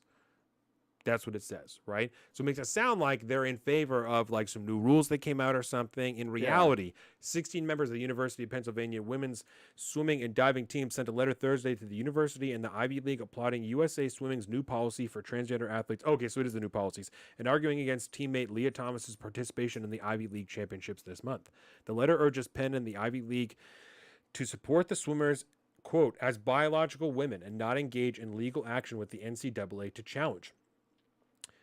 U.S. Swimming, the sport's national governing body, released a new policy for elite transgender athletes Tuesday. The policy requires trans women to undergo hormone therapy and have low testosterone levels, less than 5 nanomoles per liter of blood, continuously for at least 36 months before applying to compete at the elite level. They must also provide evidence that going through puberty as their sex assigned at birth does not give them a competitive advantage over their, quote, cisgendered female competitors. USA Swimming said it was prompted to release the policy after the NCAA scrapped its 11-year-old guidance for trans athletes and adopted a sport-by-sport approach similar to the International Olympic Committee. Under the new NCAA guidance, athletes will look to the trans athletes' policies developed by their sport's national or international governing bodies. For swimming, those bodies are USA Swimming and FINA, the International Swimming Federation, but FINA is still developing its own policy. The NCAA released a new policy last month after weeks of pressure from critics who said Thomas's participation is unfair. Thomas swam in the men's team at Penn for 3 years, then began swimming on the women's team in November. In December, she became the target of transphobic rhetoric. When she swam in the top times in the nation this season in the 200-yard freestyle and 500-yard freestyle. It's unclear whether the USA swimming policy will reflect Thomas's eligibility. A spokesperson for the NCAA said in an email that consistent with the group's policy, the commitment on safeguards and medical aspect of sport will review this change in its next meeting and will make recommendations as it deems appropriate, the NCAA Board of Governors. The letter from Thomas's teammates, which was sent Thursday by Nancy Hogshead McCarr, an Olympic champion in swimming and founder of Champion Women, a nonprofit group that provides legal advocacy for girls and women in sports, said they fully support Thomas in her decision to affirm her gender identity. Leah has every right to live her life authentically, the letter, which Hogshead McCarr shared with NBC News, says. However, we also recognize that when it comes to sports competition, that the biology of sex is a separate issue from someone's gender identity. The athletes contend that Thomas has an unfair advantage and that some of them have lost competitive opportunities as a result. They said that of the 41 members listed in the team's roster, only 18 are chosen to compete in the Ivy League Championship, which begin February 16th. We've all been told that if we spoke out against our inclusion into the team's competitions, that we would be removed from the team or that we would never get a job offer, the letter states. When media have tried to reach out to us, these journalists have been told that the coaches and athletes are prohibited from talking to them. We support Leah's mental health, and we ask Penn and the Ivy League to support ours as well. There it is. Now, do you want to watch Leah Thompson just smash the rest of these women in a 500-meter freestyle? Let's see it. All right, so this is just the last leg, obviously, but you will note right off the bat here. Let's go ahead and pull this up. Boom.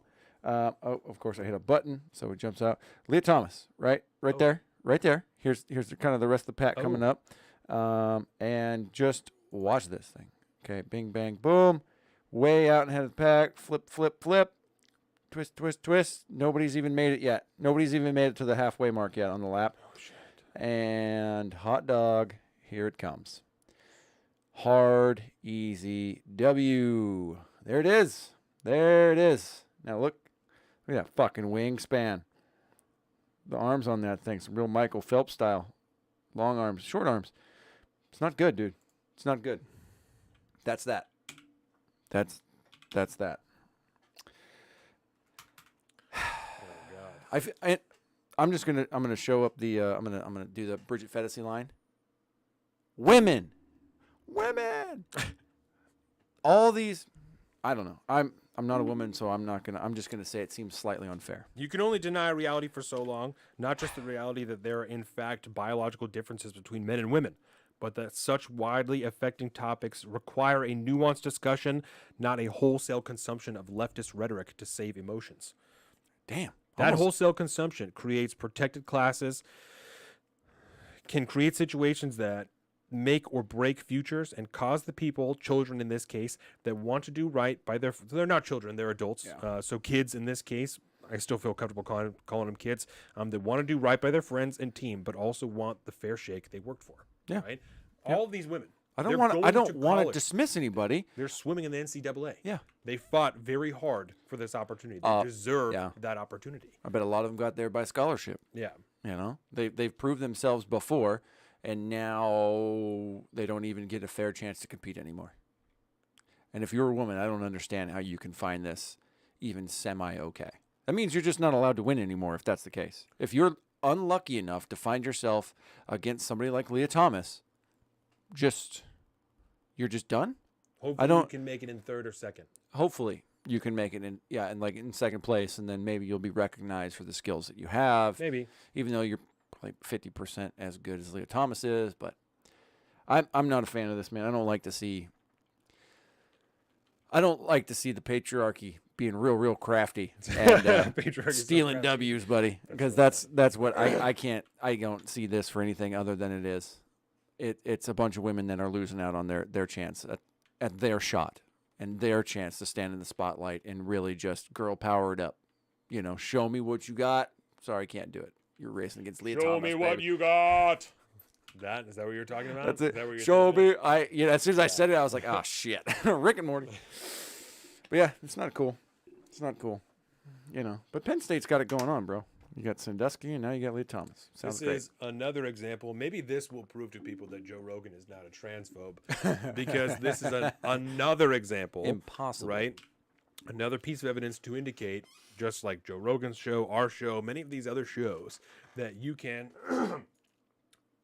be in favor and in support of trans people, right? You can have zero issues with trans people at all. At all. You can be in favor of them doing whatever they want with their own body because it's their own business. And I super support you doing that. You can also be in favor of biological women being separated from trans women as far as sports go and physical competition, Yeah. right? In those arenas specifically. I don't got any physical problem if you want to play a competition. chess match. No, It's whatever. your brain is not different. None of these other things are different. No. But to act like you and I are not going to go into, I don't know, any given competition and be like, we'll be fine. You know, we're women now. That's ridiculous. Zuby. No. Zuby. You remember that? That was a while back, but the UK British rapper, entrepreneur, general kind of badass of the world, Zuby, identified as a woman for a day so that he can compete in a lifting competition and won the gold, and then yeah, that's how he got big.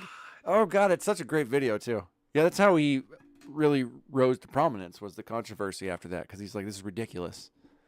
And That's so he did that, and then it's all just snowballed from there. Then he's the worst person fucking ever. wild. That's so awesome. I I do love love that Zuby. so much. He's like the new Will Smith, bro. He's got clean rap and shit. I follow him, He's but I wild. didn't realize that that's what his Yeah. claim to fame was. Yeah, it was like That's awesome. 4 or 5 years ago. Yeah, That is awesome. Just cleaned house, too. I'm gonna look at that right now. That's excellent. I love that Right. so much. Oh God. So I think I'm trying to think. What's another leftist L? There's so many of them these days. Well, the dropping of all the mandates. Dropping all the mandates you is know. interesting. It's gone on for so long they literally can't deny it anymore. Yeah. Rapper Zuby beats female weightlifting record. That's awesome. Yeah, man. It's so good. Does it say how much he lifted? While identifying as a woman in response to transgender athletes. Try and stop me. See. Does context matter or not? That is the question. It doesn't say how much he lifted. It just says that he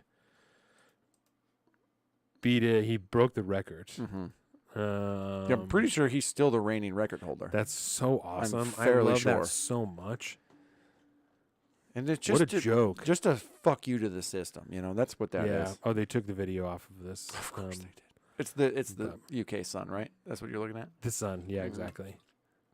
Yeah, they're not going to show that. So awesome. Does it say when that happened? Let's see. This article Curious. is from March of 2019. 2019. That seems about right. That seems is about right. absolutely incredible. Isn't it? I love that. I love that even this far into it. Sometimes I can give you little tidbits of things that we don't remember, you know what I mean? Yes. It's great. Oh God. No. I think the only sports thing we have to mention is obviously the Rams won the Super Bowl. They right? did indeed. Congrats to Matt Stafford. Congrats to Cooper Kupp, who apparently Kupp. Jordan Dixon knows Cooper Kupp, like went to school with Cooper Kupp and was friends with him. Deadlift record of 528 pounds. Woo! And he said was without even trying. Oh, God. That's horrible. Well, he is kind of he's kind of one of those dudes you can feel like he could lift up a building if he tried. Oh, my God. Just deciding on a whim that Zuby says he's identifying as a woman. That's not how it works, says Don Ennis, a managing editor of Outsports News, an LGBTQ sports publication. Actually, it is, because Actually, it that's is. exactly how it worked. You have to trust his lived experience. You have to Yes. give him the benefit of the doubt, or her. Sorry, if Zuby's going to identify as a female during that time, then I mean these are the rules that you have set forth, and we just followed them. So sorry. awesome. Yeah, it's legit. So he's a gold medalist. You know, he gets to wear that around for the rest of his life. That'll be fun. Now he's a love- life coach, bro. He can love that teach so you how to much. do it too. I love it so much. That's hilarious. Hey, there it is right there. Life coaches. Yes. There it is. Salt of the Streets life coach. So God. this week I wanted to end by reading a segment of this book, the segment I read to you earlier about reason. Oh God. It's pretty powerful. Reason, Penelope Tucker. Yeah, and I also, when I read it to Jordan the first time, she said, you got to read that to Colin because I think that could apply to you guys very easily, which I appreciated. Yeah, I think so. I can't wait to hear it. Let's see, come on here. There's Yeah, too many I know, good every bookmarks time. in there. That's the problem. There's too much goodness in the And book. I had to start making marks so that I had shit to talk about Oh yeah. during the live streams. Mm-hmm. Yeah, not a whole lot of wiggle room for on the live streams. No. You gotta talk. it's There it is. really interesting. All right. So with that, we can pump the social one more time. I want to thank everybody for being here with us today. Obviously, I am Donovan. This is Colin over here on the other side. Yee. Thank you for watching us here, youtube.com/Salt of the Streets. By the way, We that also was have- an impromptu callback to episode 1. Oh, Over here, Colin. Yes. On the other side, that's over right. here. Um, Haven't said that since probably day 1. That's legit. But we should Oh, celebrate our fucking anniversary. anniversary, buddy. We don't have any. I don't have any more beer. We Me can't. either. We'll have let's to. take a shot. We have. Yeah, we could do that. Yeah, we have. Here, we'll do we, this. we still got like an I hour can't believe plus we of forgot. content. Yeah, I know. This was our anniversary show. We made such a big deal about it earlier in the week. Yeah, Thursday was our 3-year anniversary of doing this show. So we start this is officially year 4 of the Salt the Yes. Streets podcast. Spencer and Noah are starting a podcast, a sports podcast. Ooh. And he's asked me about a little bit, mostly some hardware and stuff like that. And software. I'll give you a little bit more. I mean, I'm not going anywhere. But I can also tell that because we don't make money off of this, there's a stigma or you know what I'm saying? Because we're not doing this as our sole career yet. Yeah. There is like a weird. They don't want to ask me about it too much. You know, I think Oh, there's an yeah. air of well, he doesn't really know what he's doing because they're not, No, we're also in the social and political realm, bro. You try to get paid up in there. also yeah, and that's when I was telling Jordan about it, because it's going to be a sports podcast, Yeah. which I think they could do very well in. They both know a lot about sports. It would be very interesting. I listen to Spencer all the time. I sat down in the bar with him and listened to fucking 45 minutes one time. So Oh, yeah. they could have very interesting conversation. And I told Jordan, I was like, honestly, if they start a podcast and got really famous, I would be nothing but happy. I'm like, Be not super only jazzed for him, not man. only is that excellent because they're people that I know and they're getting famous. It's also a completely different arena and there's no comparison at all. So I also don't take anyone else's success personally. That's No. not my business, So The- I think it's funny that I can tell that they feel weird about it. Yeah, they definitely feel weird about I it. don't feel weird about it at all. That's funny. When it's 'Cause you've been the in the same game deal- for so long. Well, the same deal. Just because we're not making a living off this doesn't mean that we don't know what we're doing. No. Does not mean we don't know what we're doing. we I feel listen to very enough much podcasts. we know what we're doing. Yeah. So we will. The thing that really helps me with all that stuff is Ben Shapiro talking about his kind of rise to fame. Yeah. He said he wrote articles, I think he said for 10 years before he actually could support himself Right. and make a living doing that. Well, and Dave Portnoy. Dave Portnoy said Portnoy. on Ben Shapiro that he made That's what the I'm thinking Barstool- of. That's what I'm thinking Yeah, of. he said he made the Barstool newsletter for 10 years Yeah. before he made money off You of it. don't do it to make money. No. You do it because it's a labor of love. And on that, happy anniversary, Labor Big of love. Shooter. Love you, buddy. I love you almost as much as I love this BSB. Just kidding. I actually like the other BSB better, but it's still So the socials, as we said, you've been Oh, watching us yeah, on here we go. Let's do it again. youtube.com/saltofthestreets. We have our Instagram at instagram.com/saltofthestreets. YouTube, Facebook, fuck Facebook, Salt of the Streets. Boop, boop. Patreon, patreon.com/saltofthestreets. Hmm. We also have our own personal social media. I am at Salt of the Street on Twitter and at alpaca_Donovan on Instagram. Colin is at Big Bird Offie. Big Bird Offie. On all of them. Both of those things. All of them. You can find all this information on saltofthestreets.com. Swell blended in a few weeks if you need a haircut. Location skate shop. Yeah, a few weeks. Location skate shop if you need a skateboard. Lexi Kyle on Twitch if you want to watch some streaming. Leggings and aprons on Instagram. Go to the Patreon, subscribe, help us make more and better content. Make sure that you like, comment, subscribe, and share this video with all your friends so they can see what we have going on here. With that, Before you start, quick question. yep. The video we watched of the foot race, the Bennick foot race between certain individuals, Spencer was and that Tyler. Spence? That was Spencer. Okay, so when Spence becomes famous on his yes! sports podcast, Yes. that's how we get him. Oh, that's awesome. That is how we get him. That is hilarious. Okay. All right. So with that, some poetic prose. Yes, so this is a section from the March book of the Salt of the Streets Book Club, which is happening now. You can join it anytime. Do not be deterred. Come and join the community. Be a part of something bigger than yourself. This is from the March book, The Indifferent Stars Above, by Daniel James Brown. Ooh. Check this out. It's an excellent book. Okay. This is from page 47. This is, speaking of a man named Reason Tucker. Reason Tucker was a large-framed man, gentle, soft-spoken. He wore his beard, as was popular at the time. In a fringe around his clean-shaven face, a Virginian born of Scottish parents. He had been married and widowed once already, and he had now found himself a bachelor again, as his second wife refused to follow him west. Traveling with him, though, were his three oldest boys, John Wesley, Stephen, and George Washington. Not George Washington, the president. This was 1836 or something to that effect. Long dead. All three of these families, the Tuckers, the Richies, and the Starks, and most of the others that gathered by the Missouri that third week in May, had much in common with the Graves family and with one another. Whether their ancestors first stepped ashore on the rich tidelands of Virginia or the stony shores of New England, they were almost all the children and grandchildren of men who had fought in the American Revolution. Many of them carried in their hands weapons that had been used in that conflict, and they carried deep in their hearts an absolute devotion to the idea that liberty was the most valuable thing they owned. They commonly and solemnly referred to the 4th day of July as the Glorious Fourth, without the slightest hint of irony or embarrassment. They named their sons Jefferson, Franklin, Washington, Lafayette, or Adams, lest those sons forget where they came from and how they had gained their unique and sacred freedoms. For the most part, they despised what they called the trammels of civilization and preferred to stay close to the frontier, even as it moved relentlessly westward.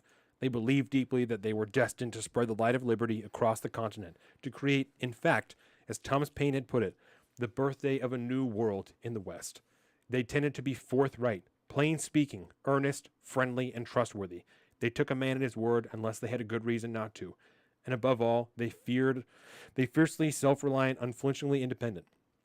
In the trying weeks and savage months ahead, though, they would find that one man's freedom could become another man's fetters. Powerful stuff. Good Lord. And that's like a perfect primer for what we're going to talk about in the After Dark, too. Thank you, excited. everybody. Thanks, guys. Have a It's been fantastic real. week.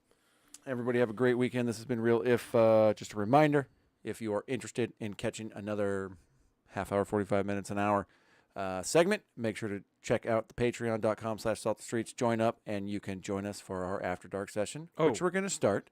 Go ahead. Don't forget, fuck the CCP. Fuck the CCP, and we'll see you on the other side.